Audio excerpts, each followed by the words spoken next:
Dear delegates, ladies and gentlemen, please take your seats. We are about to start. Thank you.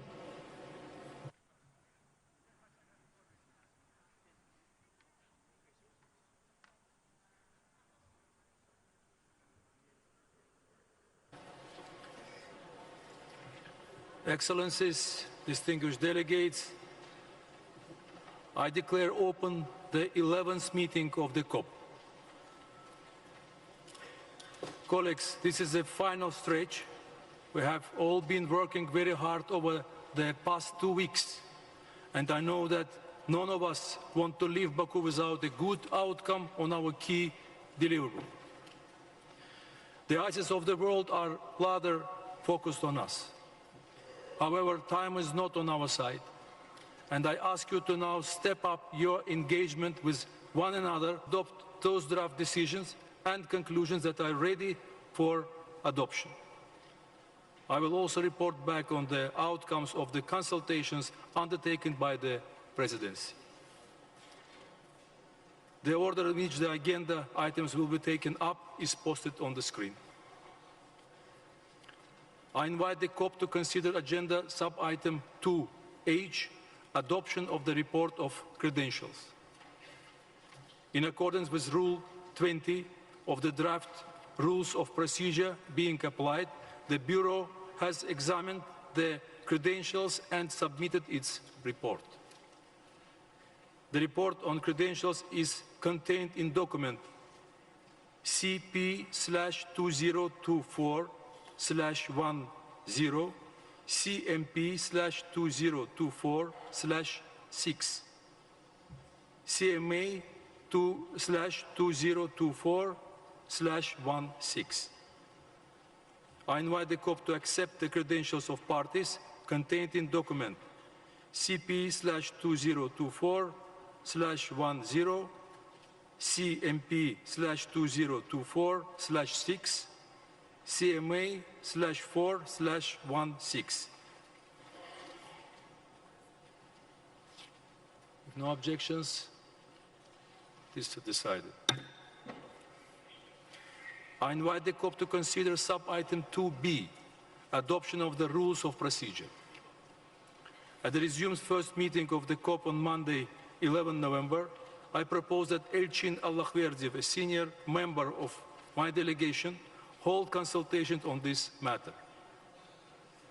While there was an appreciation of the importance of this matter, delegation maintained their position on fundamental issues.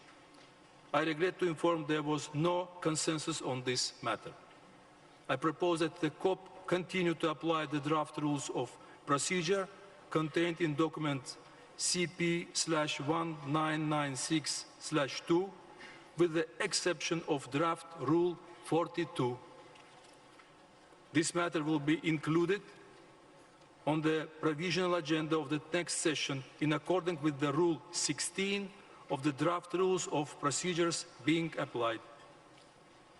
If no objections, so decided.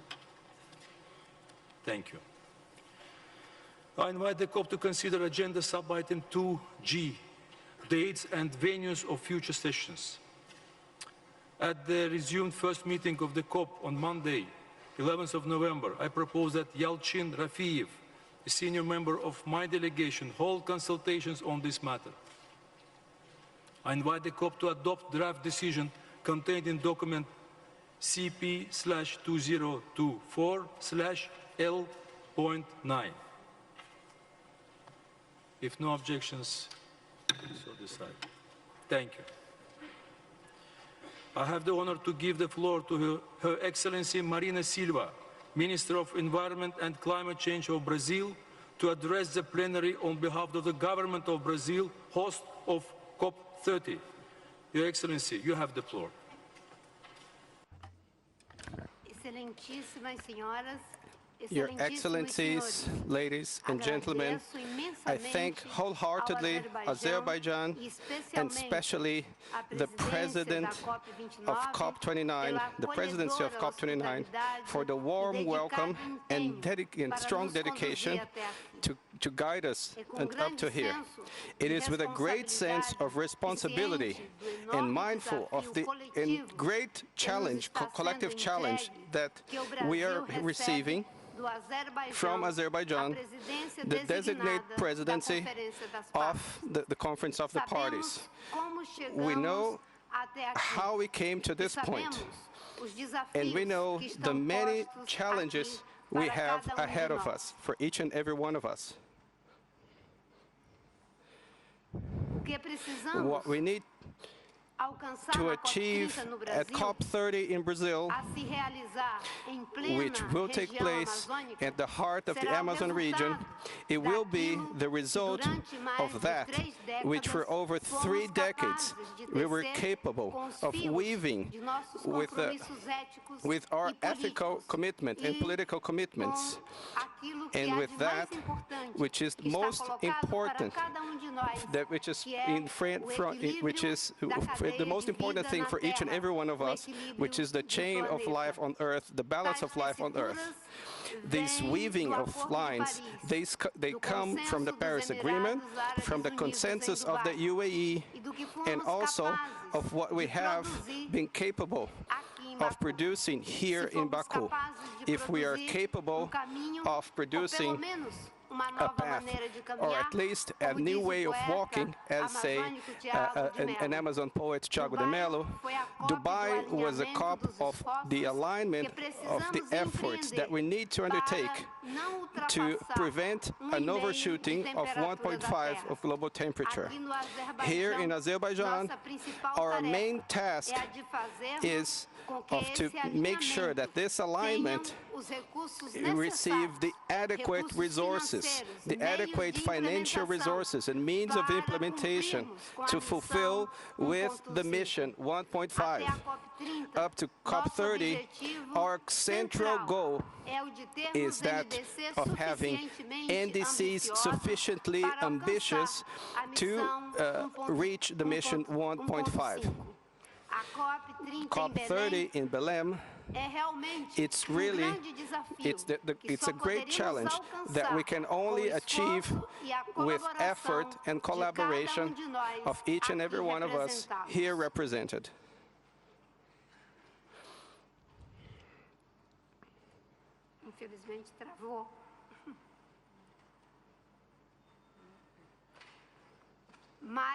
But for that to happen, it is fundamental, above all, after a difficult experience we had here, that we're having here in Baku, we need to reach some result, outcome, which is minimally acceptable in the line of the emergency that we're facing.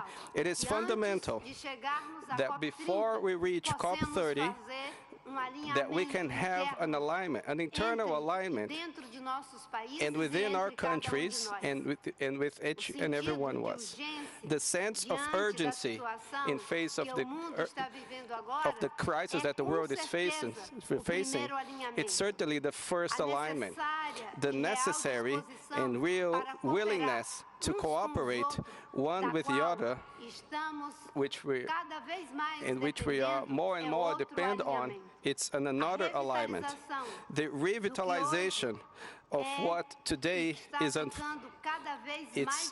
it's become more and more watered down, which is a sense of solidarity, of which we look that day and day we're moving away from, and we need to another alignment is to bring the solidarity again.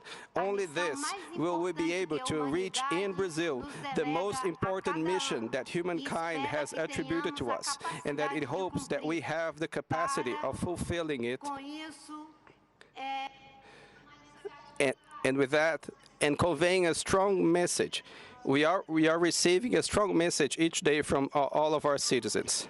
Societies demand that first and foremost we need to realign to path with their sense of urgency and willingness and responsibility, because we are the front line of the changes that will save humanity from much suffering, and will guarantee the life in the planet. realizing the COP30 in the Amazon, in a territory so symbolic as the Amazon, it's a turning point to restore and strengthen that which we seem to be losing in each extreme event. This is one of the greatest challenges that we have ahead of us. May COP30 be for us this invitation for us to be willing to confiar, which in Portuguese means weaving together, can also be translated as weaving together, like the women who weave, like the indigenous women who weave together in the forest, and that they make this conversation, understanding, and mutual support the great life to support their lives. And that may us understand that solidarity, a feeling of solidarity and trust, it is the source of success for each COP, and especially for that which will be called the COP of COPs, where every one of us will be devoted with hope, but also with great expectations that we can come to Belém with NDCs aligned with 1.5, and that we have here enabled the necessary means of implementation to implement these commitments. There's no more time to lose. We need to trust. Trust is weaving together. May we learn with the weavers of the Amazon and all the traditional communities in the world that we need to trust and to weave and trust so that we can have a better world and a better planet and a better world for all the life in the planet, including ours, the humankind. Thank you very much.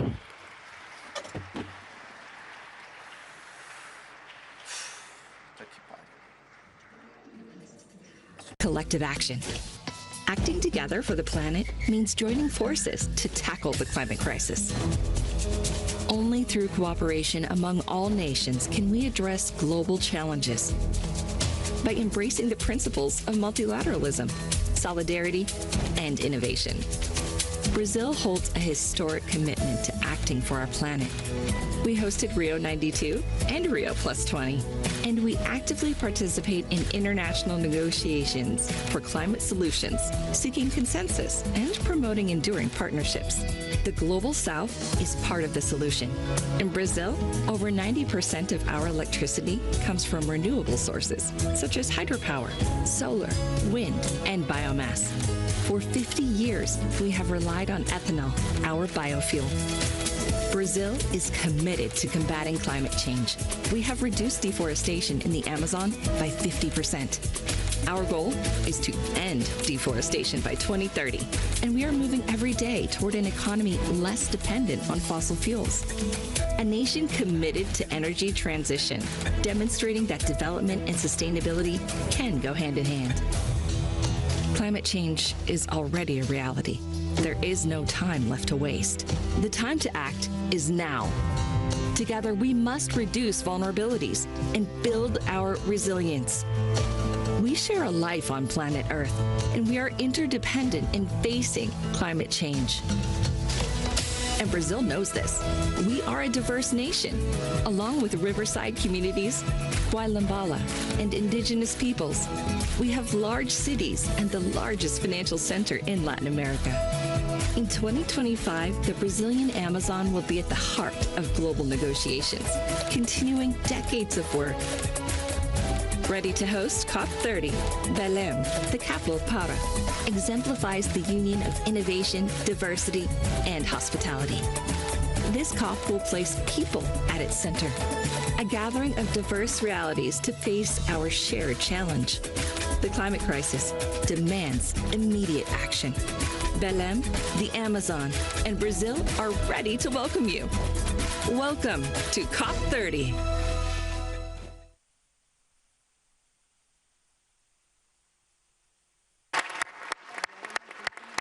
Thank you. Thank you, Excellency. Very good film. Dear Brazilian friends, we look forward to working with you in preparing for COP30 during the coming year.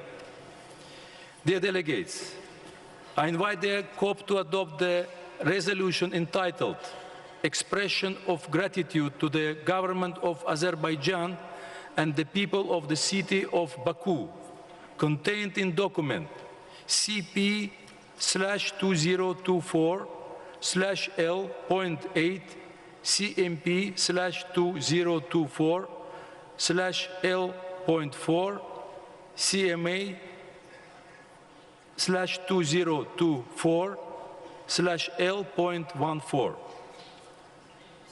If no objections, decide. Thank you.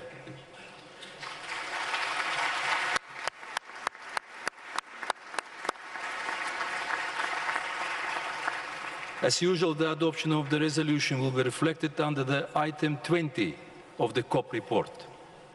I invite parties to return to agenda sub-item 2F.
Excuse me, let's continue. I see that Brazil has requested for the floor. Please. Mr. President, dear delegates, we want to have the opportunity to not only have the resolution expressing the gratitude, but also to really express our sincere appreciation and gratitude to the host of this conference, the government of Azerbaijan and the people of the beautiful city of Baku. And we have to say that we were amazingly well treated, and we have a special thanks to the volunteers who were always greeting us with a smile every day we would arrive here.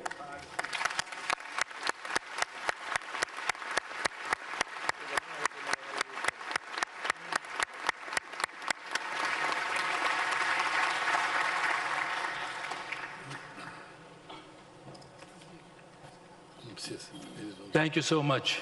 Thank you.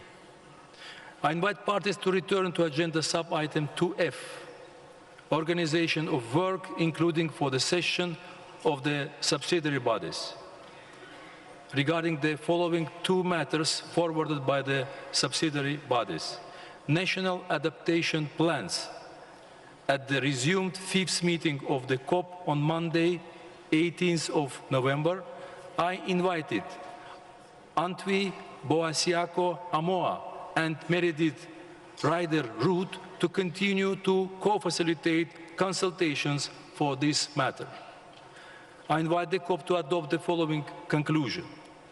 The COP requested to SBI to continue consideration of this matter at its 62nd session, June 2025, on the basis of the draft text available on the UNFCCC website, with a view to recommending a draft decision for consideration and adoption by COP at its 30th session, November 2025. If no objections, this is decided. Thank you. Poznan Strategic Program. At the resumed fifth meeting of the COP on Monday, 18th of November, I invited Tuduzile Nelen Getwa Masina and Stig Svenningsen to facilitate technical discussions on this matter. I invite the COP to adopt the draft decision contained in document CP/2024/L.3. If no objections, so decided. Thank you. I invite the COP to consider agenda item 4, reporting from and review of parties, including in Annex 1 to the Convention. This matter was considered by the SBI with regard to status of submission and review of national communications and biennial reports from parties included in Annex 1 to the Convention. The SBI adopted conclusions at its closing plenary on 16th of November. With regard to completions and synthesis of biennial reports from parties included in Annex 1 to the Convention, the SBI adopted conclusions at its closing plenary at 16th of November, agreeing to continue consideration of this matter at SBI 62. Regarding the report on national greenhouse gas inventory data from parties included in Annex 1 to the Convention, the SBI adopted conclusions at its closing plenary on 16th of November, agreeing to continue consideration on this matter at SBI 62. Objection.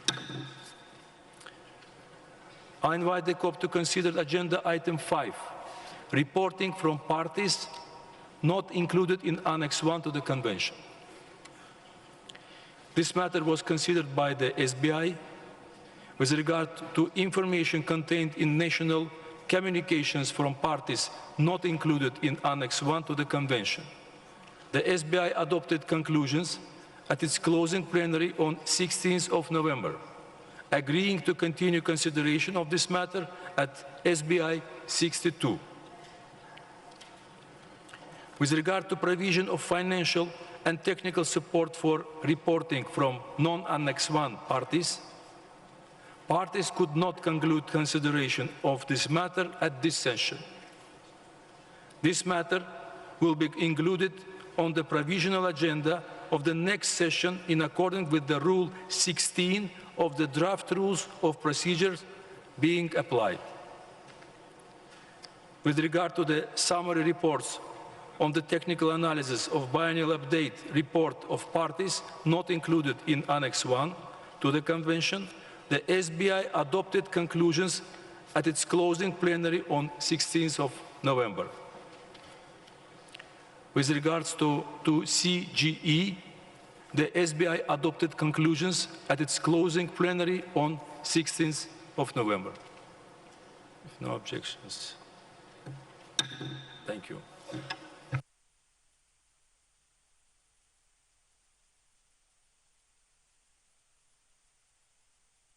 I invite the COP to consider agenda sub-item 6B, review of the progress, effectiveness, and performance of the Adaptation Committee. This matter was considered by the subsidiary bodies at the plenary meeting on Saturday, 16 November. The subsidiary bodies agreed to continue consideration of this matter at SB 62. If no objections. I invite parties to turn to agenda item 8, matters relating to finance. You will recall the following organization of work that we established at the resumed first meeting of the COP on Monday, 11th of November. For sub-item 8B, a contact group was established, co-chaired Clara Schulz and Ali Vagas. For sub-items 8C and 8D, a contact group was established for each sub-item, both co-chaired by David Kaluba and Pierre Marc. For sub-items 8E and 8F, a contact group was established for each sub-item, both co-chaired by José Delgado and Amena Yavoli. For sub-item 8G, I invited Ricardo Marshall and Gard Lindseth to conduct consultations on my behalf. If no objections, so decide. Thank you. I invite the COP to consider agenda sub-item 8B, matters relating to the Standing Committee on Finance. I invite the COP to adopt the draft decision contained in document CP/2024/L.5. If no objections, so decided. Thank you. The second review of the functions of SCF was considered by the SBI. The SBI agreed to continue consideration of this matter at SBI 63. I invite the COP to consider agenda sub-item 8C, report of the Green Climate Fund to the Conference of the Parties and guidance to the Green Climate Fund. I invite the COP to adopt the draft decision contained in document CP/2024/L.10. If no objections, it is so decided. Thank you. I invite the COP to consider agenda sub-item 8D, report of the Global Environmental Facility to the Conference of the Parties and guidance to the Global Environment Facility. I invite the COP to adopt the draft decision contained in document CP/2024/L.11. If no objections, so decided. Thank you. I invite COP to consider sub-item 8E, report of the Fund for Responding to Loss and Damage and guidance to the Fund. I invite the COP to adopt the draft decision contained in document CP/2024/L.6. If no objections, so decided. Thank you.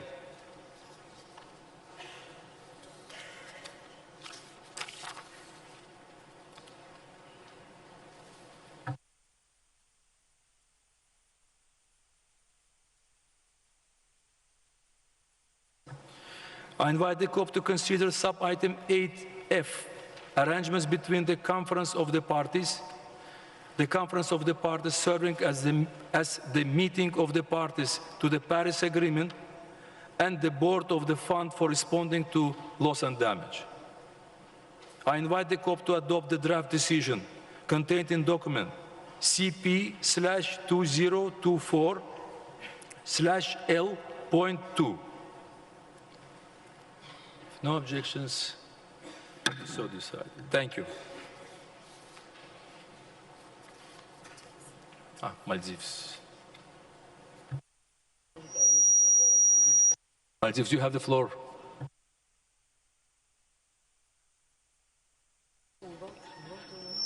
Thank you, Mr. President. Maldives, for this item, takes the floor on behalf of the Alliance of Small Island States.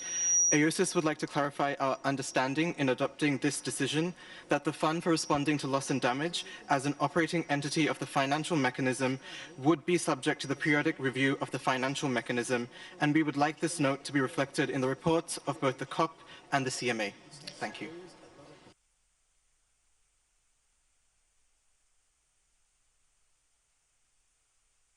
Thank you for your statement.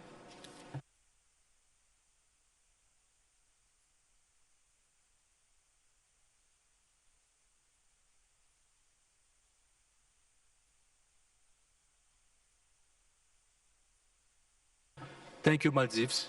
It will be reflected in the document. I invite the COP to consider sub-item 8G, 7th review of the financial mechanism. Consideration of this matter could not be completed at this session. This matter will be included on the provisional agenda of the next session in accordance with the Rule 16 of the draft rules of the procedures being applied.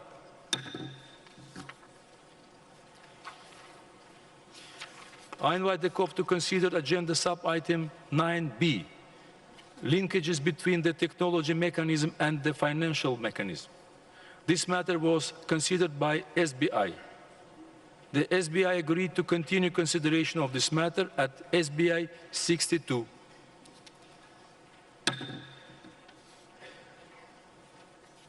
I invite the COP to consider agenda item 13, periodic review of the long-term global goal under the Convention and of overall progress toward achieving it. At the resumed first meeting of the COP on Monday, 11 November, a contact group co-chaired by Leon Charles and Jolene Cook was established to consider matters under this item. I invite the COP to adopt the draft decision contained in document CP/2024/L.7. No objections. So decided. Thank you. I invite the COP to consider sub-item 17B, decision-making in the UNFCCC process. At the resumed first meeting of the COP on Monday, 11th of November, I propose that Elchin Allahverdiev, a senior member of my delegation, hold consultation on this matter. Parties emphasized the importance of this issue and agreed to continue consideration of this matter at the next session. If no objections, so decided. Thank you. I now suspend this meeting of the COP.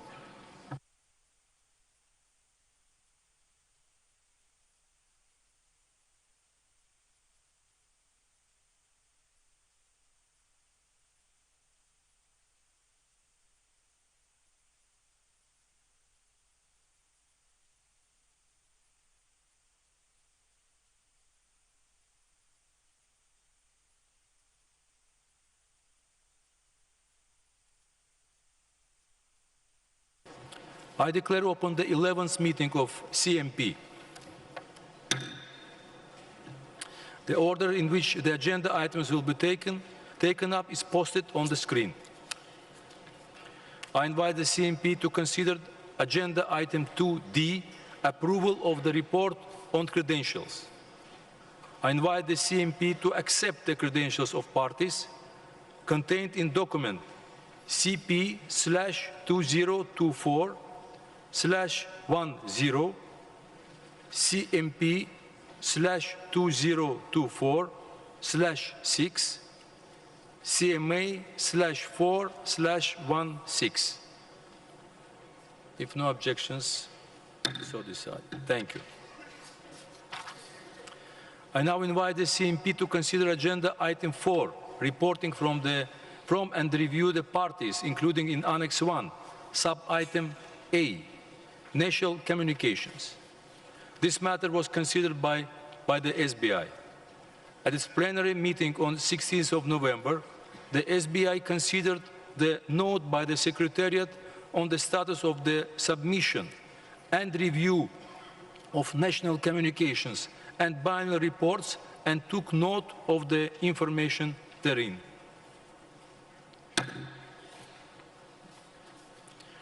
I invite the CMP to consider agenda item 5, matters relating to the clean development mechanism.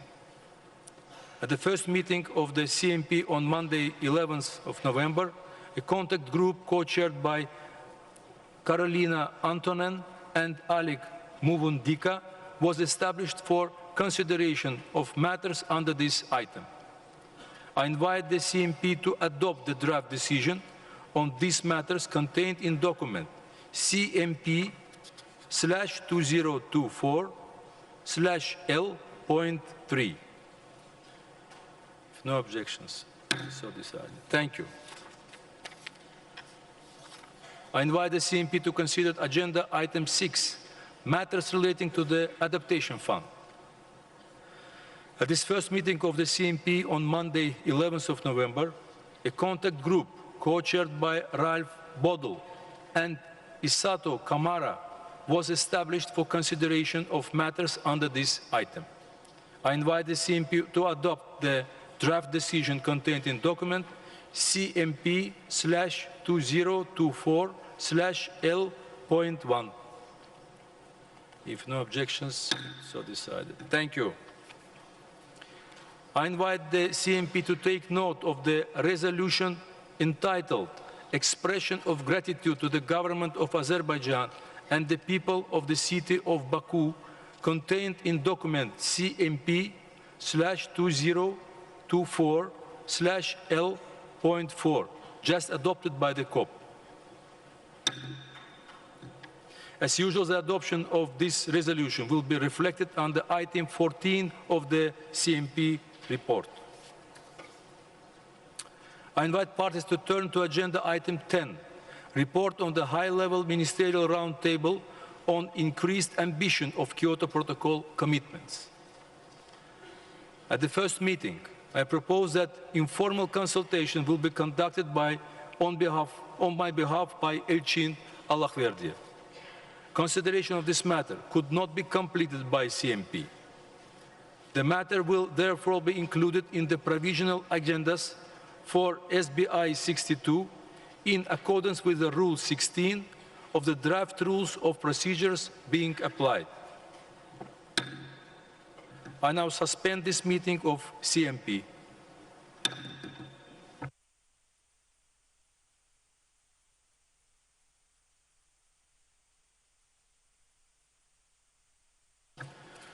I declare open the 11th meeting of CMA. The order in which the agenda items will be taken up is posted on the screen. I invite the CMA to consider agenda sub-item 2D, approval of the report on credentials.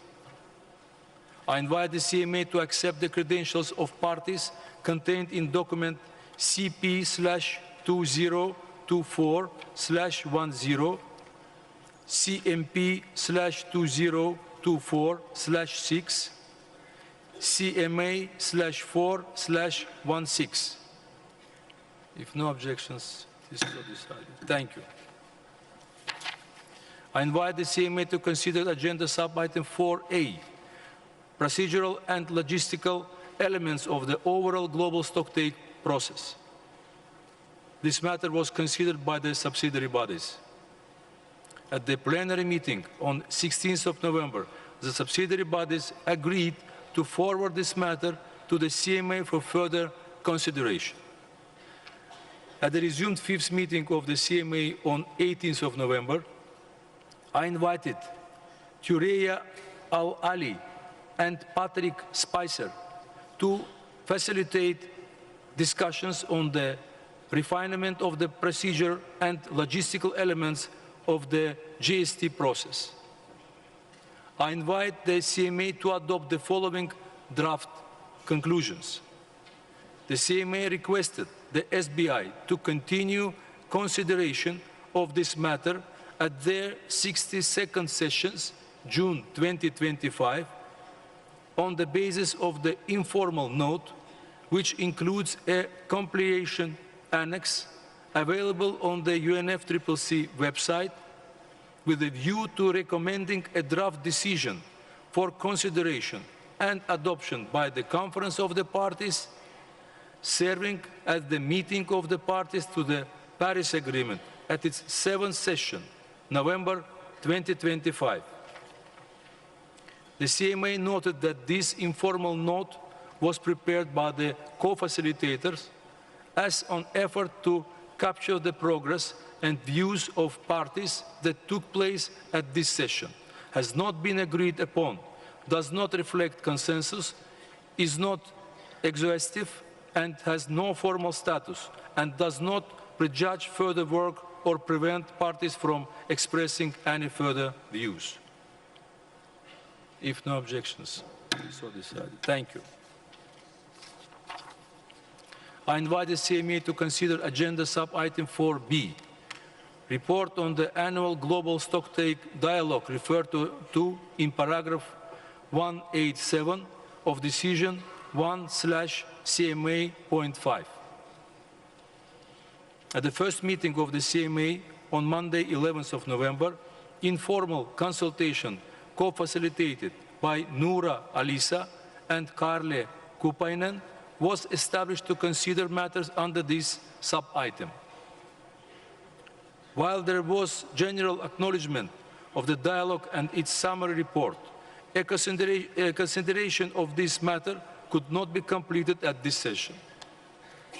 This matter will be included on the provisional agenda of the next session in accordance with the Rule 16 of the draft rules of procedures being applied. If no objections, thank you.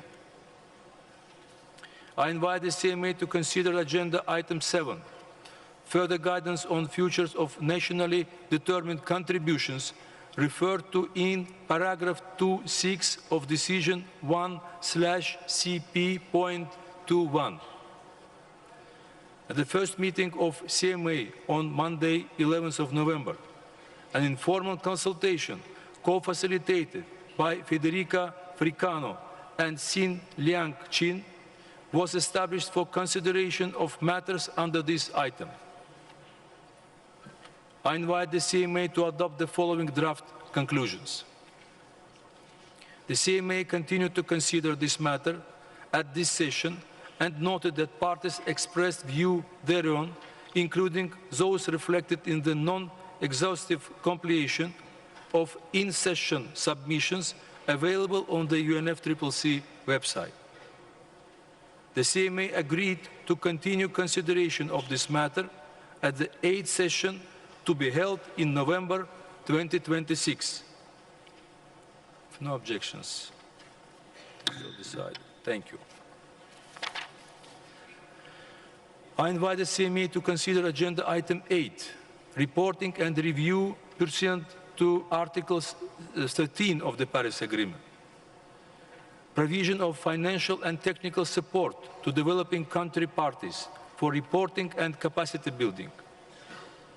This matter was referred to the SBI for consideration. The SBI agreed to forward this matter to the CMA for further consideration. At the resumed 5th meeting of the CMA on Monday, 18th of November, I invited Ole Kenneth Nielsen and Sandra Mott Schwanedi to continue to co-facilitate the technical discussions. I invite the CMA to adopt the draft decision contained in documents CMA/2024/L.13. No objections, so decided. Thank you. I invite the CMA to turn to agenda sub-item 9C, review of the progress, effectiveness, and performance of the Adaptation Committee. This matter was considered by the subsidiary bodies. At their closing plenary meeting on 16th of November, the subsidiary bodies agreed to continue consideration of this matter at SB 62.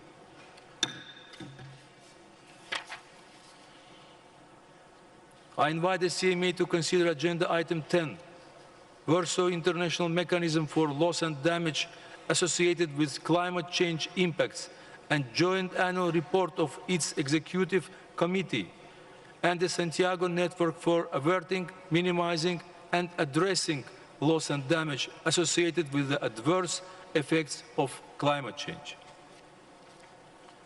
At the resumed 5th meeting of the CMA on Monday, 18th of November, I invited Farhan Akhtar and Pasha Karuters to co-facilitate the consultations.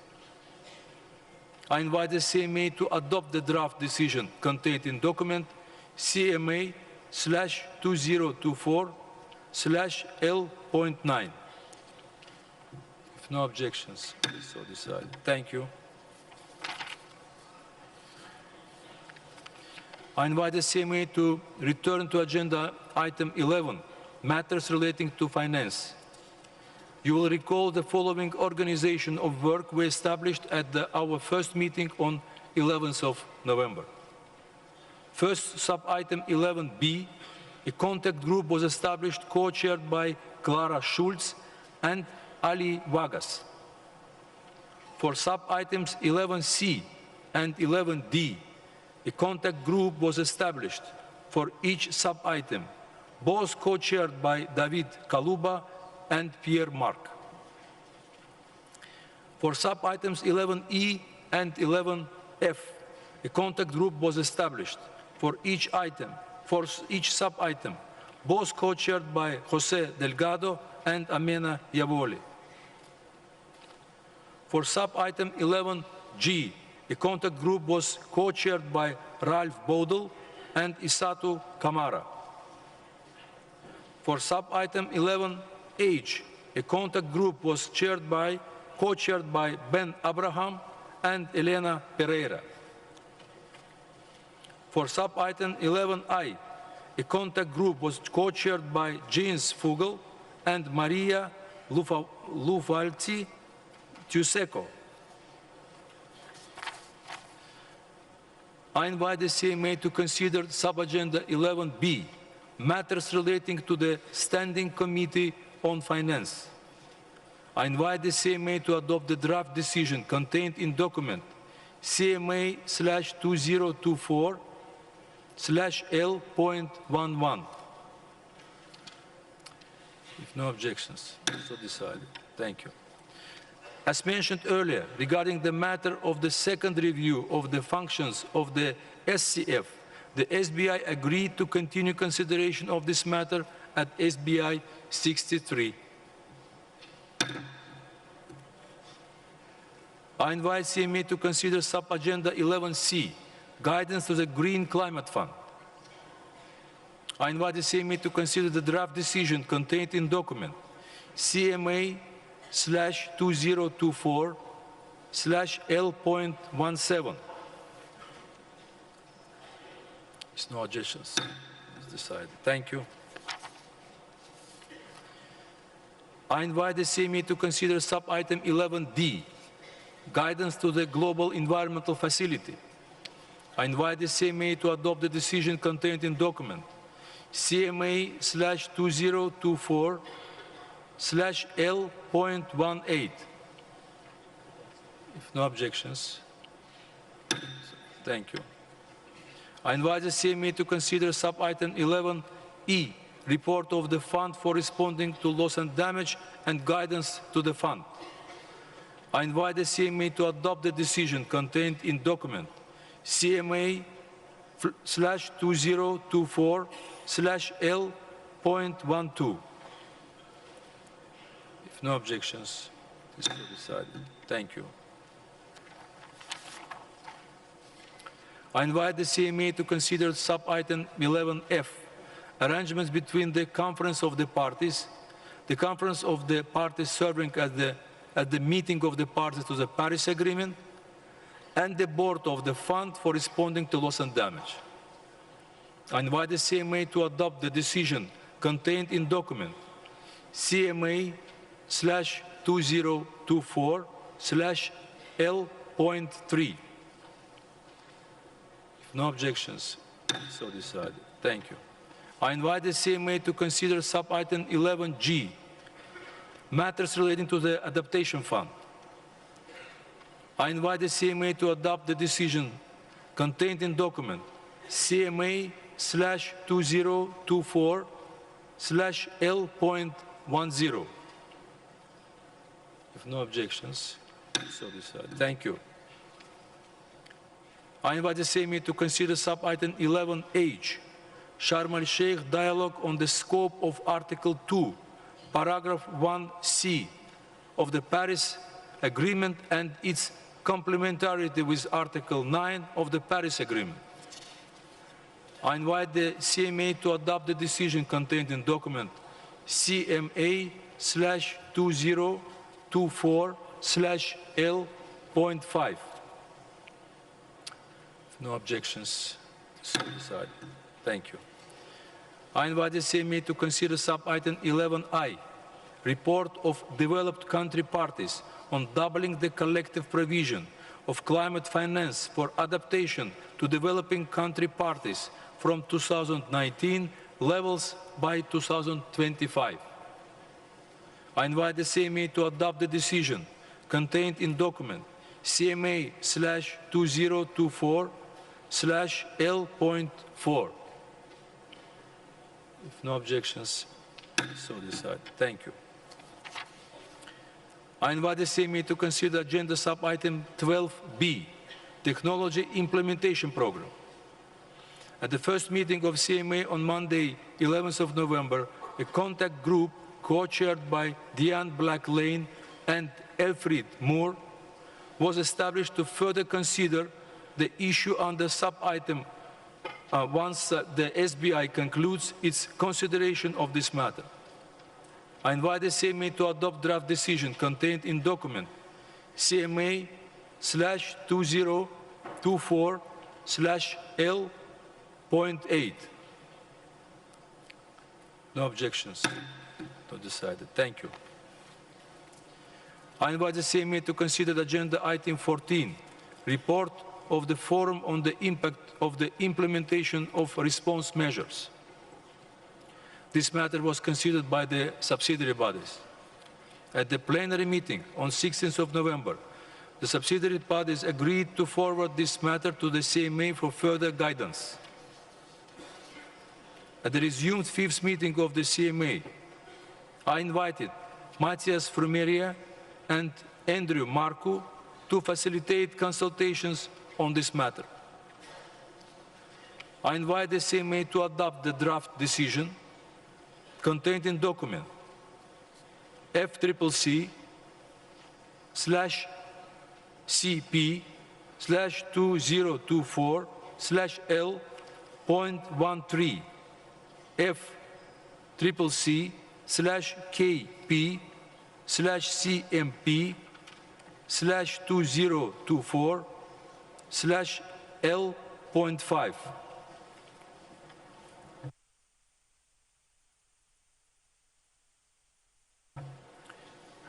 Chile, you have the floor.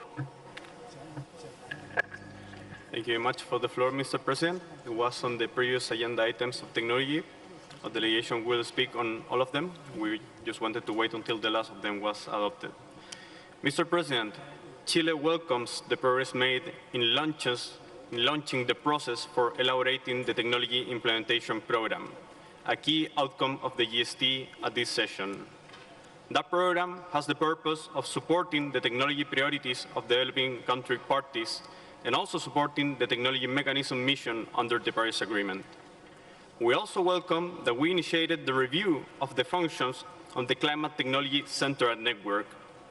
It is the implementation arm of the technology mechanism, and through the revision of the functions, we believe that it can be driven further to implement at the scale that we need. We further welcome the progress made in the linkage between the technology mechanism and the financial mechanism in the finance agenda items, and we hope that the goodwill and spirit of collaboration shown there can be rekindled for the key agenda items that are still open of this session.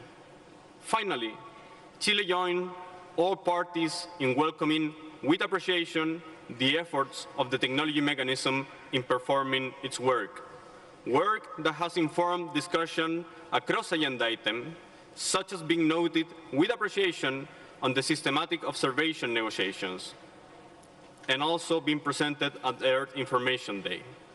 The technology mechanism, this is the Technology Executive Committee, and the Climate Technology Center and Network perform excellent work with sparse resources.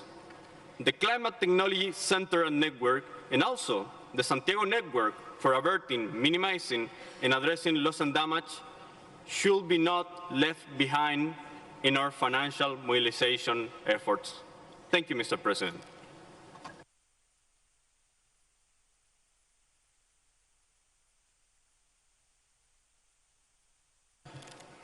Thank you, Chile. I take note of your statement. I invite the CMA to adopt the draft decision contained in document FCCP/2024/L.13 FCCP/KP/CMP/2024/L.5 FCCP/PA/2024/L.6 CMA/2024/L.19.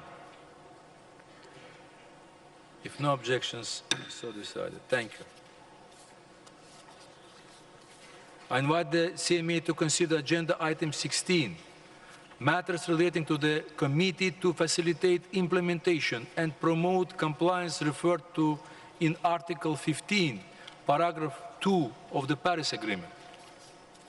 The first meeting of the CMA on Monday, 11th of November, informal consultations co-facilitated by Paoletta Bugnot and Arnie Riddell, established for consideration of matters under this agenda item. I invite the CMA to adopt the draft conclusions contained in document CMA/2024/L.6 and the draft decision contained in document CMA/2024/L.7. If no objections, so decided. Thank you. I invite the CMA to take note of the resolution entitled Expression of Gratitude to the Government of Azerbaijan and the people of the city of Baku, contained in document CMA/2024/L.14, just adopted by the COP. As usual, the adoption of the resolution will be reflected under the item 20 of the CMA report. I invite the CMA to consider agenda sub-item 2C, organization of work, including for the sessions of the subsidiary bodies. I will now report on the outcomes of the consultations undertaken by the Presidency. Presidency consultations on special needs and special circumstances of Africa were undertaken of my behalf by Jala Ibrahimova, a senior member of my delegation. Parties engaged in constructive dialogues. However, no consensus could be reached on the way forward. Presidency consultations on a range of substantive matters included in the GST outcome were undertaken on my behalf by Samir Bejanov, a senior member of my delegation. Parties engaged in constructive dialogues which fostered a good understanding of the positions held. Presidency consultations on 7th review of the financial mechanism were undertaken by Gard Lindsed and Ricardo Marshall. Parties engaged in exchanges of view on this matter. However, no consensus could be reached on the way forward. The meeting of CMA is suspended.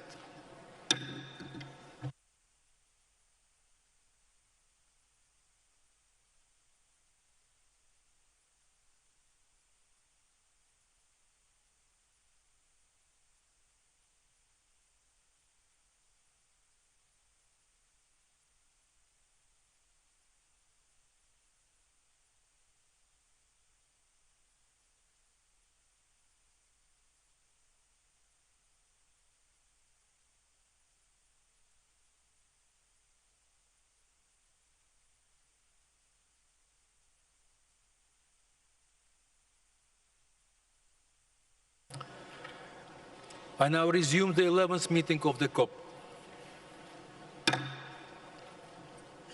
I invite the COP to consider agenda item 7, Warsaw International Mechanism for Loss and Damage associated with climate change impacts, and joint annual report of its executive committee, and the Santiago Network for Averting, Minimizing, and Addressing Loss and Damage associated with the adverse effects of climate change.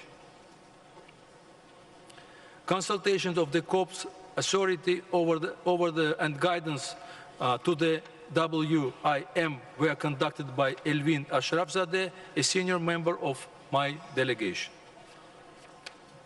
Considerations related to the governance of the WIM will continue at the next session without prejudice to further consideration of this matter.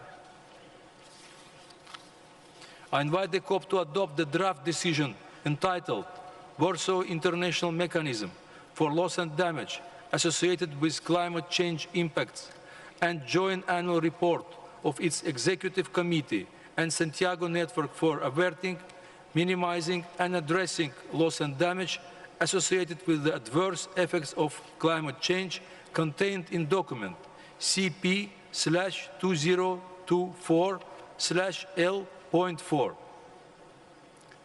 If no objections, it is so decided. Thank you.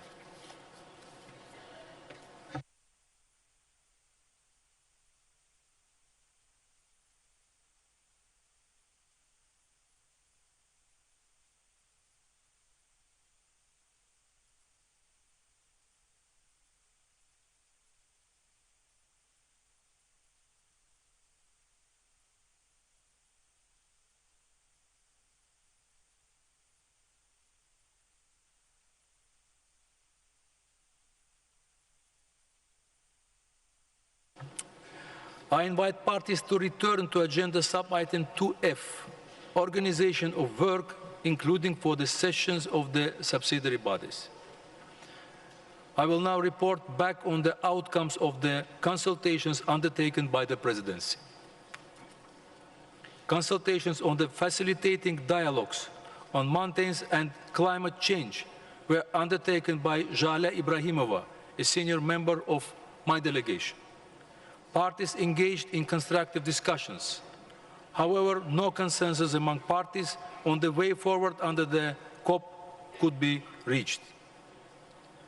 Consultations on concerns with climate change-related trade restrictive unilateral measures and identifying ways to promote international cooperations with the outcome of the first global stocktake were undertaken by Samir Bejanov, a senior member of my delegation, on my behalf under the COP, the CMP and the CMA. Parties engaged in constructive discussions. However, no consensus among parties on the way forward could be reached. This concludes my report on the Presidency consultations. I invite parties to consider agenda item 12.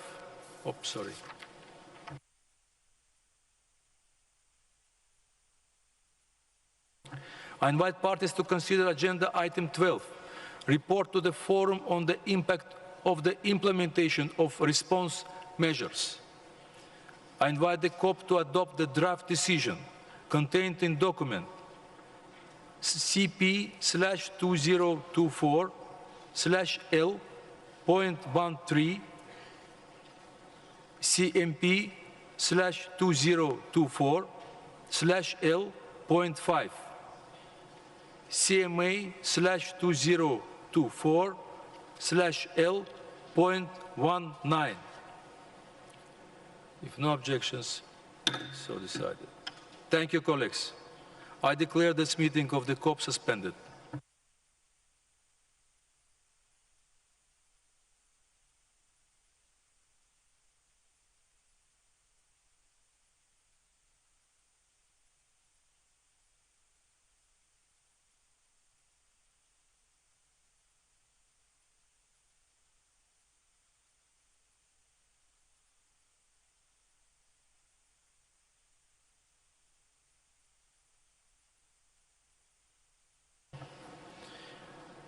I now resume the 11th meeting of the CMP. I invite parties to turn to agenda item 8, report of the Forum on the impact of the implementation of response measures. I invite the CMP to adopt the draft decisions contained in document CP/2024/L.13, CMP/2024/L.5, CMA/2024/L.19. If no objections, so decided. Thank you, colleagues. I declare this meeting of the CMP suspended.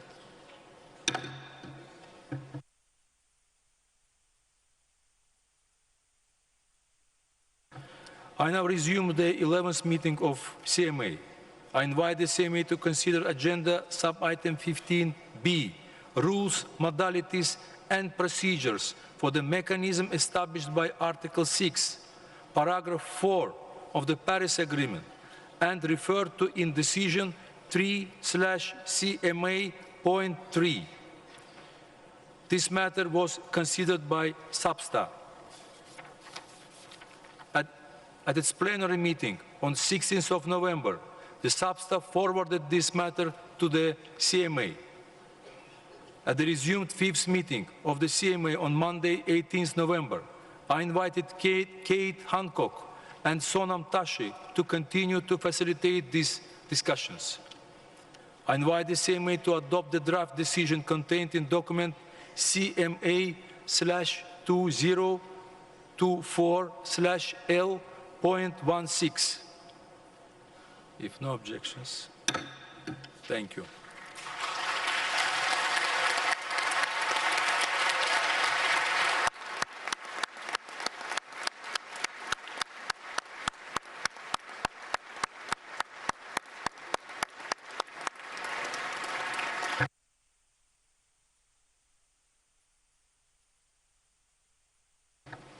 I invite the CMA to consider agenda sub-item 15A, guidance on cooperative approaches referred to in Article 6, paragraph 2 of the Paris Agreement and in decision 2/CMA.3. This matter was considered by SAPSTA, and at its plenary meeting on 16th of November, the SAPSTA forwarded this matter to the CMA for further consideration. At the resumed fifth meeting of the CMA on Monday, 18th November, I invited Maria Gishi and Pierre Siansen facilitated discussions on these remaining technical issues. In addition, Ministers Grace Fu Hai Yen and Simon Watts undertook consultation on the registry functionalities of the International Registry under Article 6, paragraph 2 of the Paris Agreement and on the connection of the party registries to the registry for the mechanism established in Article 6, paragraph 4 of the Paris Agreement. I invite the CMA to adopt the draft decision contained in document CMA/2024/L.15. It is plenary. If no objections, it is so decided. Thank you.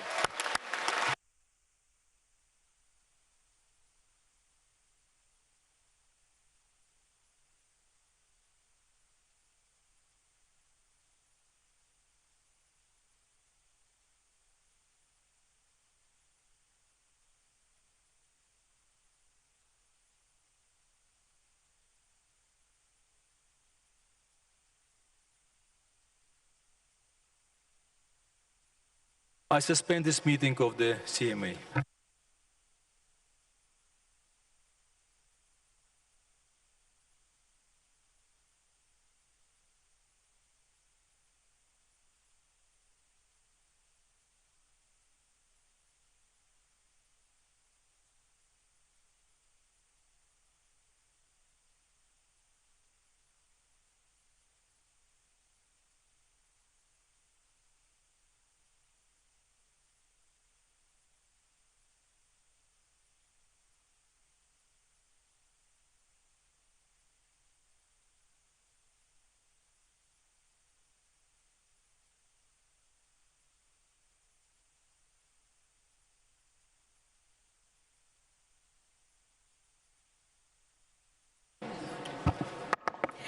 Dear delegates, we will resume the plenary later on this evening to adopt the remaining decisions.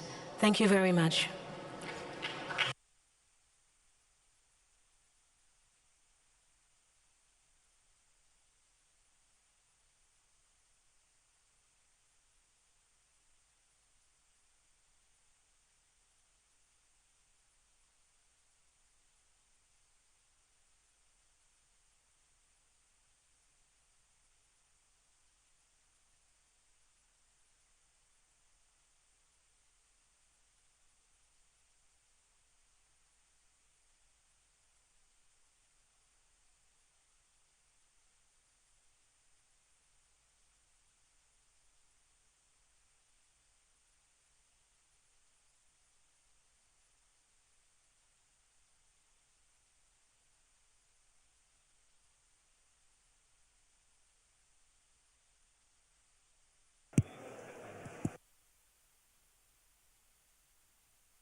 Excellencies, distinguished delegates, kindly take your seats so that we may begin. Excellencies, distinguished delegates, we are about to start. Thank you.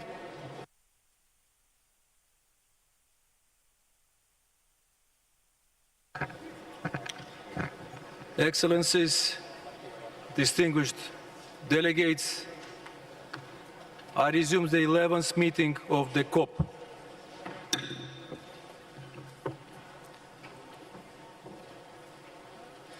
I invite the COP to consider agenda sub-item 2D, election of officers other than the President. I would like to inform parties that consultations on the nomination for election have been concluded and nominations received for election to bodies under the Convention, the Kyoto Protocol, and the Paris Agreement. I would like to thank Vice President Julio Cordano for conducting these consultations. I would also like to thank all chairs and coordinators of regional groups and constituencies for their active and constructive engagement in the consultations. The list of nominations received by the Secretariat is available on the UNFCCC website. I now invite the COP to elect to its Bureau the following members. As Vice Presidents, Mr. Ali Mohammed of Kenya,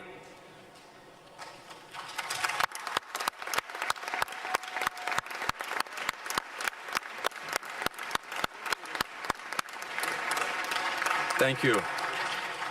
Mr. Saeed Haider Shah of Pakistan,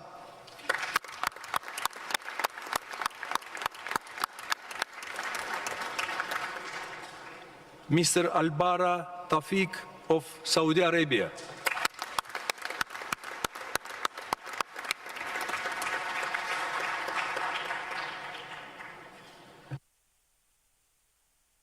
Ms. Vinja Ksanovic of Croatia,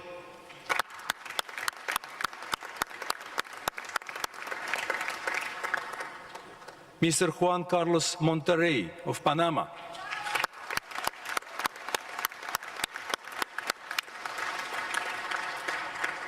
Ms. Sara Gonzalez of Dominican Republic,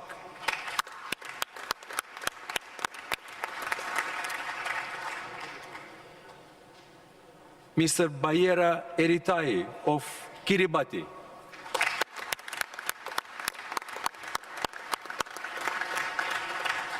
as SAPSTA Chair, His Excellency Adonia Ayebaro of Uganda,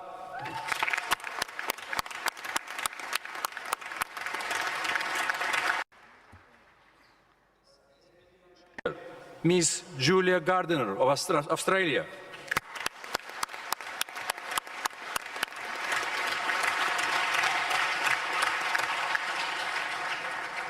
and as reporter, Ms. Ursula Fuentes of Germany. If no objections, it's so decided. Thank you. I would like to congratulate the members of the Bureau on their election. I would also like to express appreciation to the previous Bureau members, under whose guidance and leadership we have made tremendous progress during the past 2 years, especially the guidance for organization and the work of the conference. Turning to the election of the members of constituted bodies under the Convention, I invite the COP to elect the members of the following bodies as contained in the list of nominations: the Adaptation Committee, the STCN Advisory Board, the Paris Committee on Capacity Building, the Standing Committee on Finance, and Technology Executive Committee. I also invite the COP to take note of the nominations of the members of the consultative group of experts, the Katowice Committee of Experts and the LCIPP Facilitative Working Group. If no objections, it is so decided. Thank you. I would like to congratulate the members of this on their election. I would also like to thank all the ongoing members for their commitment and hard work that has ensured the success of the work of the bodies. I know that there are nominations outstanding for these bodies. I invite groups and constituencies to continue consultations and submit the outstanding nominations to the Secretariat as soon as possible and by the 28th of February 2025 at the latest. Once received by the Secretariat, the nominees will be deemed elected at COP29 in accordance with established practice. If no objections, it is decided. Thank you. I now suspend the COP.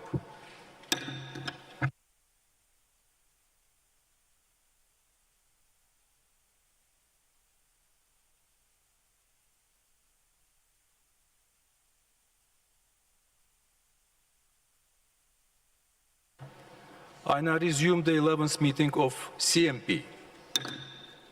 I invite the CMP to consider item 2, organizational matters, sub-item 2B, election of additional officers. I would like to thank Vice President Julio Cordano for his hard work in leading these consultations. The list of nominations received by the Secretariat is available on the UNFCCC website. There will be no election of an additional member of the COP Bureau, as all the members of the Bureau elected by the COP earlier today are also parties to the Kyoto Protocol. I now invite the CMP to elect the members and alternate members of the following bodies as contained in the list of nominations: the Clean Development Mechanism Executive Board, the Kyoto Protocol Compliance Committee, and the Adaptation Fund Board. If no objections, it is so decided. Thank you. I would like to congratulate the members and alternate members of these bodies on their election.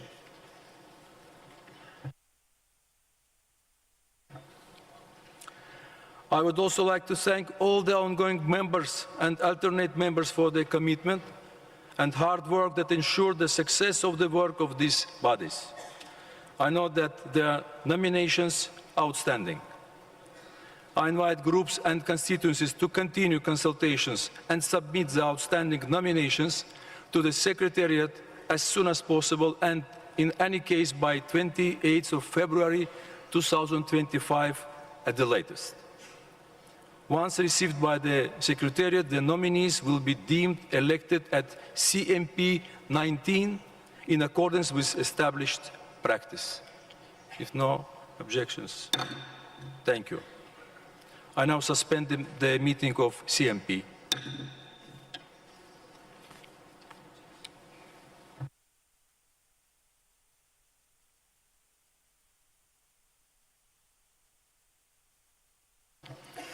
I now resume the 11th meeting of CMA.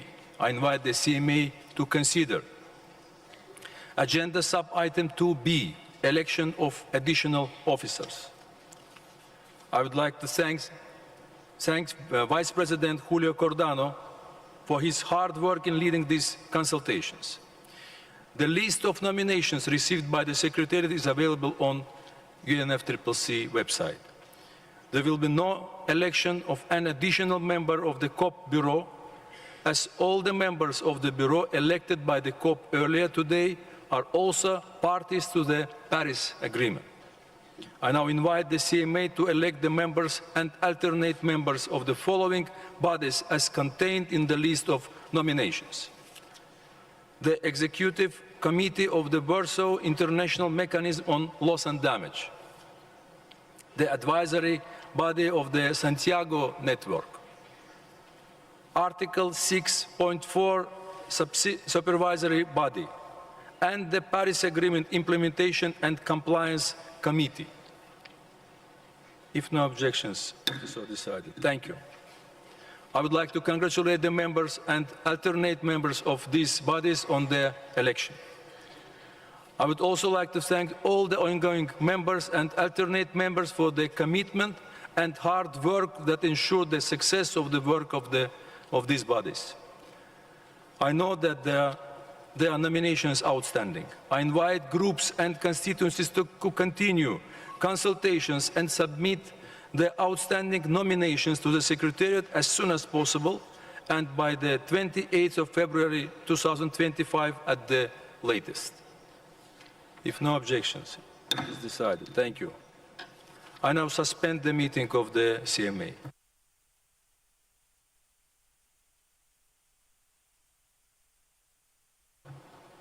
Dear delegates, we will resume the COP, CMP, CMA later tonight. Thank you.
Dear delegates,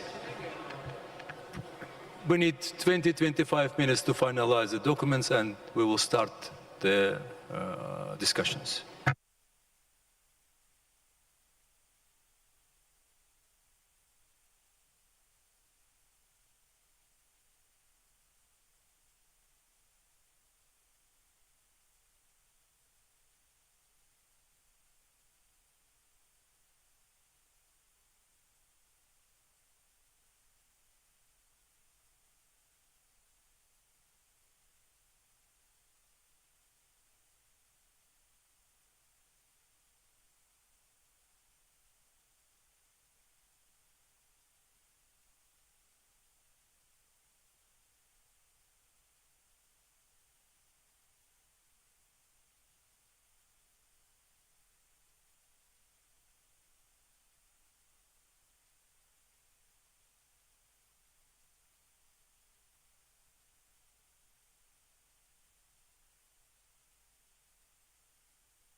Dear delegates, may I ask you to take your seats?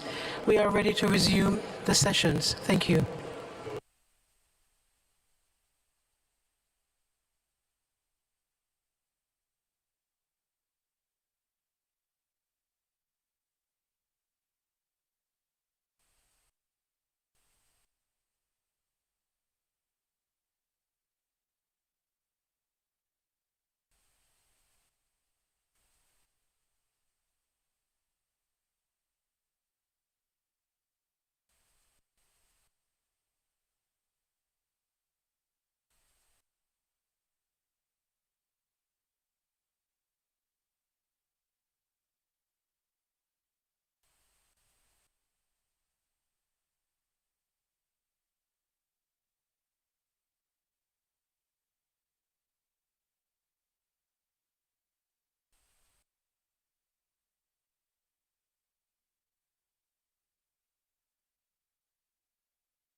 Excellencies, distinguished delegates, I now resume the 11th meeting of the COP.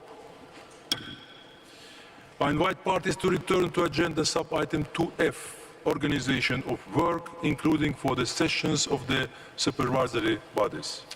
As a result of a proposal from parties received by the presidency, a draft decision is presented for adoption by the COP that includes recognition of non-party stakeholders and the Marrakesh Partnership and the continuation of the mandate of the high-level champions.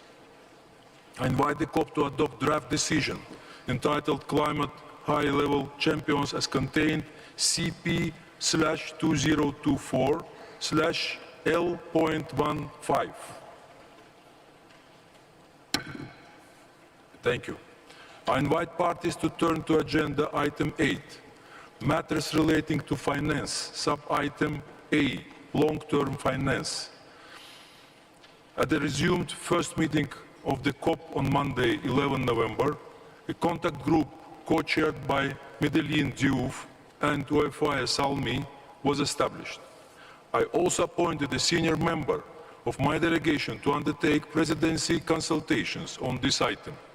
I invite the COP to adopt the draft decision contained in document CP/2024/L.14. Thank you.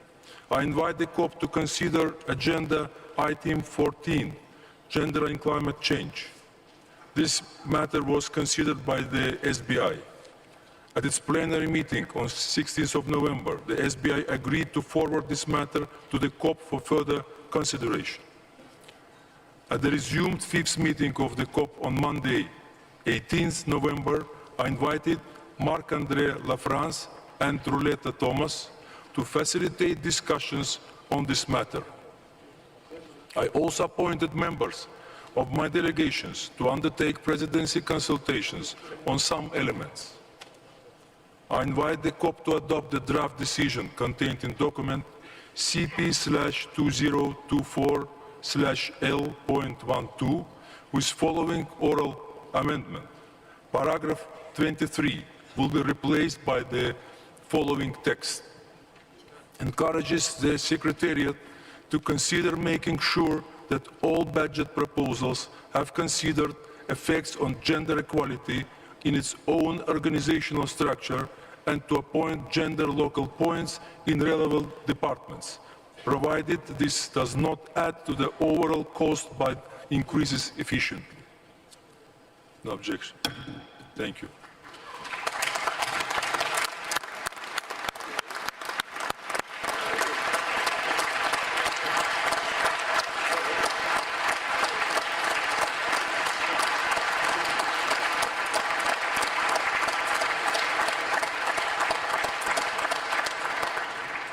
I invite parties to turn to agenda item 19, other matters.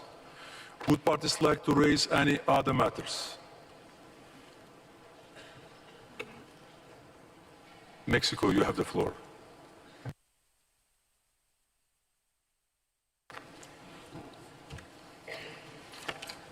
Muchas gracias. Thank you very much, President. Mexico's statement is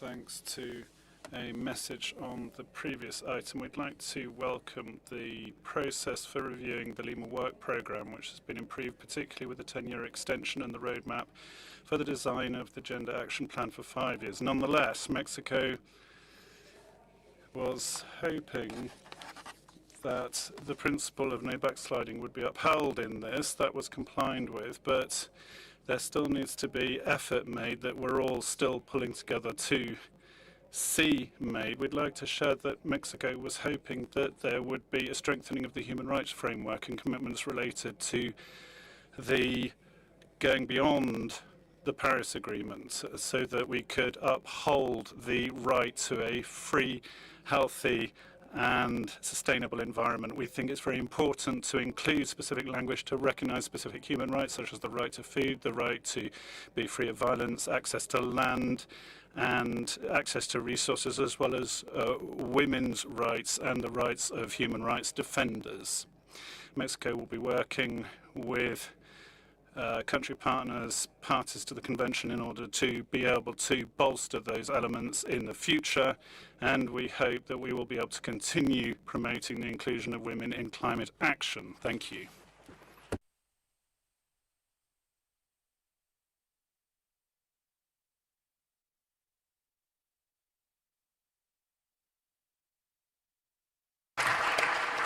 Thank you for your statement. Kenya, you have the floor. Thank you very much, Co-Presidency. The Africa Group would like to welcome the outcome on gender and climate. This is a critical and important decision to help UN processes, its constituted bodies and parties to advance their efforts on achieving gender balance, women participation and empowerment.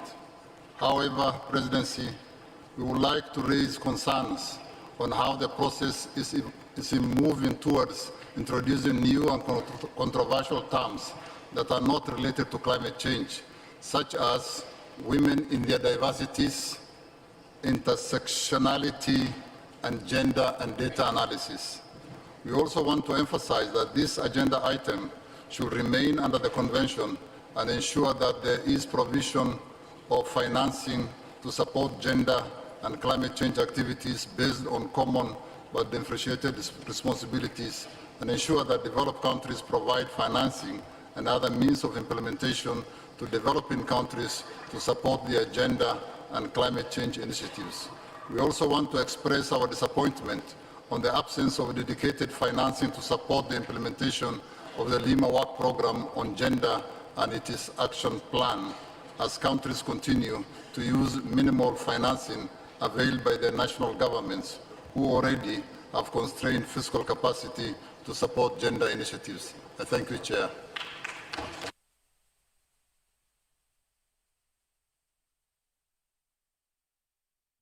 Thank you for your statement. Peru, you have the floor.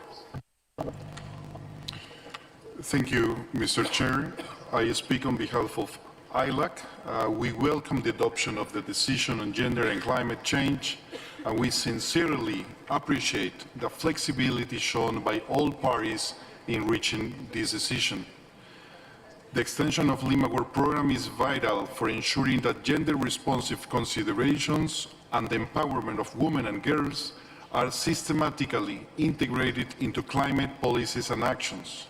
As we look ahead, our next task is to start working on our Gender Action Plan for adoption in COP30. ILAC looks forward to continuing working with all parties to deliver this shared goal in Belém do Pará. Thank you.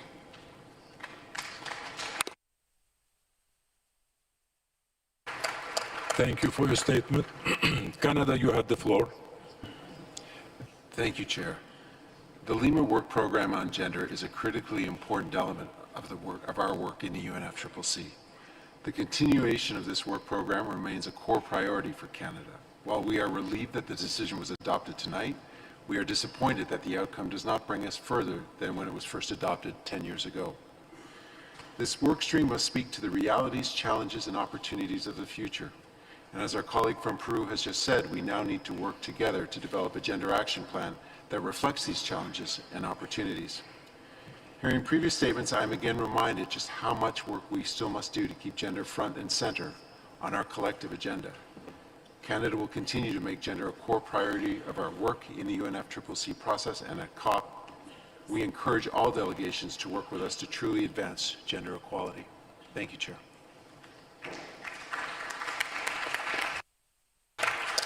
Thank you. Thank you for your statement. Chile, you have the floor.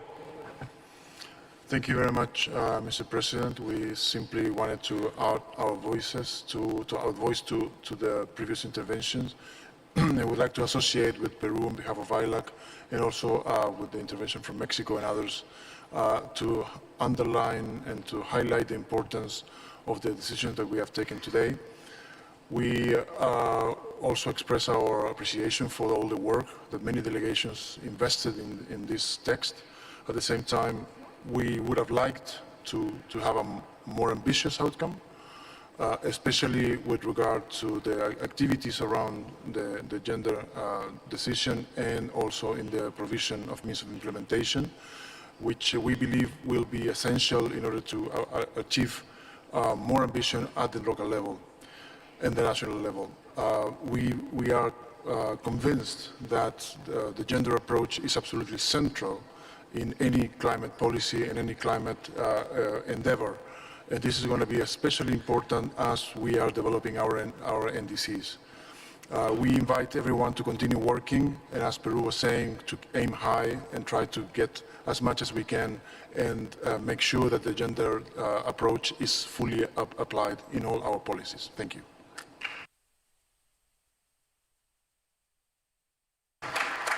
Thank you.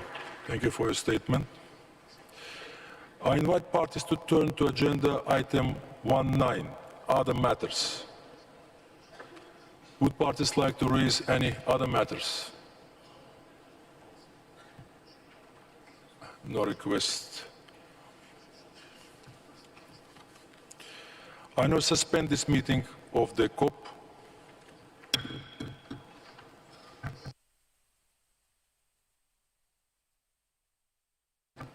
I now resume the 11th meeting of CMP. I invite the CMP to consider agenda item 13, other matters. Would parties like to raise any other matters?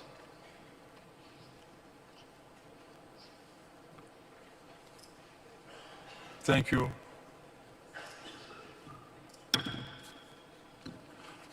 I invite parties to turn to agenda 14, conclusion of the session. The preliminary assessment of the resource implications of decisions adopted by the governing bodies at this session were provided at the end of the COP meeting. The draft report is contained in document CMP/2024/L.2. I invite the CMP to adopt the draft report on the understanding that the reporter, with the assistance of the Secretariat, will complete the report and make it available to all parties. Thank you. I now adjourn this meeting on CMP. I now resume the 11th meeting of the CMA. I invite parties to turn to agenda sub-items 11A, new collective quantified goal on climate finance. I hereby invite the CMA to adopt the draft decision contained in document CMA/2024/L.22.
Cuba, you have the floor. Gracias. Thank you very much, President. The Republic of Cuba is grateful for the efforts made and the hospitality demonstrated by the government of Azerbaijan in the hosting of this conference in a complex context. While we recognize the value of the agreements reached in various areas, the Cuban delegation profoundly regrets the insufficient outcomes obtained regarding climate finance. I would like to make clear the fact that it does not agree with the new quantified goal on climate finance. The scope of the decision adopted demonstrates the lack of agreement between our developed country partners in the face of the global panorama of climate change and reflects a clear intention to renounce their responsibilities, which have been historically and legally shouldered and recognized in the Framework Convention and the Paris Agreement. A climate finance which in no way directly or indirectly aims to convert developing countries through finance to the necessary level that needs to be provided by developed countries. It undermines the Convention and the Paris Agreement. It increases the flow of resources from the south to the north in a continued dynamic of environmental colonialism. The new finance goal, as it stands, does not respond to the minimum requirements that have been laid down, and in no way will lead to an improvement in the incident. And it is in continuation of several such unfortunate incidents that we have seen of not following inclusivity, not respecting the positions of countries. We had informed the presidency, we had informed the secretariat that we wanted to make a statement prior to any decision on the adoption. However, and this is for everyone to see, this has been stage managed, and we are extremely, extremely disappointed with this incident.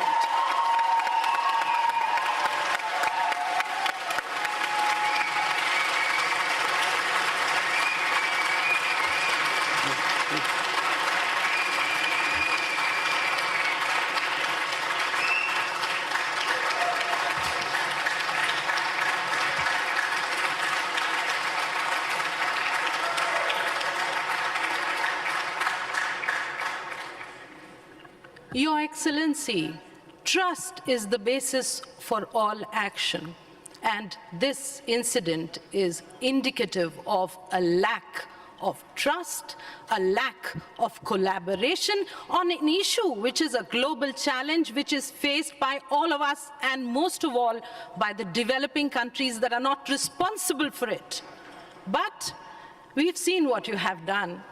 However, would want to say that gaveling and trying to ignore parties from speaking does not behove the UNFCCC system, and we would want you to hear us and also hear our objections to this adoption. We absolutely object to this unfair means followed for adoption.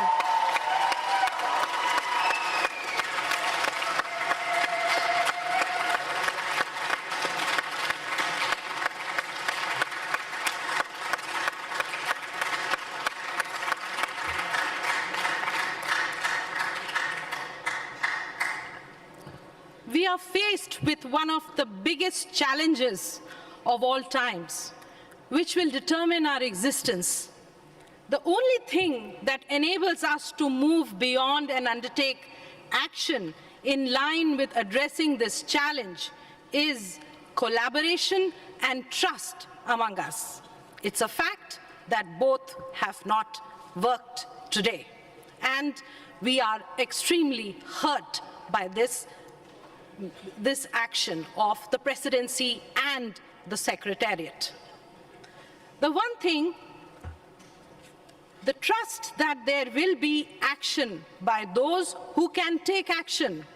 Developed countries have the wherewithals to take action. They should agree to advance their net zero objectives, the goals, and become net negative soon thereafter. But there is also trust that financial resources, technology, and capacity building, the means of implementation, the essence of any climate action is required, and that is required by the developing countries. This will enable those who want to take the action and who want to survive in this changing climate world, but are not able to do it because they need the support of the developed countries, and we seek trust in that. And I'm sorry that we need to make concerted efforts to do this, because clearly what's happened today is not any indication of this. Trust that we understand each other. We understand each other's constraints. Trust that we will move together, whatever it may be, for a better future. Unfortunately, the paper on the NCQG that has been proposed does not speak or reflect or inspire confidence and trust that we will come out of this grave problem of climate change. Excellency, we have worked together, not for 1, not for 2, but 3 years on this, to have a mandate before us and to implement the mandate provided by the COP29 decision, para 53, to set the new collective quantified goal. The goal was envisioned and decided to be set in the context of the needs and the priorities of developing countries, and based on the principles of equity and common but differentiated responsibility. Both are fundamental to the UNFCCC and its Paris Agreement. This is the essence of our collaboration. This is the only basis for coming to a UN body where all of our countries can together discuss and arrive at solutions to address climate challenges that we all face. The developing countries are most impacted by climate change. In addition to our development priorities, we have to contend with the additional stresses and crises of climate. The global south is being pushed to transit to low-carbon pathways, even at the cost of our growth. We have to face the CBAM measures. There are other measures that are being imposed by developed country parties to make the transition really not easy. In fact, it's quite difficult to enable such a transition in a very, very competitive, hostile environment that we are facing at the moment. The COP29 decision on NCQG was in the light of inequitable impacts of climate change on developing countries, the increasing threat of these impacts, and the need to finance the evolving needs and priorities. We are disappointed with the outcome, which clearly brings out the unwillingness of the developed country parties to fulfill their responsibilities. As we struggle to deal with climate change, the outcome proposed in the paper will further affect our ability to adapt to climate change, greatly impact our NDC ambitions and its implementation, and create further challenges to our resilience, and above all, will severely impact growth. India does not accept the goal proposal in its present form. Developed countries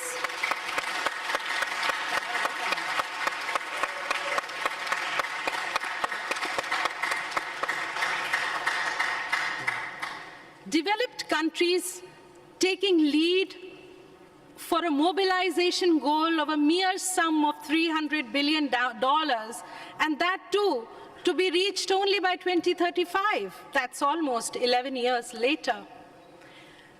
And that too from a wide variety of sources. So it would have to be private, it would have to be multilateral.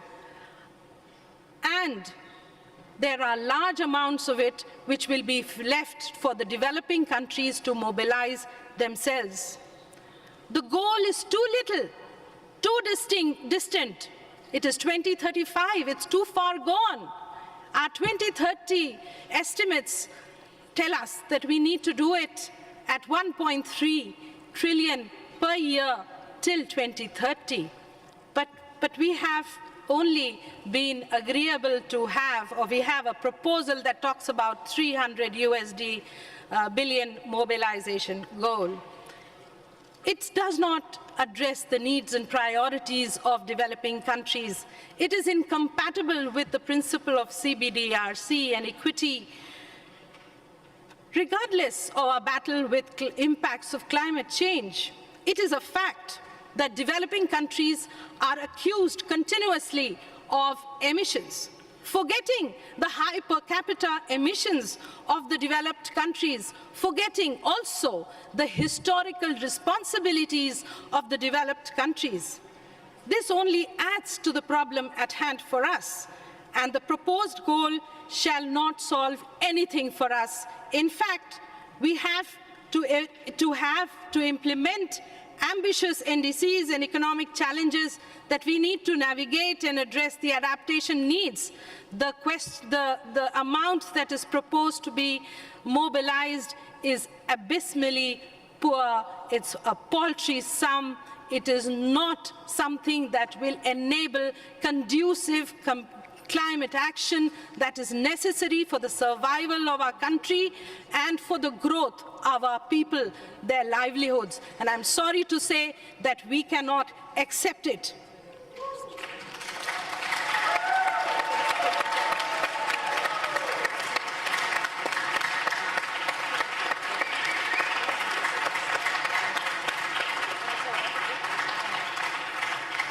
Excellency, the current text's paragraphs 8A, 8C, and 9 are highly problematic for us. This little commitment has been further qualified by a footnote. We know that recapitalization of MDBs is a matter that has remained unaddressed.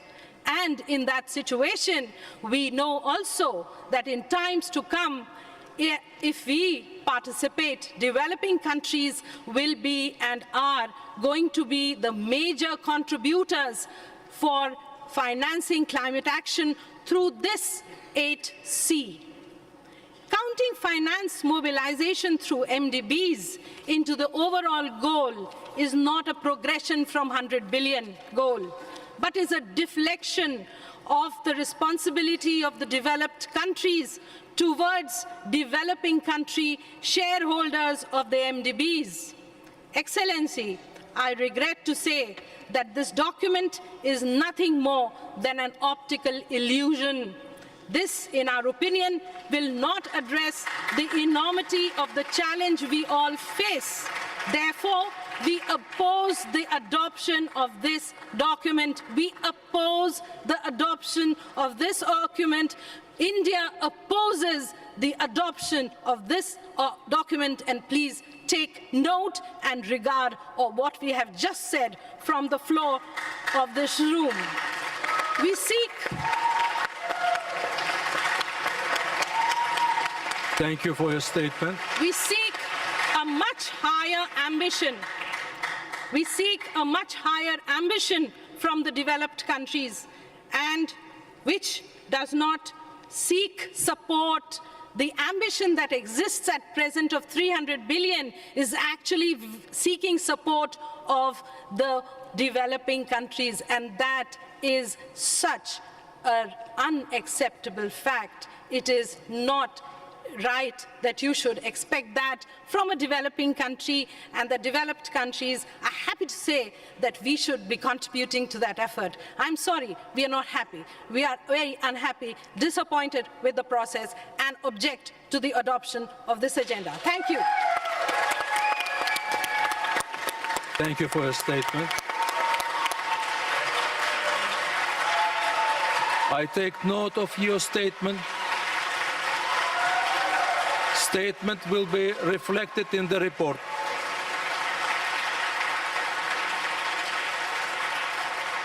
I invite parties. Oh, sorry. Bolivia, you have the floor. Gracias. Thank you very much, President.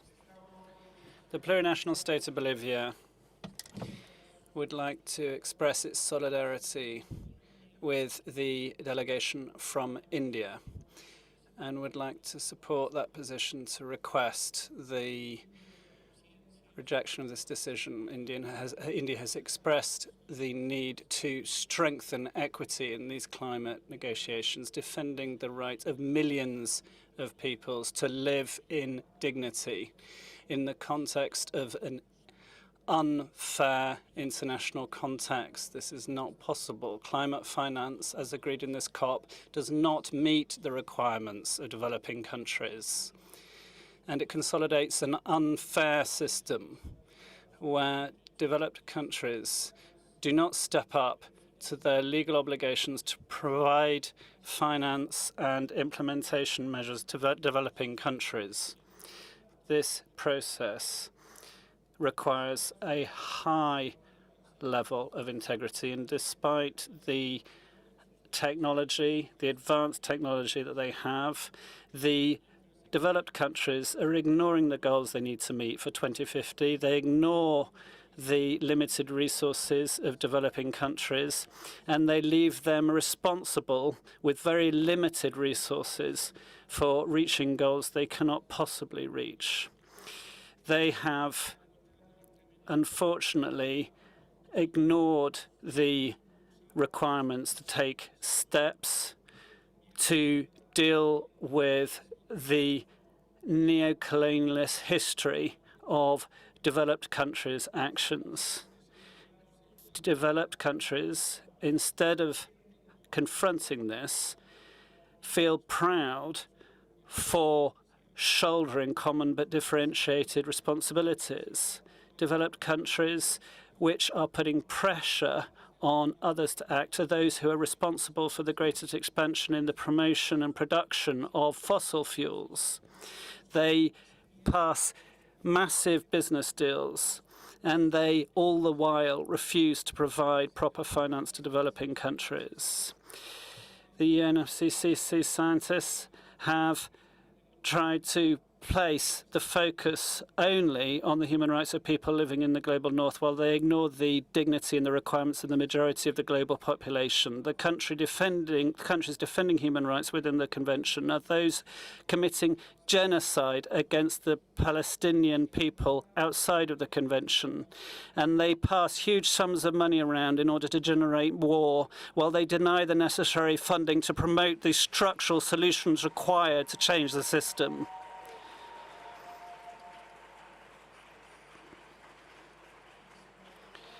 The developed countries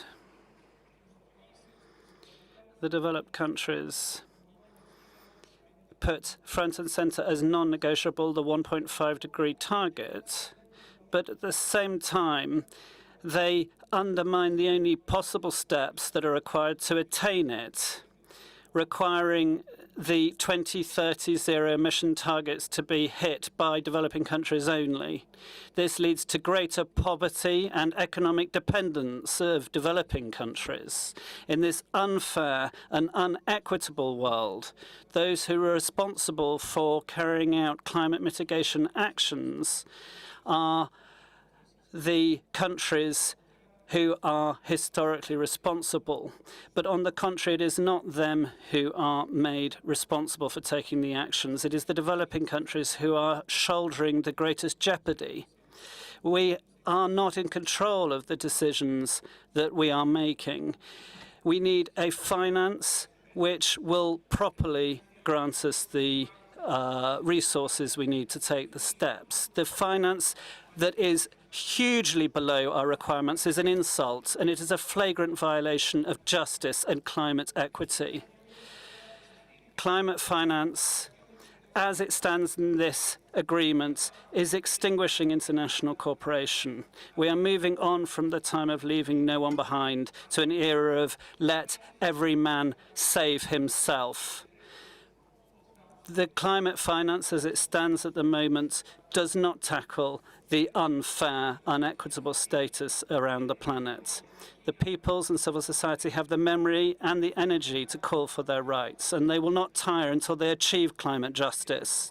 In this context, we repeat that ambitious climate action by developed countries depends on the compliance with Article 4.7 of the Convention and Article 9.1 of the Paris Agreement, and this on the basis of the provision of public finance from developed countries which properly meets the requirements of the Global South, thus prioritizing the various goals based on the respective markets. In the face of genuine and tangible finance, it would be difficult for, without that, it would be difficult for developing countries to comply with the various goals enshrined in the context of the UNFCCC and the Paris Agreement. Climate finance is not charity. It is a legal obligation incumbent on developed countries. The amount of the goal agreed in this decision enshrines climate injustice and does not meet the legitimate demands of developing countries. The payment of climate debts is a right that the people of the Global South are entitled to claim. Thank you. Thank you for your statement. I take note of your statement. Your statement will be reflected in the report. May I urge parties to keep your statement brief. Nigeria, you have the floor. Thank you very much. I wanted to say I appreciate the effort that has been made to ensure that we get to where we are, but I do lend my voice to India. And it's going to be a huge disservice to myself, my country, and the women, the rural women, the women who are in the developing countries. Not just the women, everybody. If we walk back home with 300 and we say that the developed countries are taking the lead, this is an insult to what the convention says. Should I remind us of what the convention says? That it noted that developed countries had the largest share of historical and current global emissions. This might be 1994, but it's still very current till now. It also said that the developed countries will take the lead, and this lead is climate finance. That the developing country is saying that it's taking the lead with $300 billion till 2035 is a joke. And it's not something we should take lightly. I do not think it's something we should clap our hands and force us to take it. I do not think so. I think we should rethink it. It's not just by putting it in our statements, but we have a right as countries to choose if we're going to take this or not. And I'm saying that we do not accept this. You expect us to have ambitious NDCs. The NCQG was supposed to enable us to have realistic finance goals. $300 billion is unrealistic. Let us tell ourselves the truth. This is 3 a.m. and we are going to clap our hands and say this is what we're going to do? I don't think so.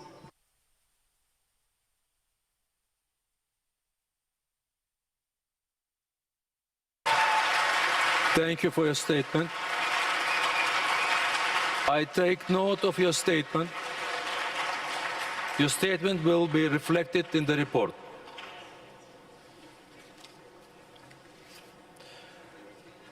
I invite parties to turn to agenda sub-item 9A, Global Goal on Adaptation.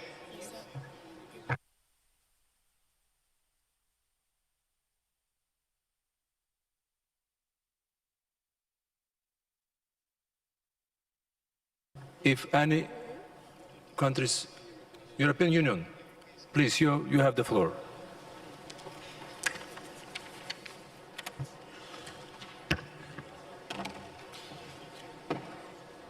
Thank you very much, Chair. And we were all here the last few days, so we all know how very, very difficult it was. And yet we do feel that the result of today is actually exceptionally important. We are living in a time of truly challenging geopolitics, and we should simply not have the illusion that it will soon get better. So sealing a deal truly is exceptional. Last year I said that COP28 was the beginning of the end of fossil fuels. And what I would like to add now is that, in my view, COP29 will be remembered as the start of a new era for climate finance. And the European Union and its member states will continue to play a leading role. And we have worked hard with all of you to ensure that there is significantly more money on the table. We're tripling the 100 billion goal, and we feel it is ambitious, it is needed, it is realistic, and it is achievable. And we are confident that this will be a tale of delivery. And we've worked hard to support, in particular, those who are the most vulnerable.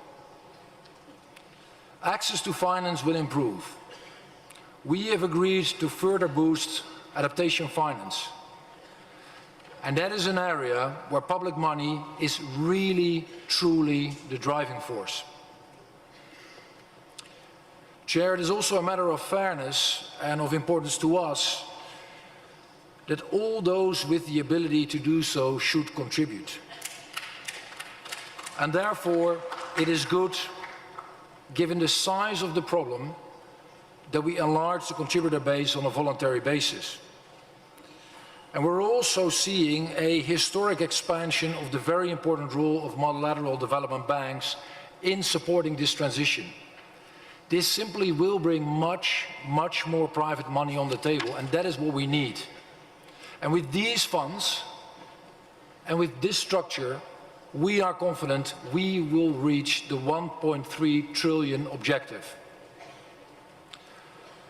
Ladies and gentlemen, another topic that was on our minds this week is reducing emissions. It was not the focus of this COP, but we wanted more, because the world needs more of it. And even though the UAE consensus was attacked, we did move forward, even though it was just a bit. We did manage to safeguard Dubai and take some steps forward. It is less than what we have liked, but it is better than we feared. So we're unhappy to lose a year. We're happy not to lose this fight. And it is not over. We are looking forward to redoubling our efforts until COP30. And we all need to come to Berlin with ambitious new nationally determined contributions. Ladies and gentlemen, may I also say that we did deliver on Article 6, and that is a leap forward as well. We have witnessed the historical conclusion of the rulebook for carbon markets. We now have standards with a UN stamp of approval on it. And this will drive investment, raise ambition, and bring transparency and higher standards. Dear friends, this COP delivered on climate finance, on a goal and an increased donor base. It also delivered on creating trusted rules for international carbon markets. And surely we would have wanted more on mitigation and stronger language throughout the text on gender and human rights. And I'll come to that in a sec. But I have seen a very complex, yet truly impressive week of diplomacy, of rising to the occasion, of exchanging with partners across the globe, not only to those with whom we agree, but particularly also to those with whom we do not yet agree, of strengthening our multilateral processes. And indeed, negotiations, conversations like these are always difficult. but I do trust that we can deliver again next year for everyone in all parts of the world. So, dear Chair, let me finally say that we were trying to indicate our desire to speak on human rights earlier and on gender. And we would like you to know, we would like all of the audience to know, that we lend our voice in the strongest possible way to all those who have earlier spoken in the defense and further enhancement of both gender equality and human rights. It needs to be mainstreamed, and we need to have it across the agenda and everywhere in the document. Chair, I thank you also for all of your efforts.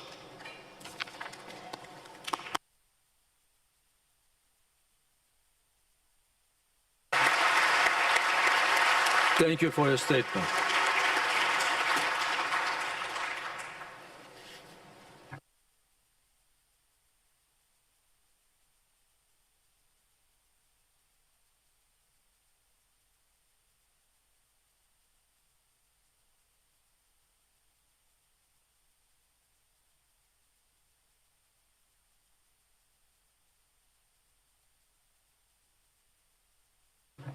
Malawi, you have the floor, please. Thank you very much, Mr. President. I want to raise my voice on behalf of the 45 least developed countries that I spoke for in the afternoon in the other room when we met. I want to agree with India, Bolivia, and also Nigeria as to the statements that they have provided. I just want to register that our group of the ODCs, this goal is not what we expected to get after some years of discussions. It's not ambitious to us. I just want to refer to paragraph 3, Mr. President, in which we have highlighted the need that we have, the gap that exists between climate finance flows and the needs. And we have quantified together that need in trillions and billions of dollars per year up to 2030. And then after noting this, the figure we are getting in paragraph 8 is far less than what we need to get. And therefore, we don't seem to be serious enough to achieve the goal that we all envisage to get. I also want to raise a point, Mr. President, that if you go through the text, we do not see a share that should be coming to the least developed countries group, and also our colleagues in the small and developing states, that we have been presenting together a call for a share, a particular share to flow through to our two groups. This is not contained in the text.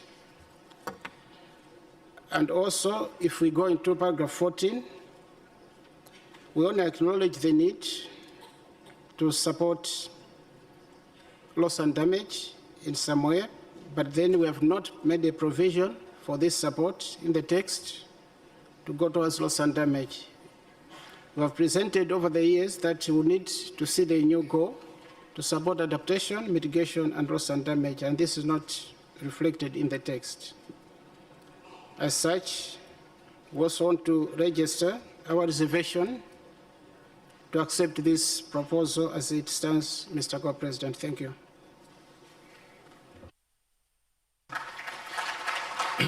Thank you for your statement. I take note of your statement.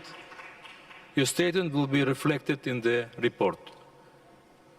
Pakistan, the floor is yours. Thank you very much, Mr. President, distinguished party members, ladies and gentlemen. Pakistan extends its heartfelt appreciation to the government and the people of Azerbaijan for hosting COP29. With an exceptional dedication and hospitality, the administrative arrangements were impeccable, ensuring conducive environment for meaningful negotiation and collaboration. We commend the COP29 presidency for its leadership and tireless efforts for steering these critical decisions with inclusivity and fairness, reflecting the spirit of multilateralism. Pakistan stresses that the principle of equity and common but differentiated responsibilities and respective capabilities from the very basis of global climate change. We also reframe that COP remains the most essential critical forum for going global consensus towards the achievements of the goals of UNFCCC and Paris Agreement, especially Paris Agreement's global temperature target of 1.5 Celsius. We came to Baku with the spirit that our decisions here on critical issues such as new collective quantified goals and CQGs, the global stocktake, GST, and the just transition will put us back on track to achieve goals of the UNFCCC and Paris Agreement. However, we are leaving Baku with mixed feelings and a heavy heart. We note critical gaps in the decisions we all adopted here. Global solidarity is important, but the goals put forward by the developed countries does not match with the needs of the developing countries for the implementation of their NDCs and National Adaptation Plan. We have faced two devastating floods and displaced millions, and glaciers are melting, and heat waves have made living impossible. We demand climate justice. It is not charity, it is moral obligation. Countries are forced to resort to loans to handle the challenges of climate impact. Climate crisis is converting into debt crisis because means of implementation are not clear. We welcome adaptation plan, however, gap in the means of implementation is widening. We also welcome the decisions on Article 6 as well.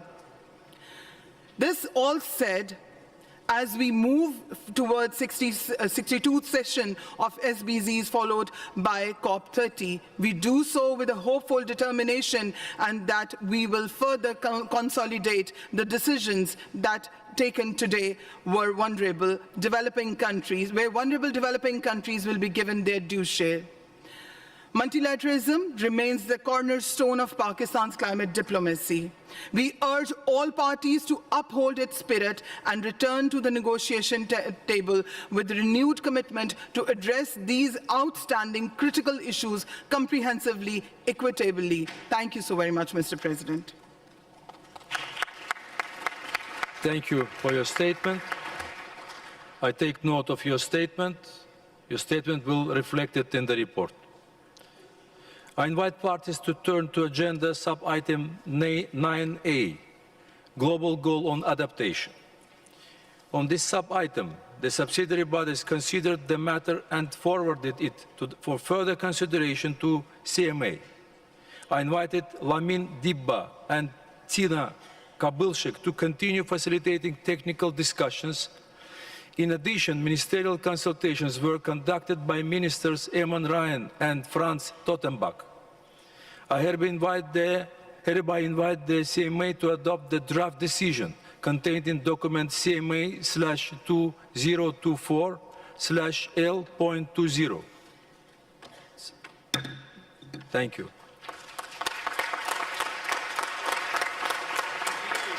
I now invite parties to turn to agenda item 6, Sharm el-Sheikh Mitigation Ambition and Implementation Work Programme. The subsidiary bodies considered this matter but could not conclude its consideration. On Monday, 18 November, I invited Ursula Fuentes and Marcela Quecana to facilitate discussions on the technical elements. Ministerial consultations were conducted by Ministers Tore Sandvik and Dion George. I hereby invite the CMA to adopt the draft decision contained in document CMA/2024/L.23. Thank you. I invite parties to turn to agenda sub-item 11J, United Arab Emirates dialogue on implementing the global stocktake outcomes referred to in paragraph 97 of decision 1/CMA.5. The matters under this sub-item were considered under the SBI, which forwarded it to CMA for further consideration. On Monday, 18th November, I invited Ricardo Marshall and Patrick Spicer to continue to facilitate discussions on this matter. I hereby invite the CMA to adopt the draft decisions contained in documents CMA/2024/L.21.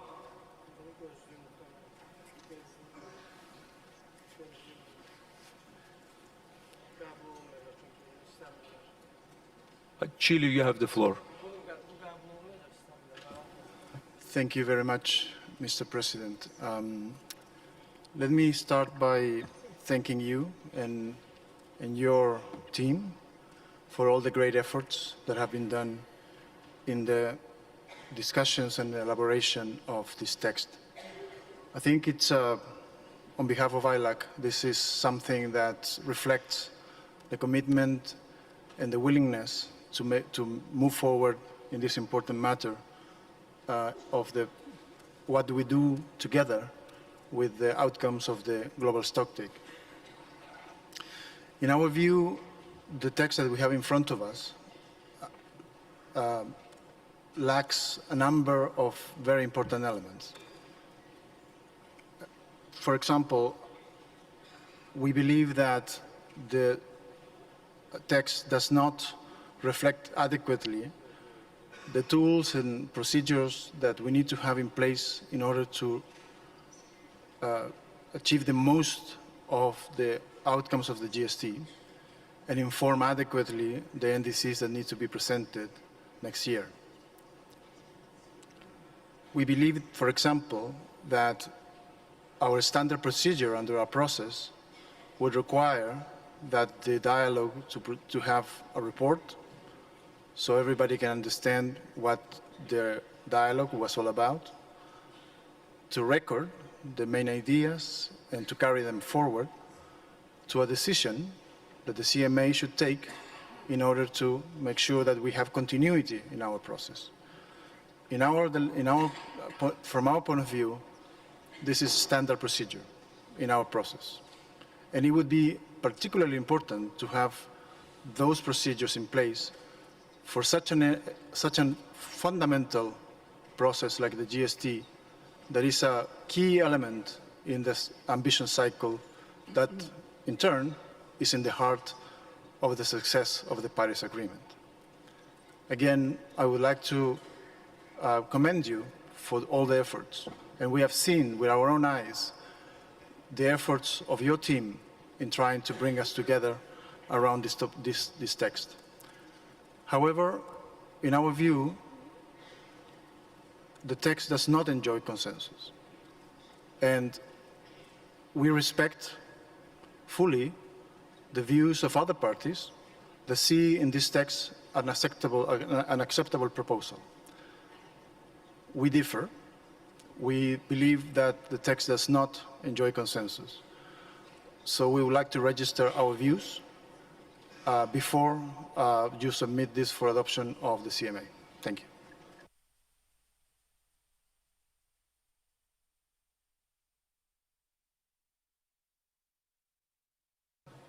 Thank you for your statement.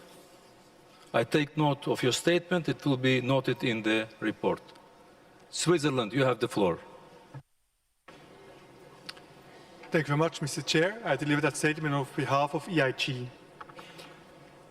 I would also like to start by thanking the co-facilitators for the efforts, also your team, in supporting the negotiation of this agenda item. However, like the colleagues from ILAC, we cannot support the draft decision as it is. It falls short of delivering a meaningful space to progress on our ambition. Last year, we took stock of our efforts to implement the Paris Agreement, and we agreed on specific actions to take to fulfill the gap. the proposed decision does not create such a meaningful action. We regret that the draft was significantly watered down by some to limit discussion on the critical elements of the global stocktake, such as energy transition. We are concerned to see attempts to backtrack from the commitments taken last year. Implementing the global stocktake means, first and foremost, implementing it at home. But it also means tracking progress on our collective commitment, having a space with sufficient time for meaningful exchanges, and having the possibility to take forward a recommendation if necessary. We can and must do better next year. Thank you.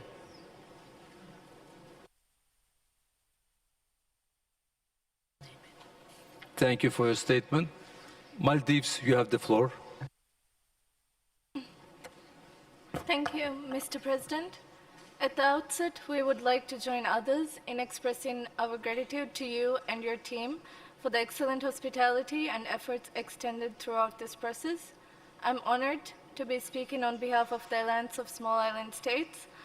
We have engaged in good faith in negotiations under this agenda item, one that is of the utmost importance to us. We have shown considerable flexibility in seeking to reach an acceptable outcome. Regretfully, this has not occurred. The text we see before us falls short of our expectations, of our delegation, and also of our group.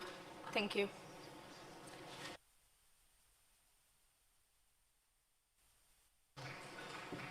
Thank you for your statement. Fiji, you have the floor. Thank you, Mr. President.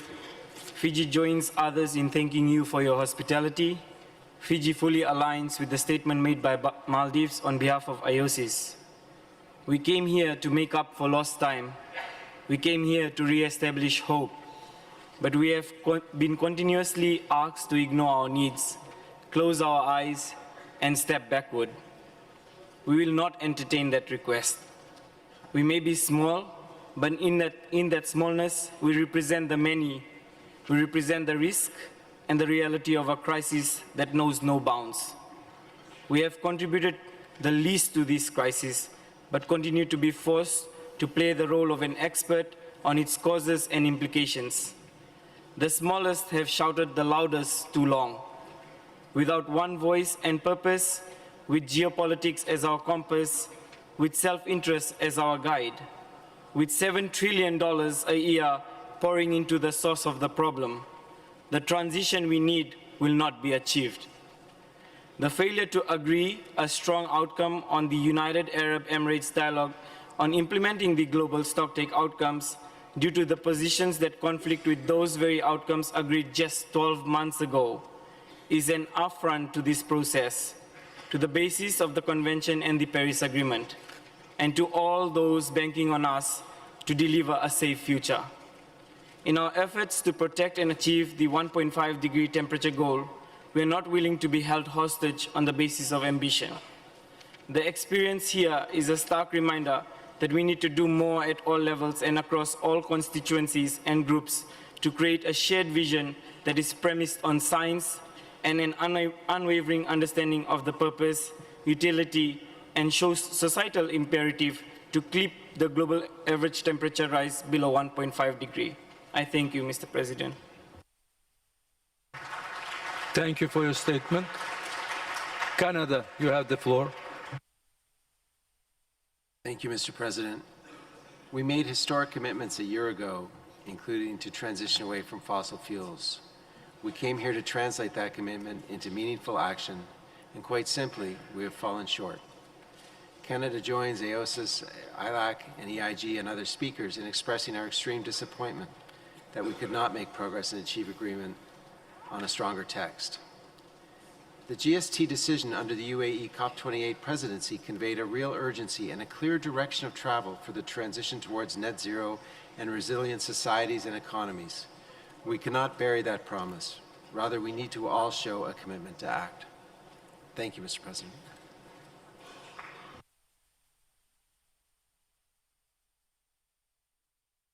Thank you for your statement. Australia, the floor is yours.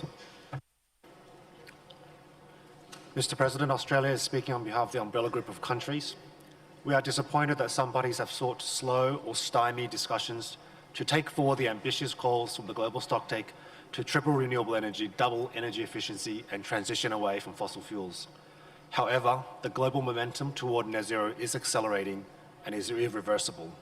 Countries are already working to accelerate the deployment of renewable energy, grids and storage, and to capture the enormous economic opportunities and to provide better jobs and futures for their workers and communities. We affirm our strong resolve to take forward the ambitious actions in paragraph 28 of the global stocktake in our countries and through our ongoing discussions in this forum on the implementation of the global stocktake.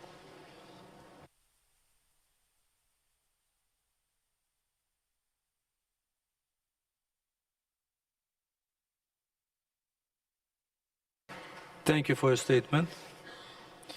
In view of these concerns from the parties, I propose that the CMA requests the subsidiary body for implementation to continue consideration of this matter at its 62nd sessions with a view to recommending a draft decision for consideration at CMA 7.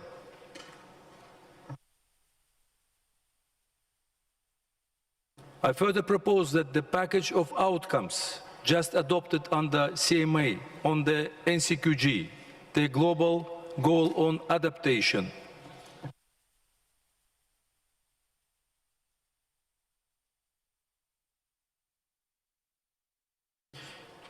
the Mitigation Work Programme, be named as Baku Climate Unity Pact.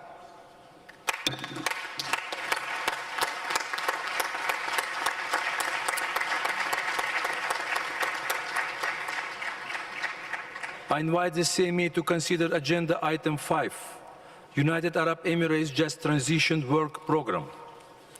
This item was considered by the subsidiary bodies. At the plenary meeting on 16th of November, the subsidiary bodies forwarded this matter to the CMA for further considerations.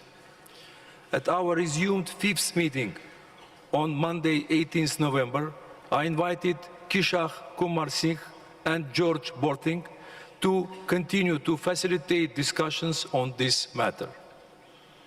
While parties engaged in constructive exchange of views, consideration of this matter could not be completed at this session.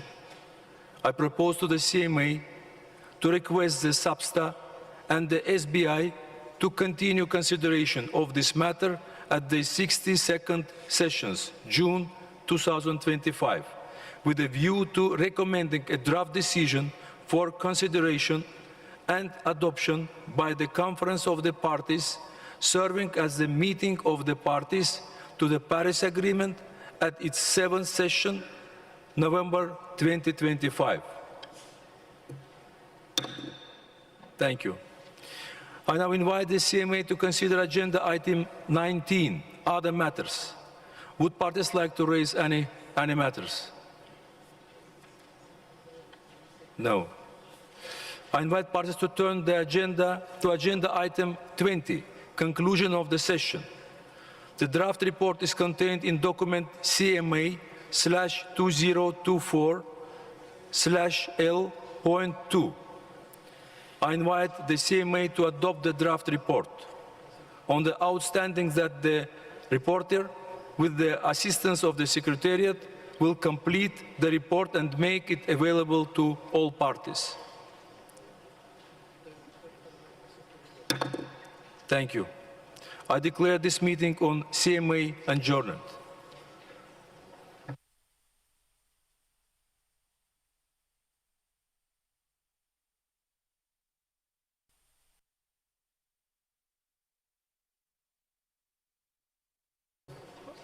I now resume the 11th meeting of the COP.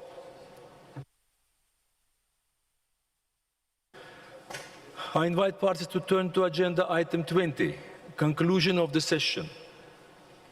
I invite Noura Hamladji from the Secretariat to provide us with the preliminary assessments of the resource implications of decisions adopted by the COP here in Baku. Noura, you have the floor. Thank you, Chair. Several provisions contained in decision adopted by the COP, CMP and CMA at this session have a resource implication over and above the work program for biennium 2024-2025. Under COP Agenda Item 10, matters relating to capacity building, an amount of €33,000 will be required in 2025. The estimated amount will be absorbed within available resources. Under COP Agenda 11, matters relating to the least developed countries, an amount of €1.55 million will be required in 2025. Under COP Agenda Item 17A, administrative, financial, and institutional matters, supplementary funding in the amount of €342,000 for 2025 will be required. Under CMA Agenda Item 8, reporting and review pursuant to Article 13 of the Paris Agreement, provision of financial and technical support to developing country parties for reporting and capacity building, an amount of €81,000 will be required in 2025. Under CMA Agenda Item 9A, Global Goal on Adaptation, an amount of €349,000 will be required in 2025. Under CMA Agenda Item 11A, New Collective Quantifying Goal on Climate Finance, an amount of €648,000 will be required in 2025. Under CMA Agenda Item 15A, Guidance on Cooperative Approaches referred to in Article 6, Paragraph 2 of the Paris Agreement, an amount of €450,000 will be required in 2025.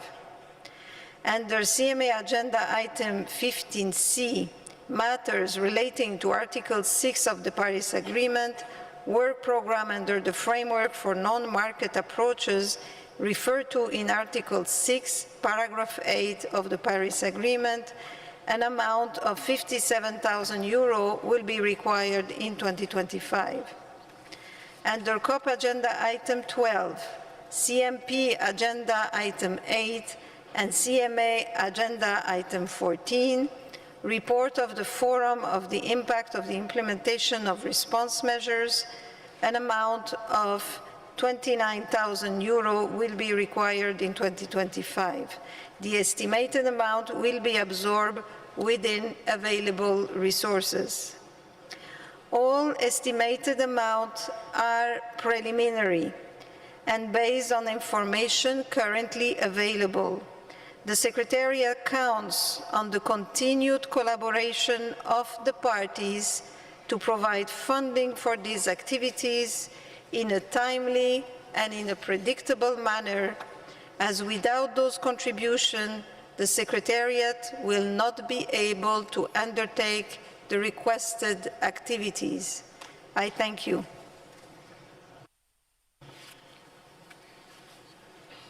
Thank you, Nora. The draft report is contained in document CP/2024/L.1.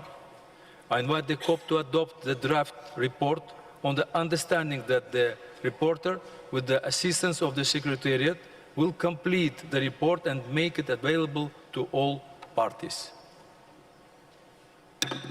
Thank you.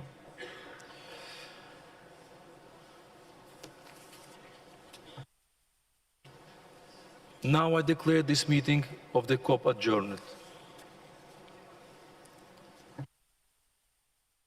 Distinguished delegates, colleagues, I declare open the joint 12th meeting of the Conference of the Parties.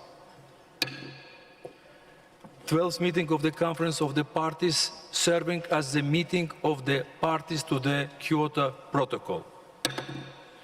And the 12th meeting of the Conference of the Parties, serving as the meeting of the parties to the Paris Agreement. Distinguished delegates, welcome to the joint plenary to hear statements from groups of parties and observers. It is my pleasure to invite Simon to address the plenary. Simon, you have the floor. Thank you, Mukhtar. Excellencies, delegates, colleagues, friends. I want to start by thanking the Presidency for all they have done to enable the Finance COP here in Baku. It has been a difficult journey, but we've delivered a deal. This new finance goal is an insurance policy for humanity amid worsening climate impacts hitting every country. But like any insurance policy, it only works if premiums are paid in full and on time. Promises must be kept to protect billions of lives.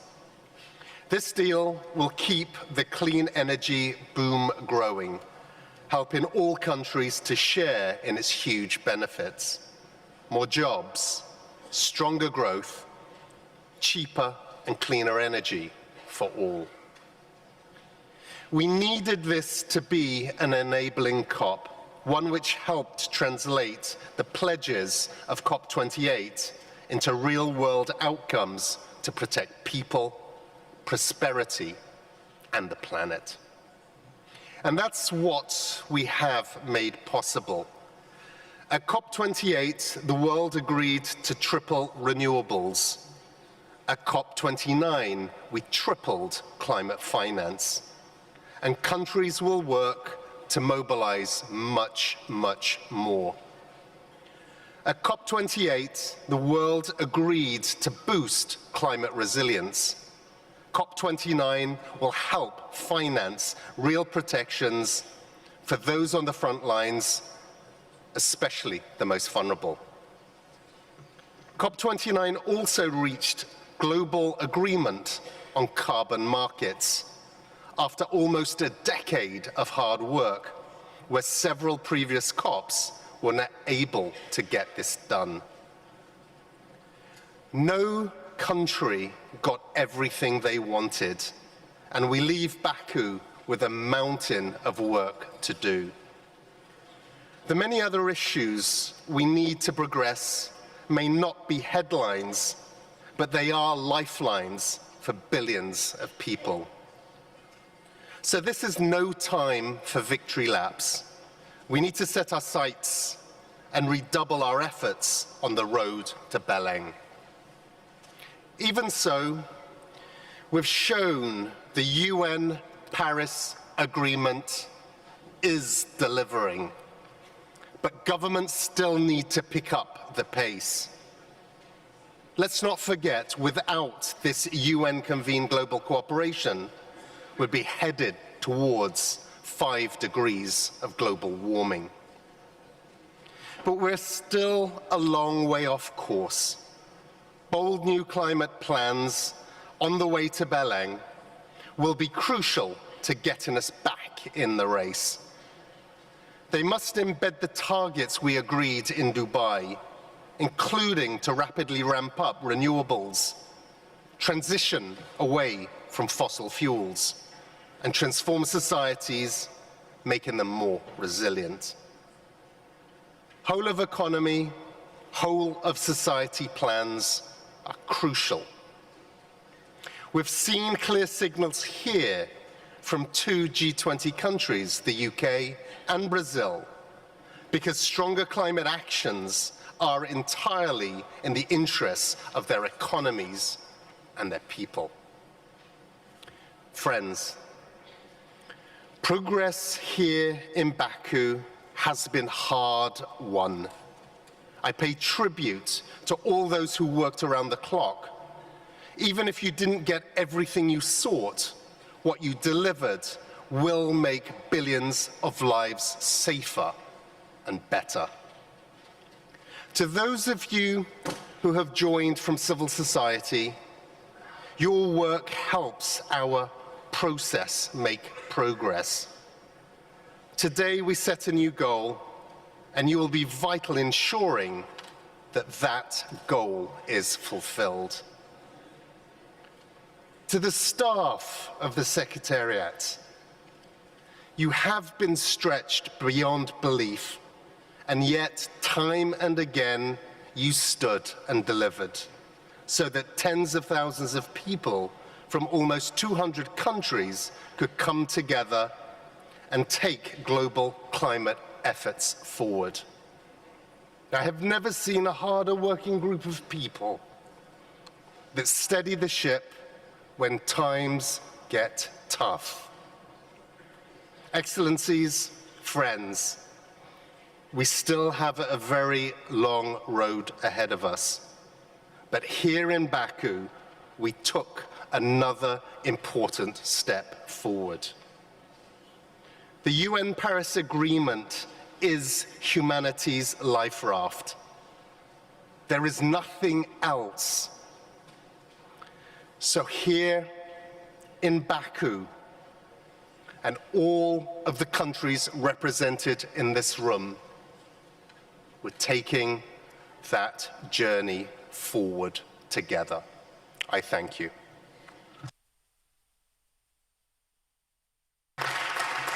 Thank you, Simon. Excellencies, delegates, ladies and gentlemen, we have reached the end of a defining chapter in the climate crisis. We have closed the first decade after the Paris Agreement, and we have almost finished our work here at COP29. Let me express our deepest gratitude to everyone who helped us. The COP presidency thanks the President of Azerbaijan, His Excellency Mr. Ilham Aliyev.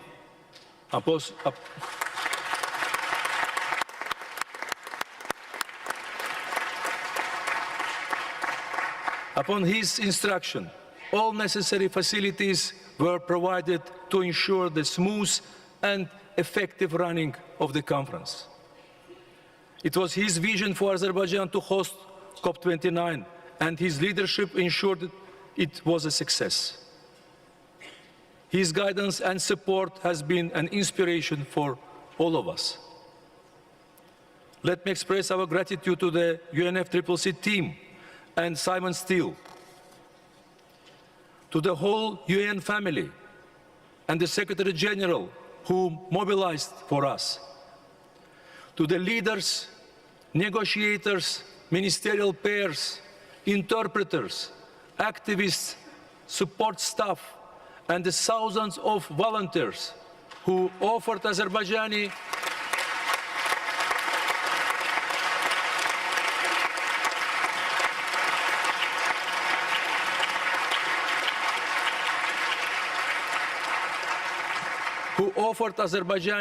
sincerity and hospitality. We're also grateful to those who came before us, from Rio to Kyoto, from Paris to Dubai, where my good friend Dr. Sultan Al-Jaber provided us with a platform to build on for our own success here in Baku. Since the beginning of this journey, people doubted that Azerbaijan could deliver. They doubted that everyone could agree. They were wrong on both. We never accepted that the task was impossible. We knew that breakthroughs demand courage. We understood that reaching for the highest possible ambition is difficult. And we asked everyone to be brave. We called on you to think of each other. We put LDCs and seeds at the heart of the process. And we insisted that you think of your shared future. I must also recognize that entire COP29 presidency team for their hard work. Lead negotiator Yalchin and his dedicated team.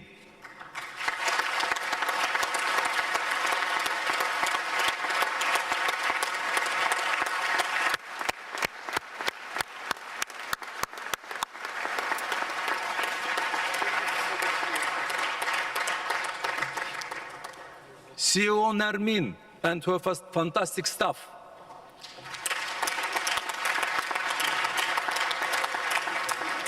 CEO El Noor, high-level champion Nigar, and youth climate champion Leila and their fabulous teams.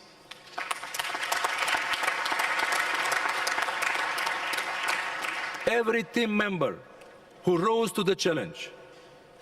Together we hosted one of the largest COPs with only 11 months to prepare.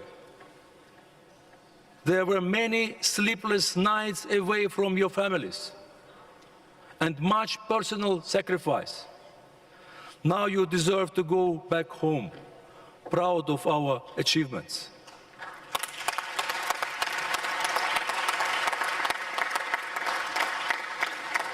Throughout the summit, so many people stepped up and contributed. You supported our action agenda initiatives.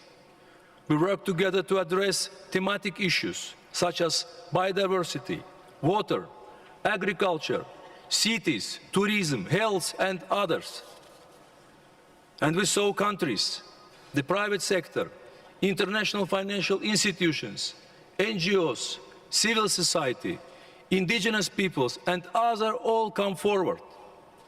To enable action, we finally established the framework for high-integrity carbon markets with Article 6. We are now ready to start approving projects. This market will unlock trillions and save us billions. They will help channel resources to the developing world.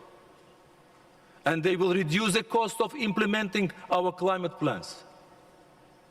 They will mean more coal plants decommissioned, more wind farms built, and more forests planted. They will work taken nearly a decade. And it comes just in time to support ambition in our next NDCs. And through all these challenges, we stayed focused on our top negotiating priority, a new climate finance goal. This was the hardest task that multilateral climate process has ever attempted. We had many difficult conversations. We never stopped pulling you together. We pushed you to reach for the highest possible ambition. With this breakthrough, the Baku finance goal will turn billions into trillions over the next decade. Dear colleagues, under the COP29 presidency, we still have more to do.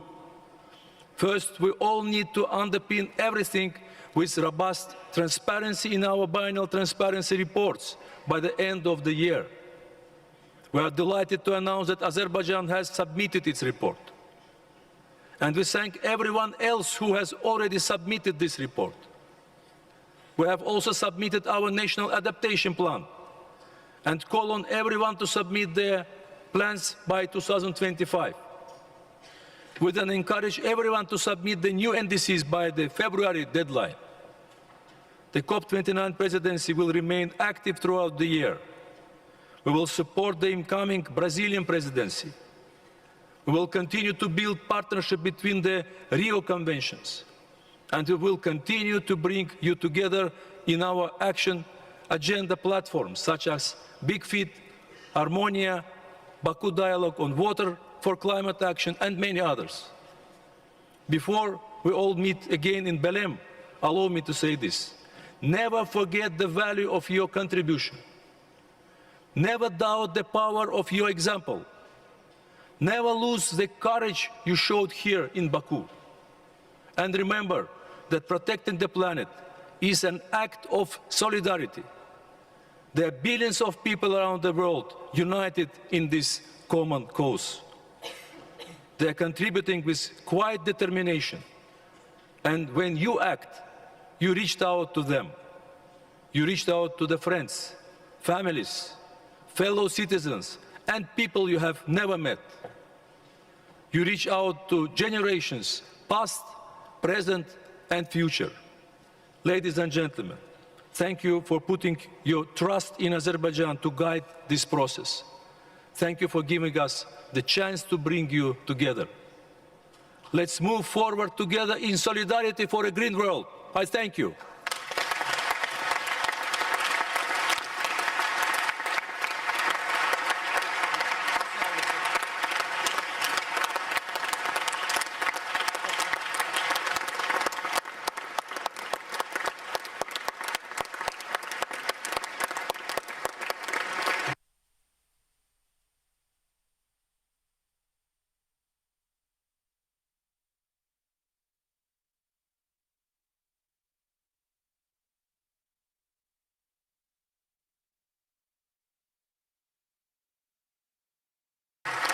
Dear delegates, as mentioned at the beginning of the closing plenary, in the light of the late hour, I once again strongly urge parties who would like to take the floor to keep their interventions concise and propose to limit the time per speaker for 3 minutes.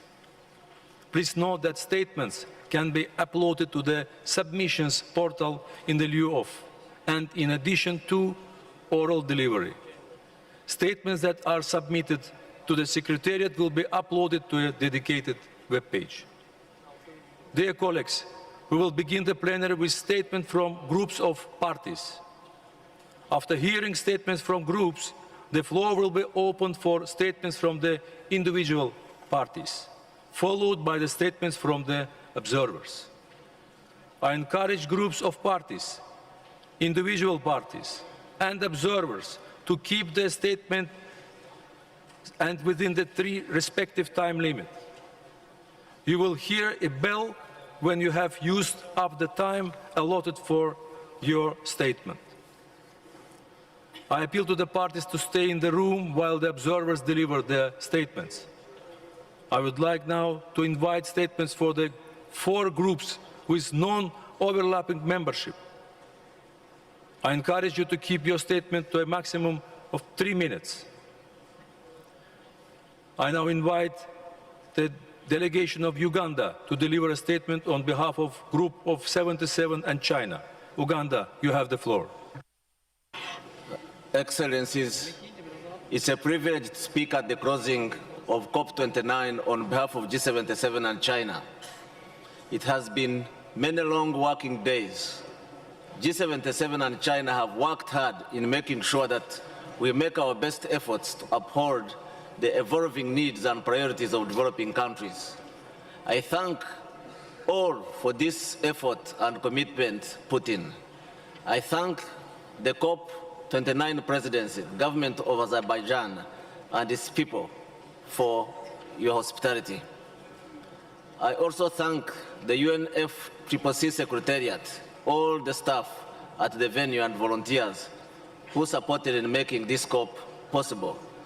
Thank you, President, and your colleagues for your leadership. I thank you.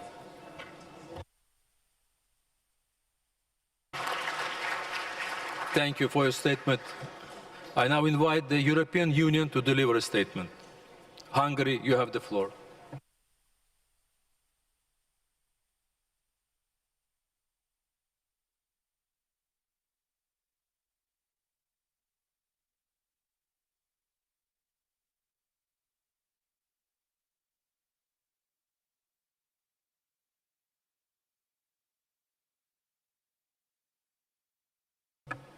The microphone is not working there.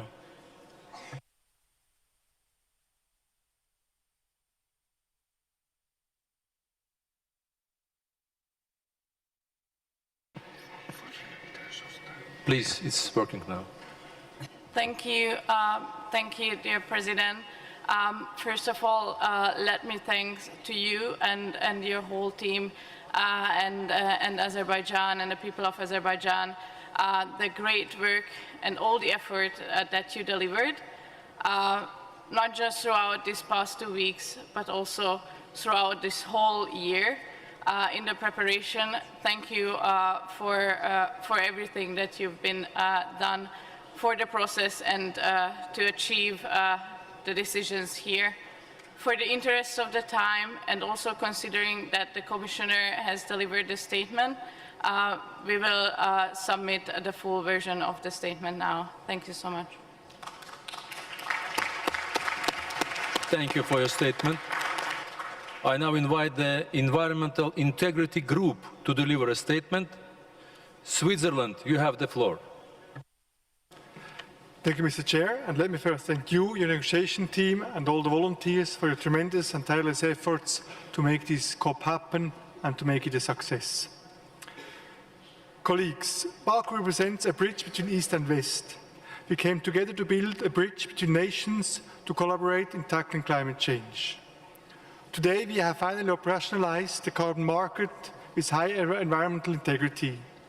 This is a major step to unleash the full potential of carbon markets, delivering robust, environmentally sound and much-needed rapid emission reductions around the globe. And after 3 years of negotiations, we welcome the new collective quantified goal for climate finance. Meeting the 100 billion goal in 2022 and continuing to deliver it annually until 2025 was an essential first step. Today, we are pleased to adopt a new comprehensive goal. We have to ensure that those most affected by climate change and most vulnerable among us have access to the support needed. Committing to the Paris Agreement also means unlocking the climate finance needed, transforming our financial system to support ambitious NDCs, to limit global temperature to 1.5, and to force adaptation and climate resilience. More than ever, we need all hands on deck. We welcome all actors, including those outside the UN climate regime, to work together to enable the scaling up of finance to tackle climate change. Speaking promises, we regret that we are leaving COP29 by breaking one. In Dubai, we made headlines as we upheld the importance of 1.5 aligned NDCs, as we all committed to triple renewable energy, double energy efficiency, and transitioning away from fossil fuels. Now, where are we now, 1 year after our collective promise? Just days after signing the agreement, some appear to be walking it back, calling it a menu of options. Progress is not enough. The timing is even worse. 2024 is set to be the hottest year on record. We take this opportunity to emphasize once more that the path away from fossil fuels is the only path to a safe world for all. It is up to us how we manage and collaborate to ensure a just transition. We call for a space in this process where countries can exchange on best practices and common challenges with regards to energy transition. We also regret that at this COP we couldn't have progress on human rights, gender and intergenerational equity. Social justice should be in the heart of our climate action. For adaptation, we are happy to see development of indicators progress under the GGA. We'll have the opportunity to enhance and continue developing our NAPs and to strengthen our resilience with a human rights and gender-based approach, taking on board indigenous people and traditional knowledge. In this decade, we have all to come forward with 1.5 aligned NDCs and present our BTRs by the deadline of the 21st of December. We'll call on all countries to reflect the highest position ambitions. Every degree of warming we avoid matters to communities around the globe, especially the most vulnerable among us. Despite the setbacks, EIG leaves Baku with determination to work harder for the implementation and to reignite the ambitions that brought us together in Paris. As we look to COP30 in Belém, let this gathering be a wake-up call. The stakes are too high, the science too clear, and the time too short for half measures. Let us not merely reflect on what we missed, but resolve to build a future defined by bold, equitable action. Thank you.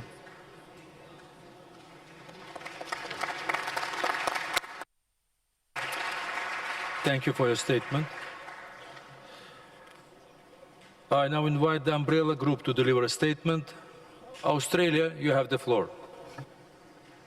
Mr. President, Excellencies, I'm pleased to speak on behalf of the Umbrella Group of countries.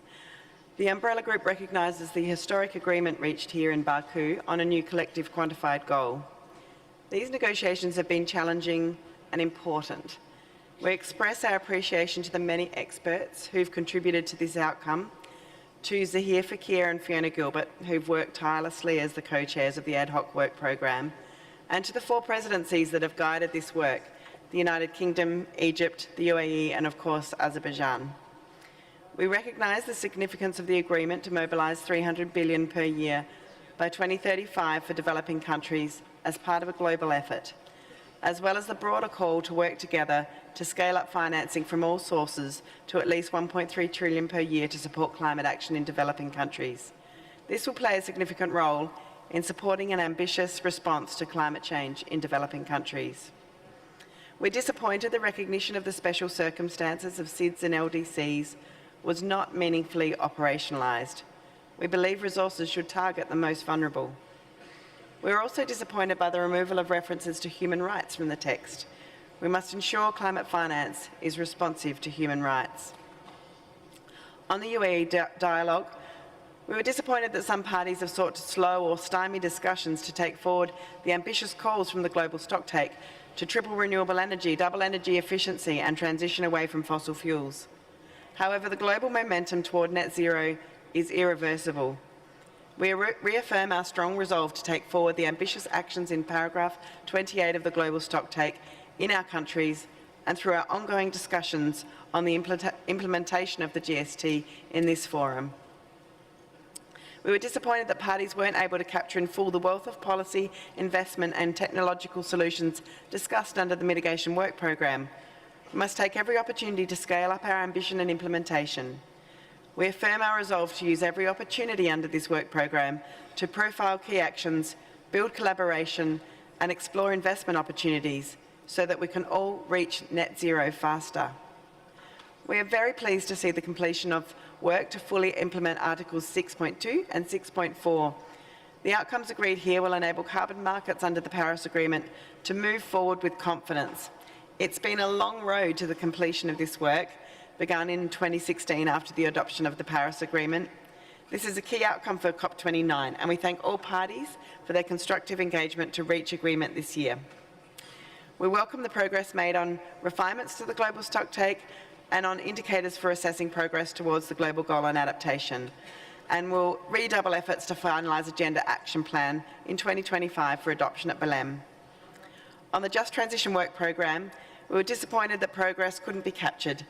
These are key issues that many countries are grappling with and should be a key focus as we help our workers and economies transition to net zero.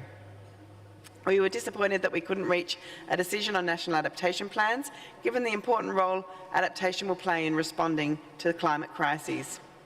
And we're concerned that in several decisions there's an absence of strong language acknowledging our obligations to respect, protect and fulfil human rights.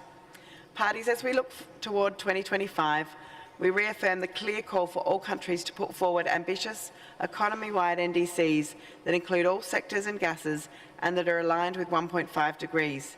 These will be critical to our shared future and to the economic prosperity of our countries. We call on all countries, particularly major economies, to put forward their highest possible ambition. Finally, Excellencies, we thank the Government of Azerbaijan for hosting COP29 in the historic city of Baku. We thank the people of Baku for their warm welcome, including the many friendly volunteers. Mr. President, we thank you for your personal leadership and the dedication of your team to deliver these outcomes in our shared fight against climate change. Thank you.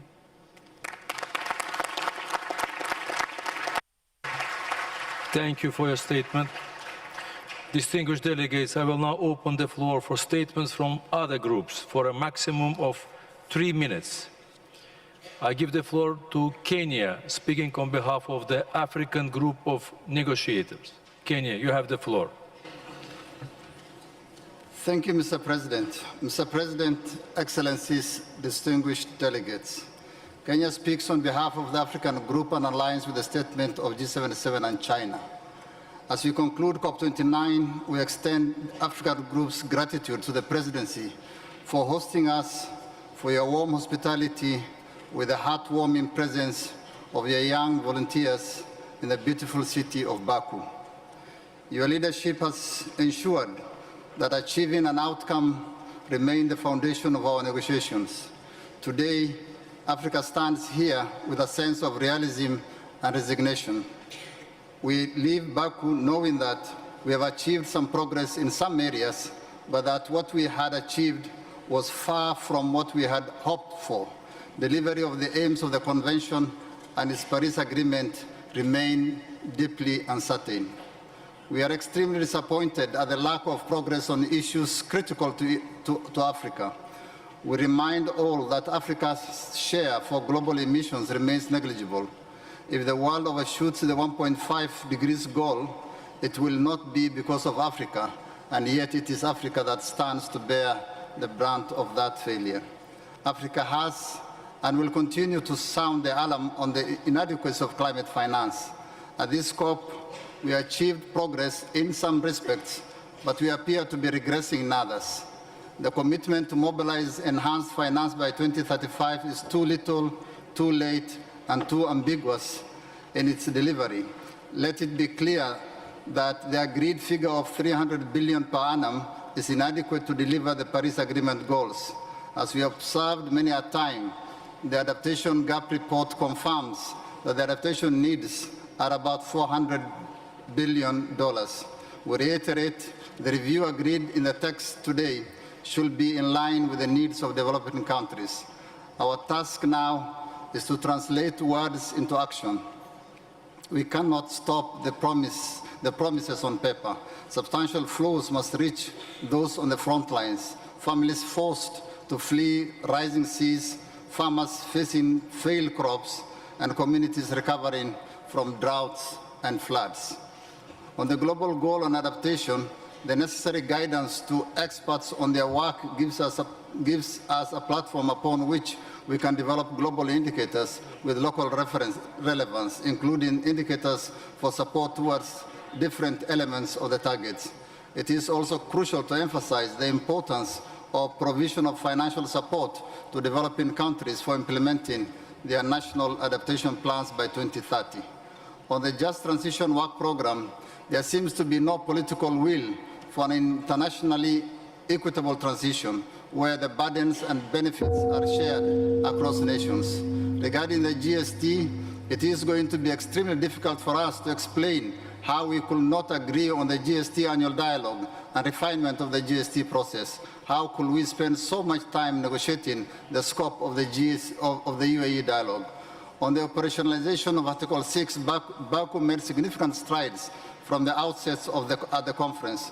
We hope that the safeguards contained in these decisions will ensure environmental integrity, transparency, and inclusive participation of all parties. The African Group remains committed to continuing to improve the rules and guidance, make the Paris Agreement's crediting mechanism a reference in carbon credit standards that will point the way for both compliance and voluntary markets. Regarding Article 6.8 on the Glasgow Committee on Non-Market Approaches, we are confident that the decision taken here in Baku will enable the implementation of concrete projects and programs in the ground. We came into this process with clear expectations, as did all other parties. A multilateral process is, by its nature, a convergence of competing priorities and diverse realities. While not all aspirations are fully reflected in the outcome, we acknowledge the effort made to balance these dynamics. We are realistic about the journey ahead, but let us remember that these commitments are not acts of charity. They are acts of survival, shared prosperity, and solidarity. Climate finance is not a handout. It is the moral and economic imperative of our age. As I close, I remind all of us of the Southern Africans' concept of Ubuntu. I am because we are. When Africa loses, the world loses. When Africa thrives, the world thrives. We reaffirm the principles of Paris Agreement and the Convention and the UAE consensus, and we commit ourselves to working with all parties to deliver on the commitments made here today. Let us rise together to meet this moment. History will judge us not by what we promised, but by what we delivered. I thank you, Chair.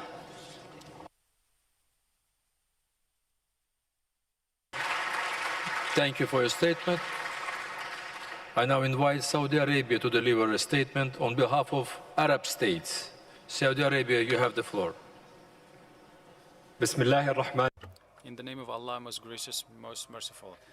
Your Excellency, Mr. Mokhtar Babayev, President of COP29, Your Highnesses, Your Excellencies, dear colleagues, my delegation takes the floor in the name of 22 nations, part of the Arab League. The Arab group associates itself with the statement delivered by Uganda in the name of the Group of 77 and China. President, as we conclude COP29, it is our pleasure to express our sincere gratitude for all the efforts that have been expended during COP29 to achieve progress in global climate action. We would like to commend the wise leadership of the Azerbaijani presidency, which has led to the negotiations to achieve a number of ambitious results which do reflect our collective ambition to overcome collective challenges. And in the name of the Arab group, we'd like to express our sincere gratitude and thanks in your collaboration with all the parties in order to reach the new collective quantified goal, which will bring further support to developing countries as we all face the repercussions of climate change. The Arab group would like also to congratulate the international community for the Article 6 achievement. This is a real milestone in consolidating global climate action and the delivery on the Paris Agreement. The Arab group would like to also welcome the 5-year plan that would like to take into account the socio-economic impacts linked to the required work for climate action. We'd like to continue working with the UAE consensus and the Baku roadmap in such a way as there's continuity in our action as we continue to make progress towards the GGA at CMA 7 and beyond. The Arab group, Mr. President, sees that we need to further confirm the basic principles in the efforts of mitigation as part of our Paris Agreement work and the UNFCCC. Such principles include equity and common but differentiated responsibilities, as well as insistence on the importance of developing states leading these efforts globally. This also includes a recognition of the various tracks that do reflect the various conditions and capabilities of each state, as well as the importance of respecting sovereignty of each nation, and also the ambition in the NDCs, which are the fulcrum and the backbone of the Paris Agreement, as they reflect the ambitions as well as the aspirations and the conditions of every state.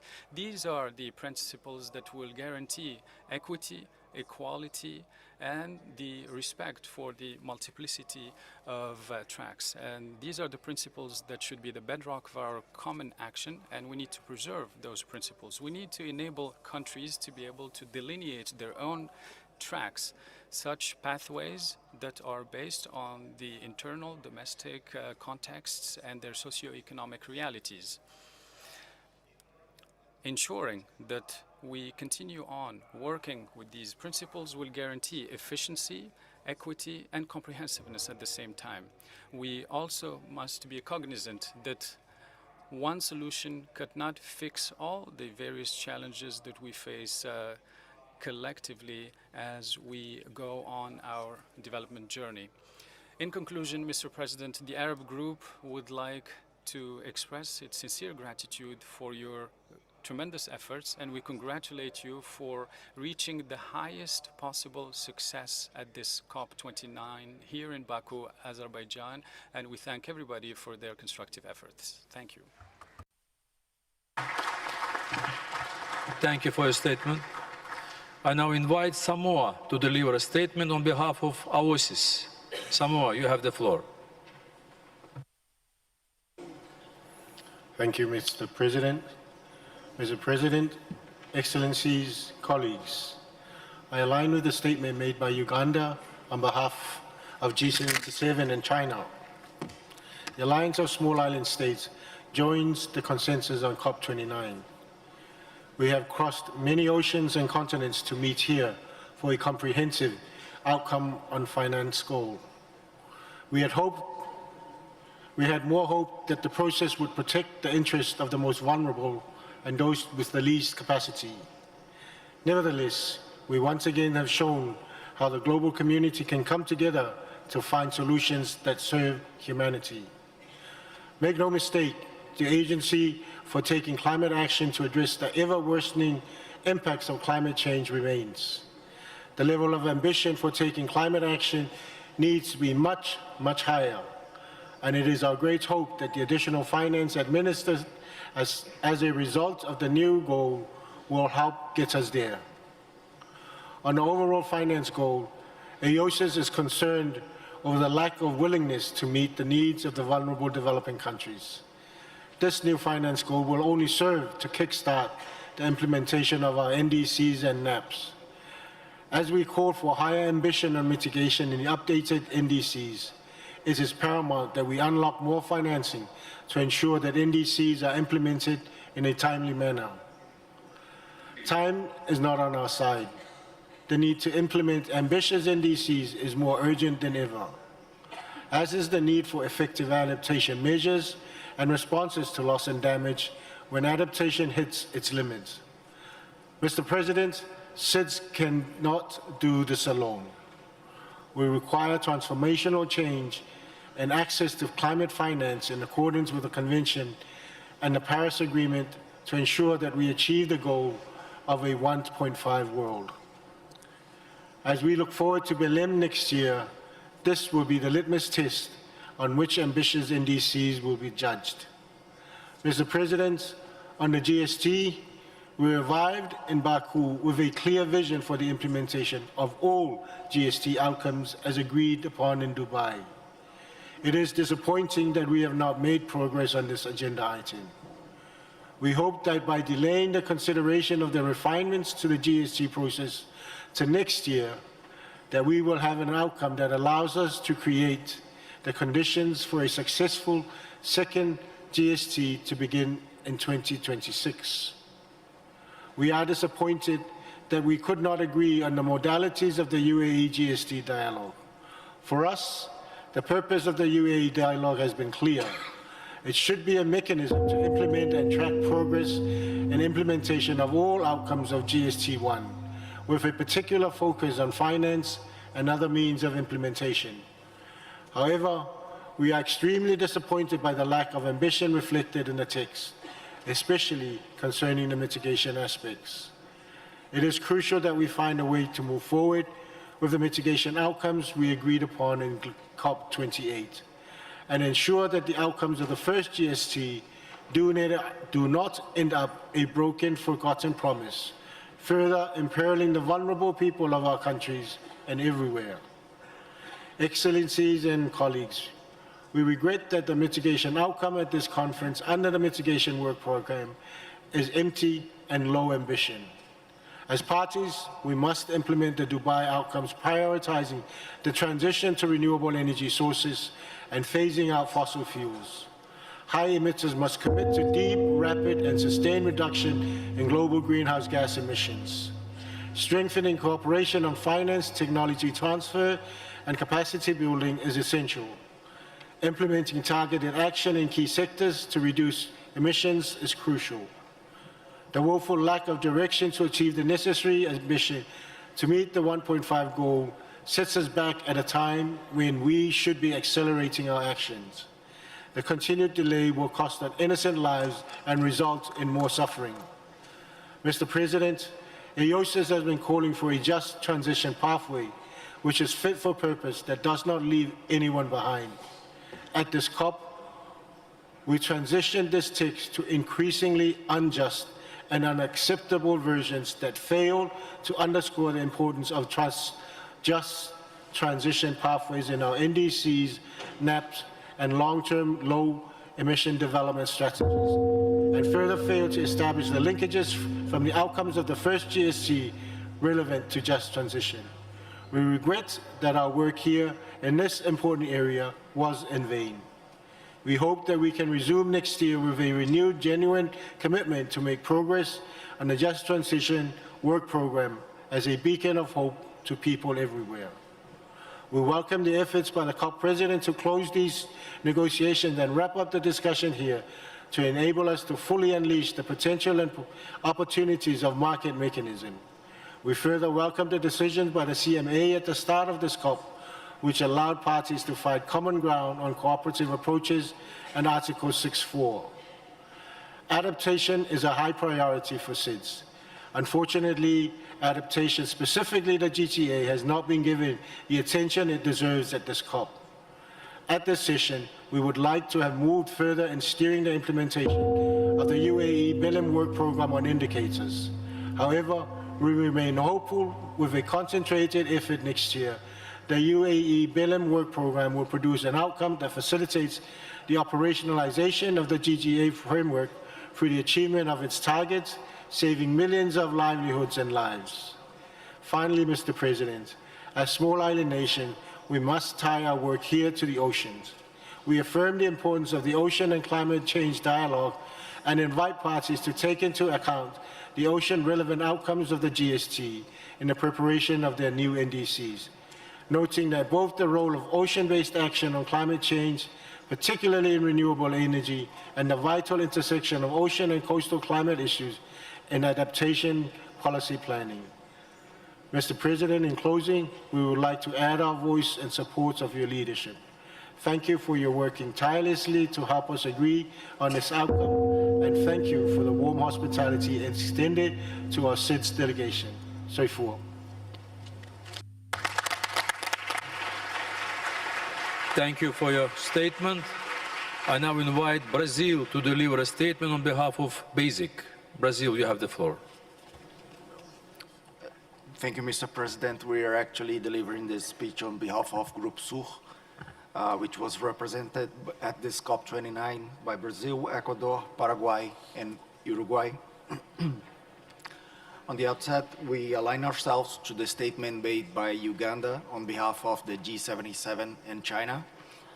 Group Sur expresses its gratitude to the government and the people of Azerbaijan for the wonderful welcoming received during these 2 weeks.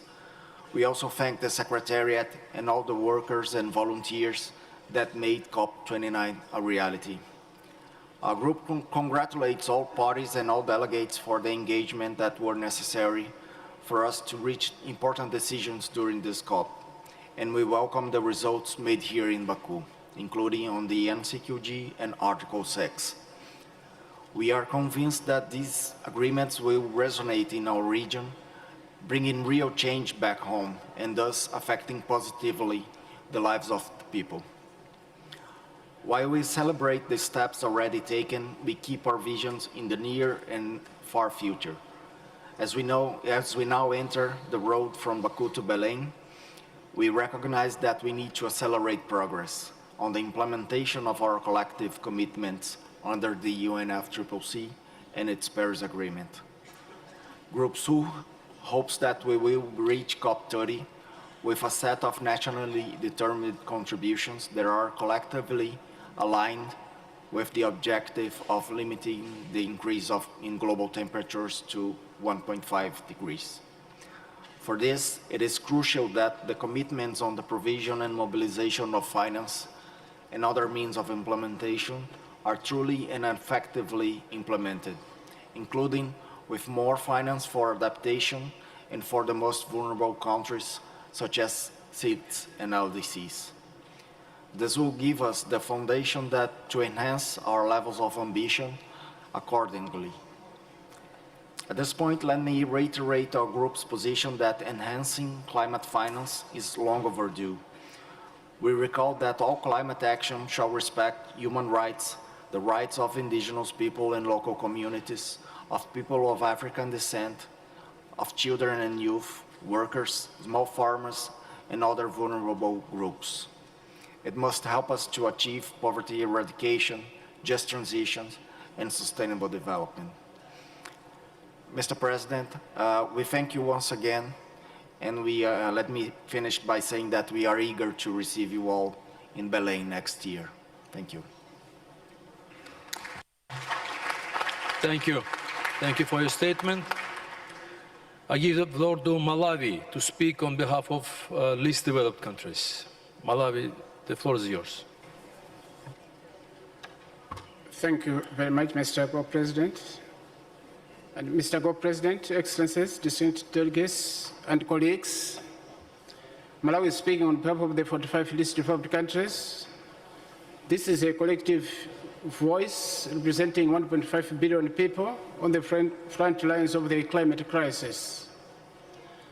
I do also say to myself and my group with the statements made by Uganda on behalf of the Group of 27 and China, the African Group through Kenya, and also the AOSIS through Samoa. Mr. President, we commend your dedication in navigating in this difficult process. We appreciate all the efforts that you have made to take us through in the past 2 weeks up to this point. We are also grateful to the services and the support provided and received from the Secretariat and all the volunteers and the personnel on the ground. However, we have registered some level of profound disappointment.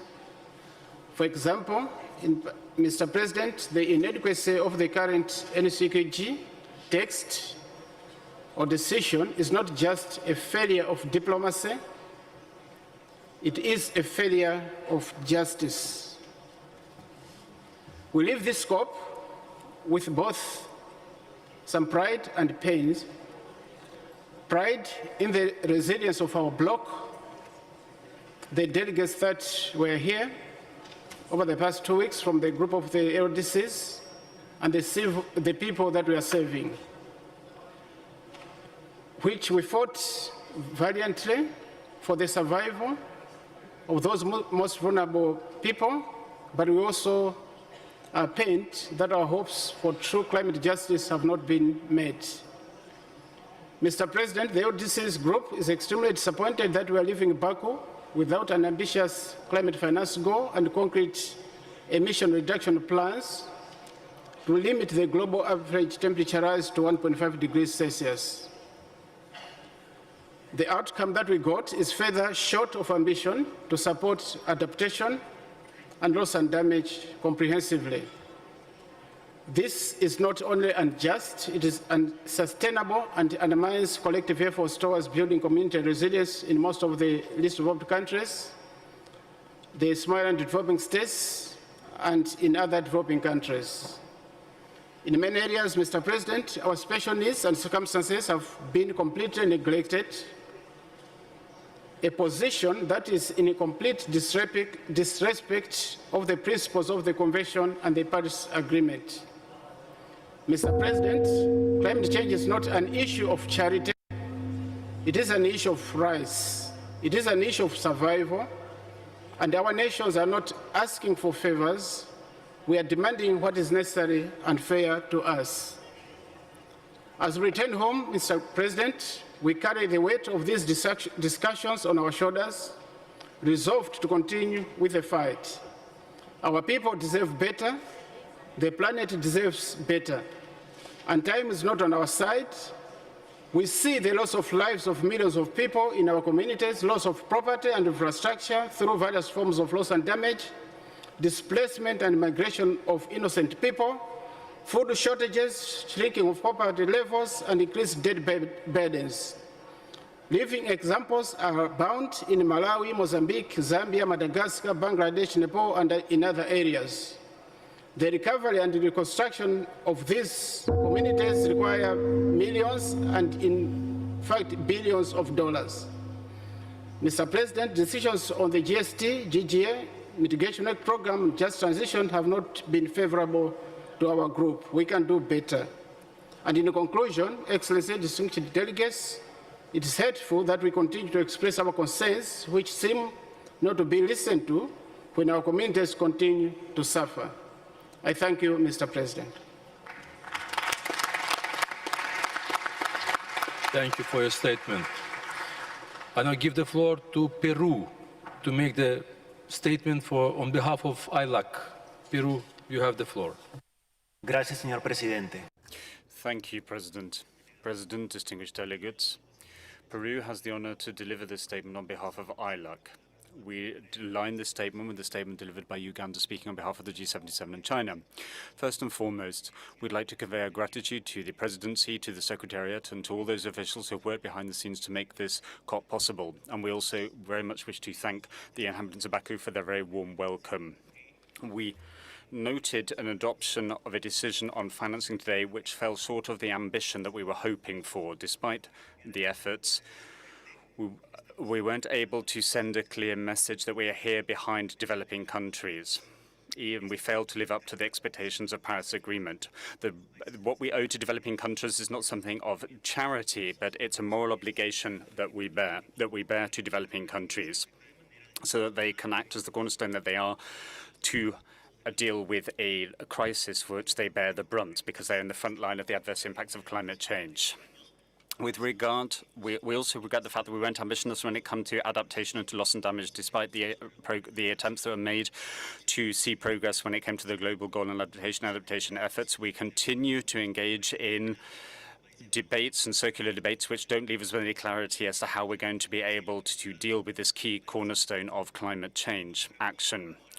We failed also to carry out the review process of the Warsaw implementation mechanism. We hope that our upcoming negotiations in June will be able to reach a fair conclusion on our debates on loss and damage in the Warsaw international mechanism, which reflect the aspirations and needs, particularly of developing countries. We get the fact that despite our attempts to forge consensus over the last few weeks, the consensus on the UAE dialogue for the global stock take and the modalities therefore failed to reach a satisfactory conclusion.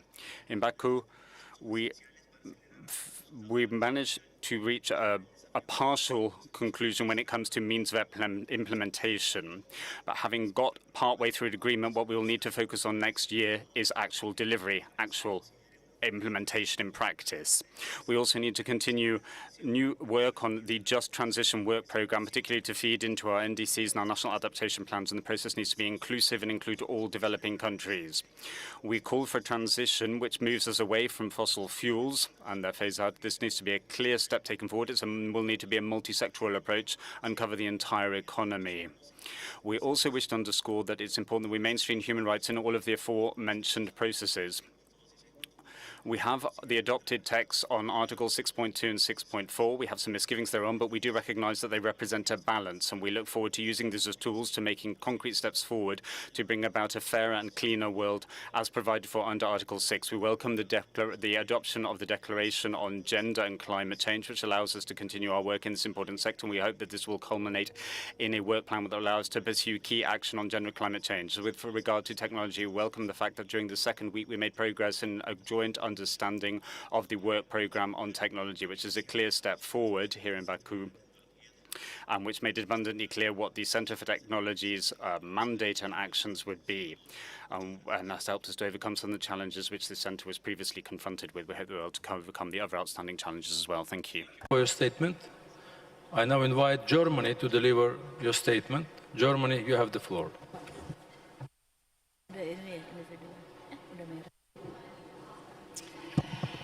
Excellencies, ladies and gentlemen, I fully align with the statement of the European Union. We are living in times when multilateralism seems impossible. The bookies' bets would have been on failure to this COP. But a failure would have meant the end of some countries in this room, and the loss of home, the loss of communities. This was not acceptable to us, because we will not accept that the most vulnerable are left alone in their fight against the climate crisis. This is why for us, for the European Union, for Germany, it was crystal clear we had to open a new chapter on climate finance. An approach that does not overpromise large funds, but actually delivers for those most vulnerable. And yes, $300 billion is just a starting point. We are grateful for the trust of AOSIS and LDCs, and I assure you we will deliver. Because we learned from our mistakes in the past, we cannot sign a check that will bounce. This is also about trust. And yes, we believe that for those suffering the most from the climate crisis, while causing it the least, it is crucial to open up the donor base. So we also invited those, and underline those, who have achieved great growth over the last decades in wealth and emissions to step up. And frankly speaking, I was a bit surprised to hear some argue that voluntarily opening the donor base to include some of the richest fossil fuel powers in the world should be to the detriment of the poorest. For the EU, it's crystal clear. Nobody forgot about our historical responsibilities. And as a member of a younger generation here in the room, it is also clear. We cannot tackle the challenges of the future only with the solutions of the past. We know what our decisions today won't alone be enough to meet all the needs. This is why we got behind the vision of scaling up finance for developing countries to $1.3 trillion and a roadmap to help us make this reality. And this is also why we are so clear. Climate finance and progress in mitigation cannot and must not be separated. Without concrete measures to keep the 1.5 degrees path within reach, no money in the world will save us. We, like many others, especially ILAC, worked to go a lot further to implement the goals we set ourselves in Dubai on mitigation. Not only confirming the exits from fossil fuels, but taking concrete action to make this possible. To come as close as possible to the 1.5 degree pathway, but also to realize the chances of green transformation for all, especially the least developed countries. Because climate justice means that the opportunities coming from this transformation are not unfairly distributed again. And yes, that's why we do not only feel you, AOSIS and LDCs, but we will continue to work for more on our road to Belém. Because, as the African group said, our agreement here tonight is not enough due to resistance from a few. But let's be also very clear. Those who have come here to prevent progress and to weaken our multilateral UN system altogether have failed badly. And those who believe in a better world have won. To have achieved this in these shaky times, where we need our UN system and rules-based international order more than ever, as a protection for smaller and vulnerable countries, this is a success. A success on our way to a better world for men and women, equal in their human rights. Thank you. Thank you for your statement. I invite Indonesia to deliver a statement. Indonesia, the floor is yours. Thank you, Chair. Chair, Excellencies, distinguished delegates, Indonesia deeply appreciates the Azerbaijan presidency's dedications and tireless effort in guiding us toward consensus on critical agenda items. We also commend the collaborative spirit and flexibility of all parties, which have been vital to the progress achieved these negotiations. However, it is deeply disappointing that COP29 continued to lack inclusivity and adequate time for key discussion, sidelining critical voices, particularly from most vulnerable. Such neglect undermines multilateral cooperation and risks reducing this process to a hollow exercise. Even more alarming is the persistent lack of ambition and commitment from developed countries. The world is watching, and failure is not an option. We must ensure every voice shapes our collective path to urgent climate actions. Indonesia believes that NCQG should covering climate finance from 2025 to 2035, prioritizing public funding through grants and equivalents from developed countries, with quantum numbers reflecting the need of developing countries. It should address mitigations, adaptations, loss and damage, and just transition with affordable financing for developing countries. To ensure transparency, we propose the Standing Committee on Finance deliver annual reports on NCQG progress, incorporating both quantitative and qualitative elements. Regarding commitment to national and global goals, Indonesia remains committed to achieving its NDCs and advancing toward net zero emissions. However, these ambitions depend on substantial financial and technical support from developed countries. On mitigations work program, Indonesia welcomed the text. Effective mitigations require not only alignment with the 1.5-degree target, but also strengthened means of implementations through concrete and accessible support. This dual approach enables higher ambitions globally. Detailed clarity on the digital platform's operations, sustainability, and inclusivity is crucial to ensuring its effectiveness. On just transition, Indonesia supports the inclusions of Article 3, Paragraph 5 of the Convention, reflecting a shared principle. We urge retaining references to the dual challenges and opportunities of sustainable development and poverty eradications in the low-emission transitions. Aligning with G77 plus China, we advocate balanced language that acknowledge all energy sources and promote fairness for developing nations through just partnership and collaborative approaches.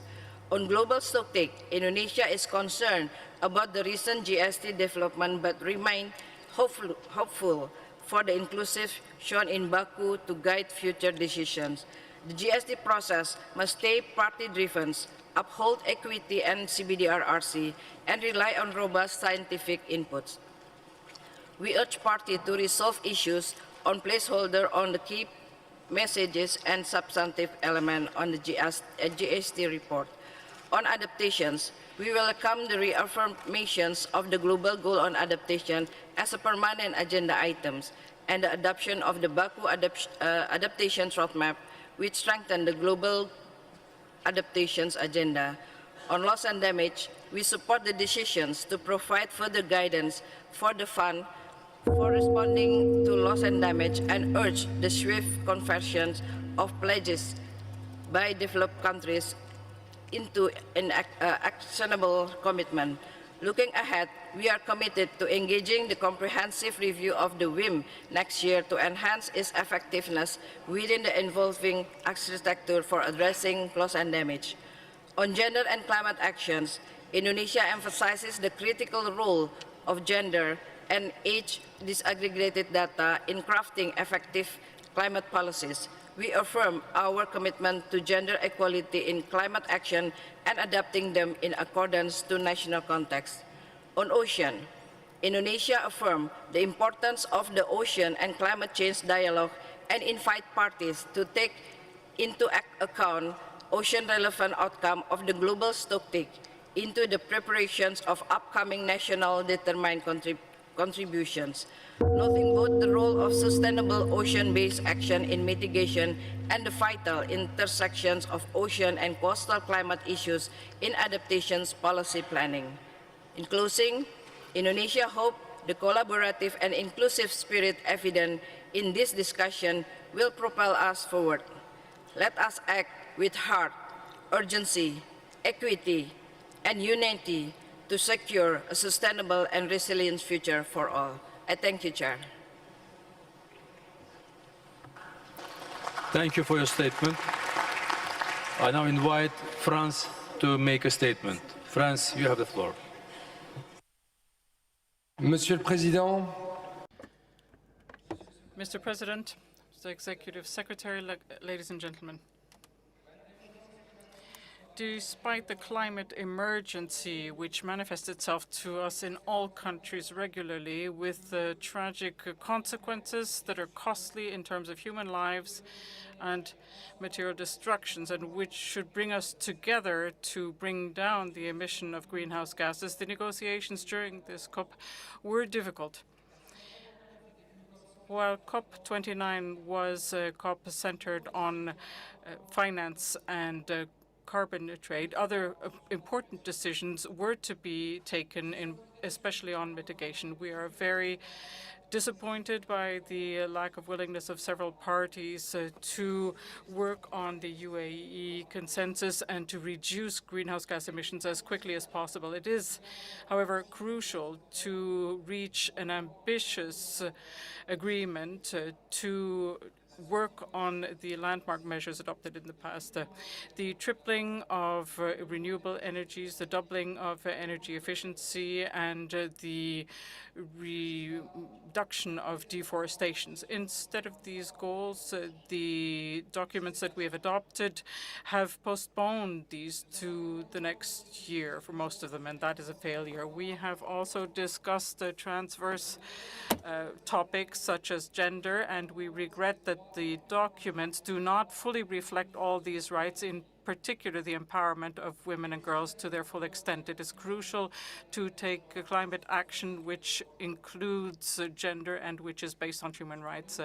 On the new finance goals, we have agreed to a significant amount of $300 billion by 2025 and accepting $1.3 trillion for developing countries with all stakeholders. We would like to assure the international community of our support for climate action in developing countries, in particular the least developed countries and the small island developing states.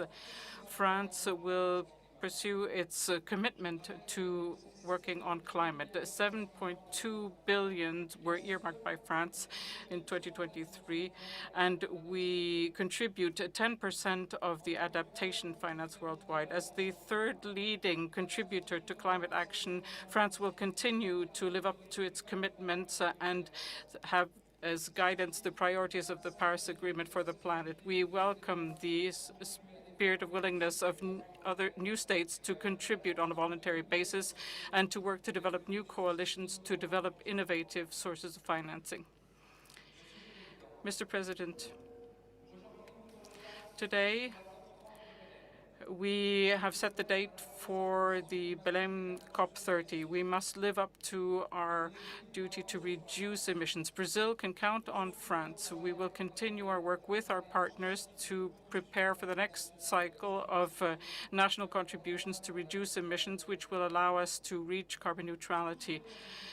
Any effective response to the climate emergency must be multilateral. And in this context, agreements on finance and on Article 6 of the Paris Agreement are encouraging and will allow us to put the world on the right trajectory to limit warming to 1.5 degrees. Thank you. Thank you for your statement. I now invite Turkey to make a statement. Turkey, you have the floor.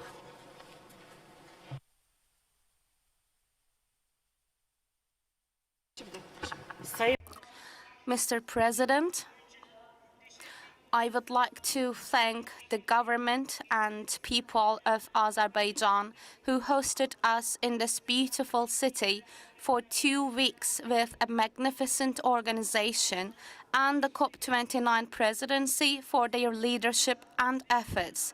During this period, all parties gathered in Baku to accelerate effective climate action. I would also like to thank all parties for their devoted work at the political and technical level on the issues under the agenda. We all knew that this conference of parties, whose main theme was a new finance goal, would be difficult. We sent an important message to the world by successfully completing such a difficult agenda within the framework of transparency and inclusiveness. It's very important that the decisions taken under finance are implemented in a way that strengthens the mitigation ambition and makes us all more resilient against the adverse effects of climate change. We are pleased with the agreement reached under Article 6. As Turkey, we attach importance to the inclusive and effective functioning of the mechanisms under the Paris Agreement. The progress made under the global goals on adaptation is also a remarkable success. Dear delegates, as Turkey, we strive to take the steps that are required of us with a vision that accelerates, facilitates, and includes all parties in climate action. Turkey is a bridge between developed and developing countries, not only in terms of its geopolitical position, but also in terms of its socioeconomic aspects.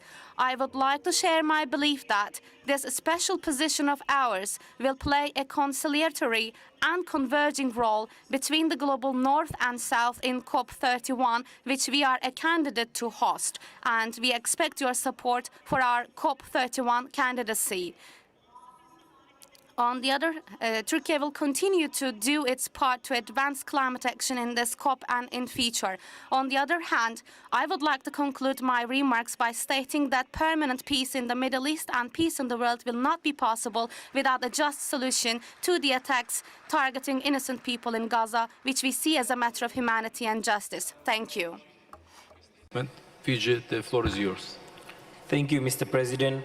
Fiji delivers this statement on behalf of the Friends of the Ocean and Climate and is joined in this statement by the African Group of Negotiators on Climate Change and its 54 member states, the Alliance of Small Island States and its 39 member states, Australia, Canada, Chile, the European Union and its 27 member states, Indonesia, Monaco, Norway, the United Kingdom and the United States. Mr. President, Excellencies and colleagues, the sixth assessment report of the Intergovernmental Panel on Climate Change shows that it is unequivocal that human influence has warmed the atmosphere, ocean and land. Widespread and rapid changes in the atmosphere, ocean, cryosphere and biosphere have occurred. Every increment of global warming will intensify multiple and concurrent hazards. Adaptation solutions implemented at appropriate scales when combined with ambitious and urgent mitigation measures can meaningfully reduce impacts, and some future changes are unavoidable and/or irreversible, but can be limited by deep, rapid, and sustained global greenhouse gas emission reduction. On the occasion of COP29, we, the Friends of the Ocean and Climate, note with grave concern the adverse and widespread impacts of the global climate crisis on the ocean and its ecosystem, reaffirm our steadfast commitment to promoting the ocean climate nexus at the UN Climate Change Conference and utilizing sustainable ocean-based mitigation and adaptation actions that protect the integrity of all ecosystems in accordance with the best available science. We also affirm the importance of the Ocean and Climate Change Dialogue, highlight the key messages from the informal summary reports of 2023 and 2024 as important considerations for future actions, and commend the co-facilitators for their leadership. We note the importance and urgency of finance for mitigation and adaptation activities that support sustainable ocean-based climate action to achieve the long-term goals of the Paris Agreement, including for developing countries, in particular SIDS and LDCs, and acknowledge the critical role and traditional knowledge of indigenous people as well as local communities as stewards of nature and of all women and young people, and the importance of their full, equal, and meaningful participation and leadership in planning, designing, and implementing ocean-based climate action that protects the integrity of all ecosystems. Together, we can align efforts to safeguard ocean and coastal communities and ecosystems and our collective future. Minavalevu, and thank you, Mr. President. Thank you for your statement. I give the floor to China, speaking on behalf of BASIC. China, the floor is yours. 尊敬的巴巴耶夫主席。 Your Excellency, Mr. Babayev, dear colleagues, first of all, I'd like to thank the presidency team for their hard work day and night. I thank the Secretariat and the coordinator of various agenda items for their efforts for advancing the negotiations. I thank all the supporting staff of the COP for their contribution. I thank Baku. This year marks the 30th anniversary of the entry into force of the Convention. The governance process of the Climate Convention over the past 30 years has stood the test of time. Although not a smooth sailing, it has always been striving forward. We're in a community of shared future. Facing the climate change, we have to show solidarity in common response. We have taken note of the NCQD outcome. The developed countries' commitment in finance are far from the needs of the developing countries. The finance obligations of the developed countries should be further specified. Dear colleagues, July 2025 marks the 80th anniversary of the founding of the UN and the 10th anniversary of the Paris Agreement. Standing at a new historical juncture, all parties need to stay true to the original aspiration and forge ahead. We should work on the basis of Paris Agreement rather than backtracking. The key to addressing the global climate crisis is to uphold multilateralism, work together on our commitments, and achieve a mutually beneficial cooperation. China is a responsible developing country. No matter how the international situation changes, China will be firm in working with all parties to promote the multilateral process and international cooperation on climate change. China will continue to implement the national strategy of climate change, implement the goals of carbon peak and carbon neutrality, carry out extensive South-South cooperation on climate change, and provide assistance to other developing countries in their response measures to the best of our ability, and contribute to global green, low-carbon, and climate-resilient sustainable development. Let us work together towards the vision of Convention and the Paris Agreement, and jointly build a clean and beautiful world. Thank you, President. Thank you for your statement. I now give the floor to Canada to make a statement. Canada, the floor is yours. Thank you, Mr. President. Canada came to COP29 determined to strengthen global efforts to fight climate change. We were proud to come here to Baku with a diverse delegation that included Indigenous peoples, workers, youth, and civil society leaders. We came to learn, to listen, to work with others, and to secure strong outcomes. Because we see the worsening impacts of climate change in all of our countries. We came to COP29 with high expectations to build on the outcomes we agreed on in Dubai. We came here to translate our GST commitments into meaningful action, and we remain determined to work with partners to continue taking concrete steps. Mr. President, back home, what our citizens demand is that we drive down greenhouse gas emissions. In that context, we need to finalize ambitious NDCs in 2025 and take immediate and concrete steps to turn our NDCs into action. It also means we need to address mitigation here in this forum. We need to demonstrate to the world that we are credible and we are determined. On finance, Canada welcomes the important steps forward we've achieved here. Canada sees today's result as an opportunity to listen, to partner, and to act. Because for us, the goal is not just what we adopt on paper, but how we deliver upon our commitments. We know we have important work to do. And we know we can do better in unlocking new sources of finance and more transparent private sector mobilization. We know that funding needs to be available and accessible to those who need it most. There were other key outcomes that we cannot lose sight of. Together, we adopted a renewed program of work on gender. We have adopted the local communities' Indigenous peoples platform. We finalized tools to ensure the transparency and integrity of international carbon markets. We are, however, disappointed that we did not adopt a decision to shape the work on just transition and cement the importance of human rights and labor rights as we transition our societies and our economies. Before closing, Mr. President, I do want to thank you, the Presidency, your team, the UN Secretariat, and all the workers and volunteers who worked very long hours in support of COP29. Thank you.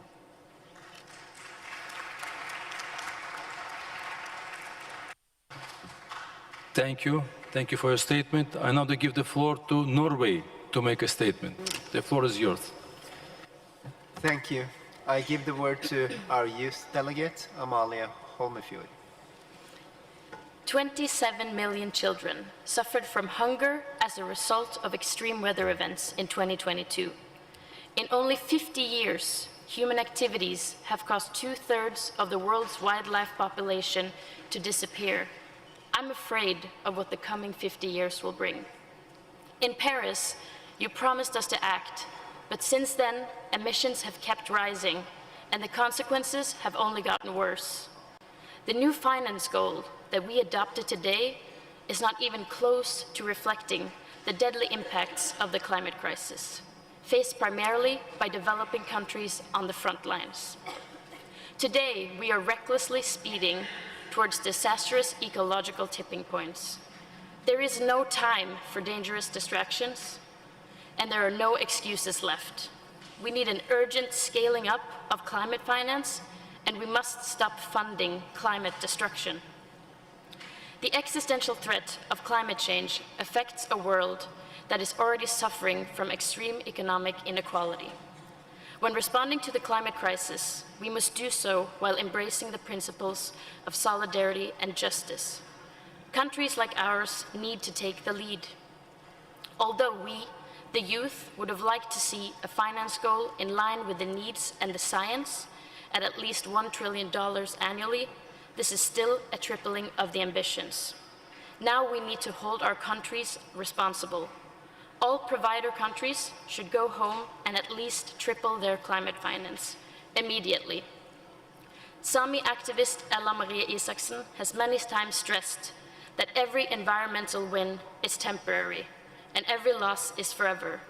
We cannot afford to lose this fight, and forever is approaching quickly.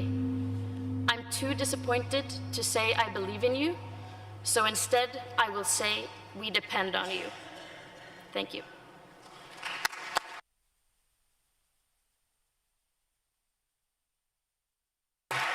Thank you for your statement. I give the floor to Iraq to make a statement. Iraq, this floor is yours.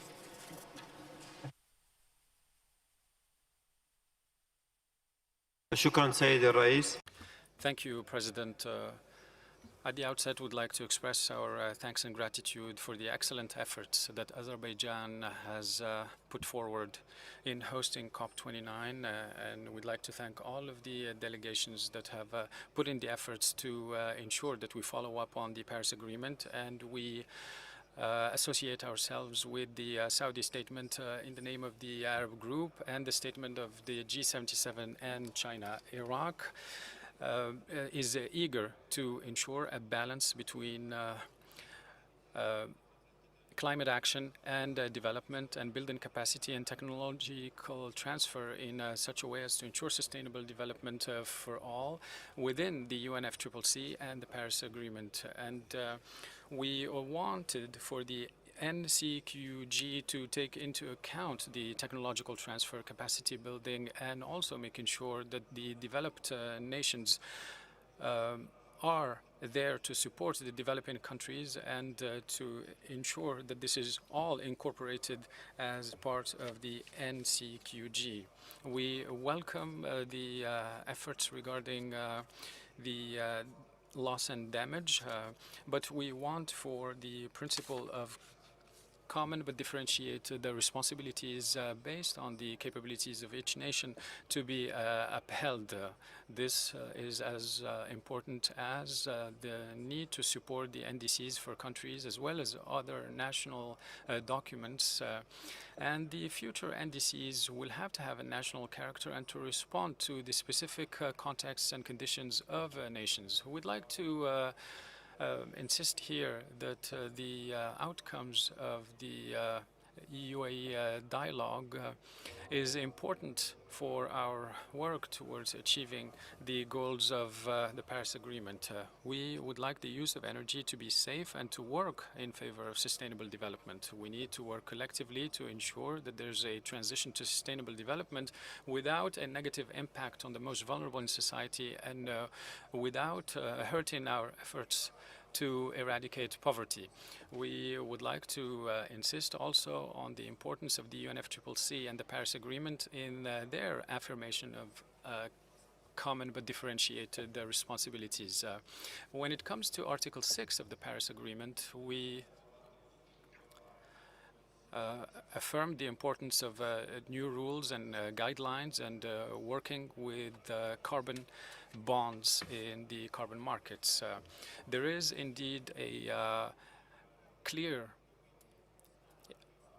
importance for dedicated funds to ensure that the negative impact is contained, especially for developing countries. We have to affirm here that the mitigation work program that we agreed on in the UAE is conducive to achieving those goals, especially when aligned with damage and loss. There are countries and communities that are being subjected to biodiversity loss, and the impact is also felt among other vulnerable groups within society, including the elderly and persons with disabilities and others. We need to work together to counter the repercussions of climate change based on the common but differentiated responsibilities. We'd like to thank the UNFCCC Secretariat for all the efforts to convene this COP in addition to the presidency. Thank you very much.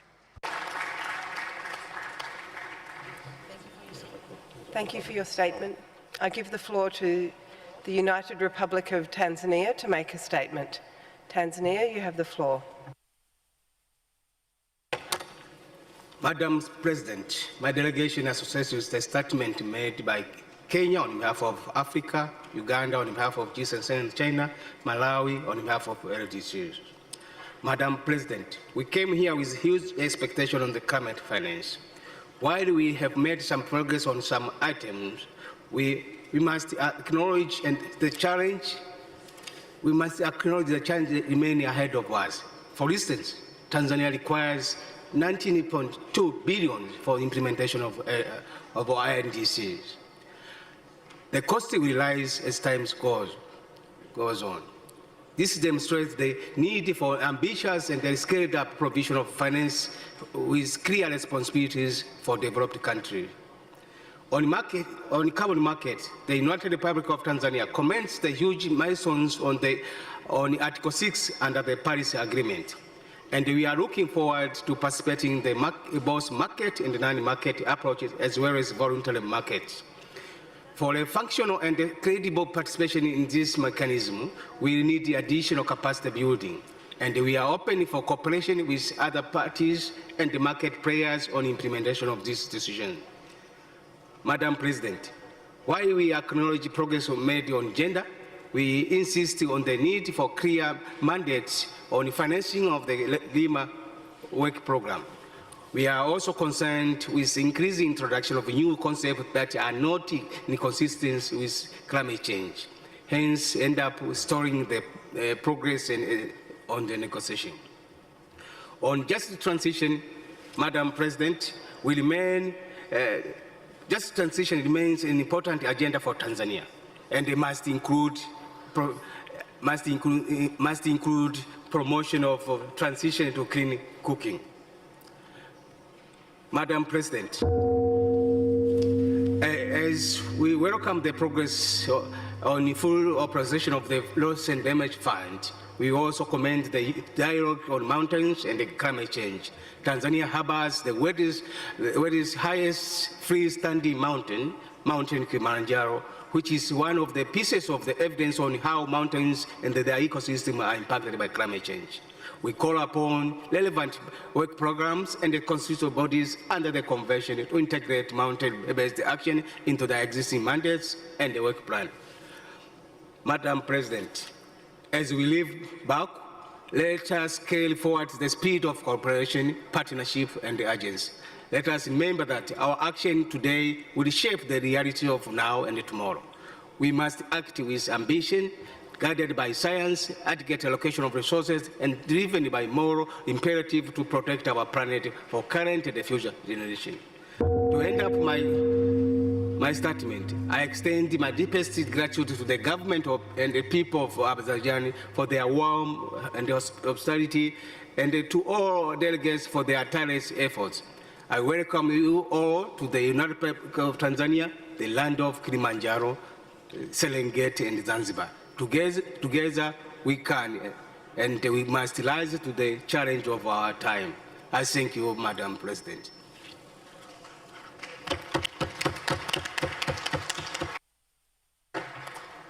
Thank you for your statement. I now open the floor for statements from the observer organisations. Please limit your intervention to 2 minutes.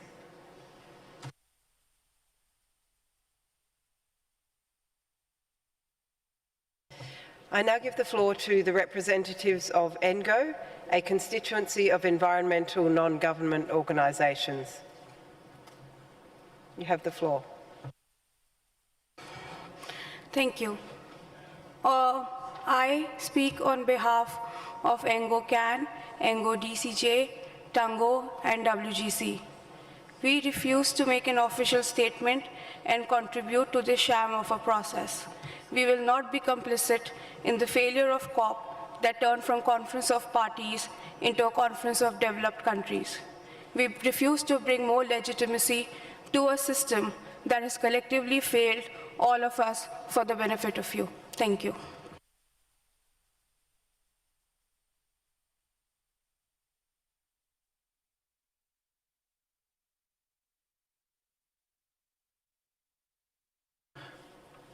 Thank you. I give the floor to a representative from Demand Climate Justice. The floor is yours.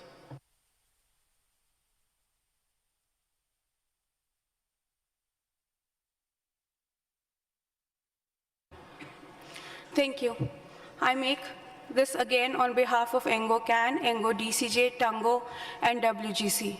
We refuse to make an official statement and contribute to this sham of a process. We will not be complicit in the failure of COP that turned from the Conference of Parties into a Conference of Developed Countries.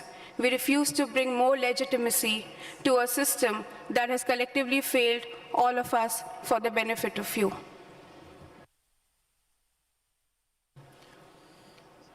Thank you. I give the floor to a representative speaking on behalf of indigenous peoples' organizations. You have the floor. Dagote, Madam President and parties, indigenous peoples from the 7 socio-cultural regions wish to condemn the unethical methods and even more unethical outcomes this COP has produced. There is nothing to celebrate here today. As peoples, as sovereign nations, we join the several other nations that have voiced their vehement objections to these unacceptable decisions that are continuing to destroy our planet. We support the CSOs who have chosen to use silence to refuse to give legitimacy to this sham of a process, but we have an obligation to speak and hold our place as rights holders in this space and ensure our disappointment is put on record.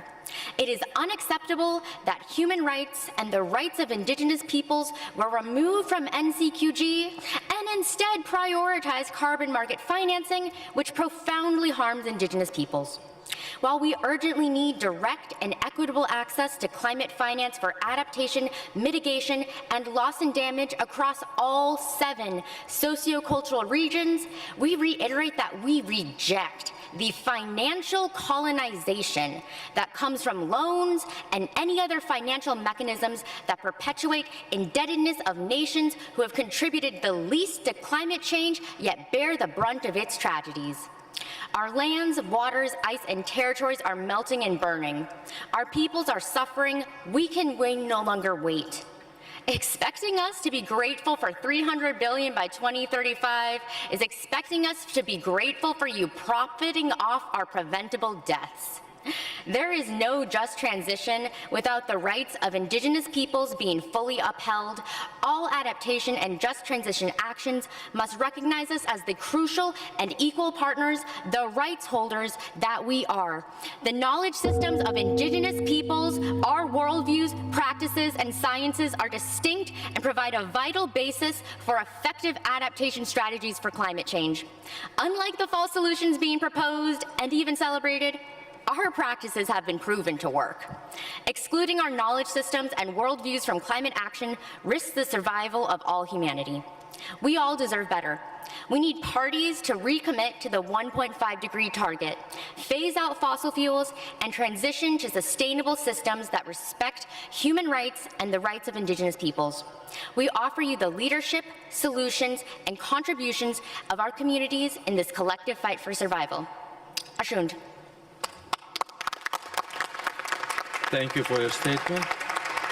I give the floor to 2 representatives speaking on behalf of children and youth non-governmental organizations. Kindly be reminded to keep the statement to 2 minutes in total. You have the floor. distinguished chairs, parties, fellow observers. My name is Runi, next to me is Mena. We are speaking on behalf of the Children and Youth Constituency, Yongo. We voluntarily disclose that we have no direct ties to fossil fuel or other emissions-intensive industries and no other conflicts of interest. Why exactly are you here? Are you proud of yourselves and what you have accomplished? Because children and youth are not. We are furious. We are devastated. Is this a joke to you? We have been waiting our entire lives for you to address this issue, and you keep dragging your feet. You have been arguing about this for so long and now have nothing to show for it. Barely agreeing on human rights. Are you serious? That should not even be up for discussion at a climate conference. The principle of just transition should guide the entire operationalization of the Paris Agreement. Our families, friends, entire countries are being sentenced to death because you don't have the guts to do what is right. Why do we have to beg you to stop having fossil fuel lobbyists in the room? Why do we have to beg you to make polluters pay up for the damage to our health, to our homes, to our planet? Why are we the ones being punished, our future stolen? This deal kills the Paris Agreement. It undermines the convention. It shatters all hope. The just adopted quantum in the NCQG is not just insufficient, it is a blatant insult. NCQG needs to be anchored in gender and intergenerational equity. 300 billion is not even close to being enough. Trillions, not billions. The number finalized for what do not reflect ambition. It reflects abandonment. Additionally, the operationalization of Article 6 comes at unbearable cost. You are auctioning our future. Promises without action are not hope, but hypocrisy. Finance must reach the most vulnerable communities with accessible pathways. What has been demonstrated by the global north in their future by addressing historical responsibility and take action for the most vulnerable is an act of betrayal. We stand by small island developing states and least developed countries, which contribute the least to this crisis but are impacted the most, and decry the actions taken by the Presidency and the Secretariat. Is this the standard you claim to represent? Being highly exclusionary and discriminatory. We support our civil society organization allies who have chosen to use silence to refuse to give legitimacy to this sham of a process. But we have an obligation to speak and hold our place as rights holder in this space and ensure our disappointment in both of record. We are incredibly disappointed when looking at the outcome, or better yet, a non-existing outcome of this COP. There can be no climate justice without gender justice and human rights. Cease fire now. Defund genocide.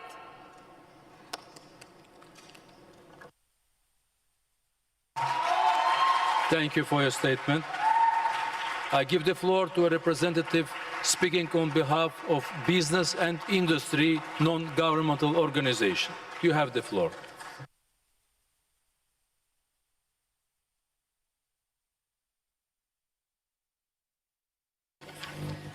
Excellencies, distinguished delegates, ladies and gentlemen, it is my honor to address you on behalf of the International Chamber of Commerce and the Business and Industry constituency at the closing of this COP29.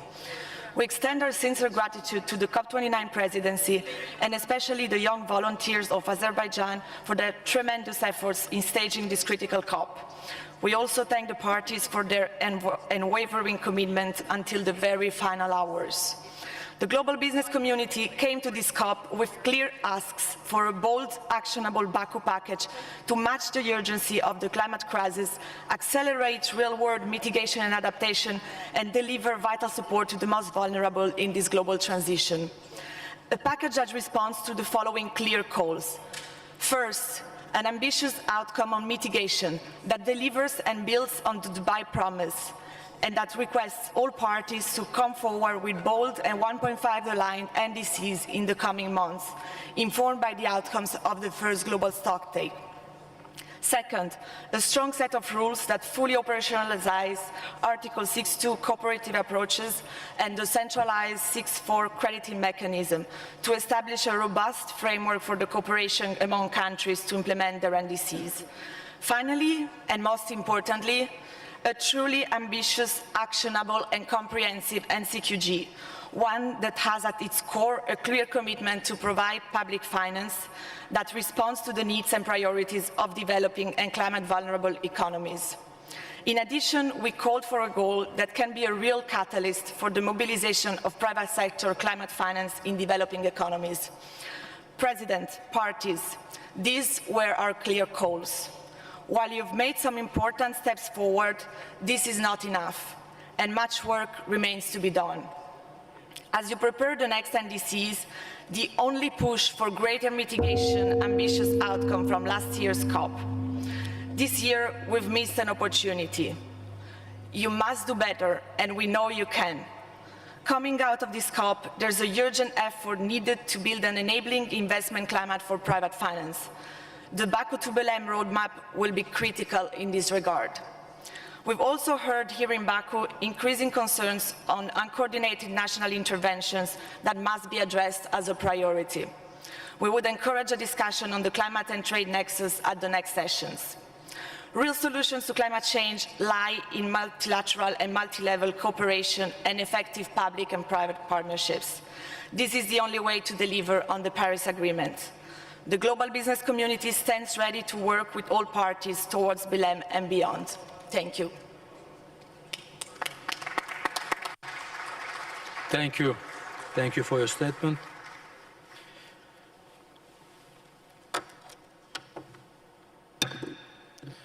Dear delegates, I invite the COP to consider agenda item 20, conclusion of the session. This brings us to the end of the conference. I sincerely thank you for all your hard work over many long hours. I wish you a safe travel home and look forward to see you again.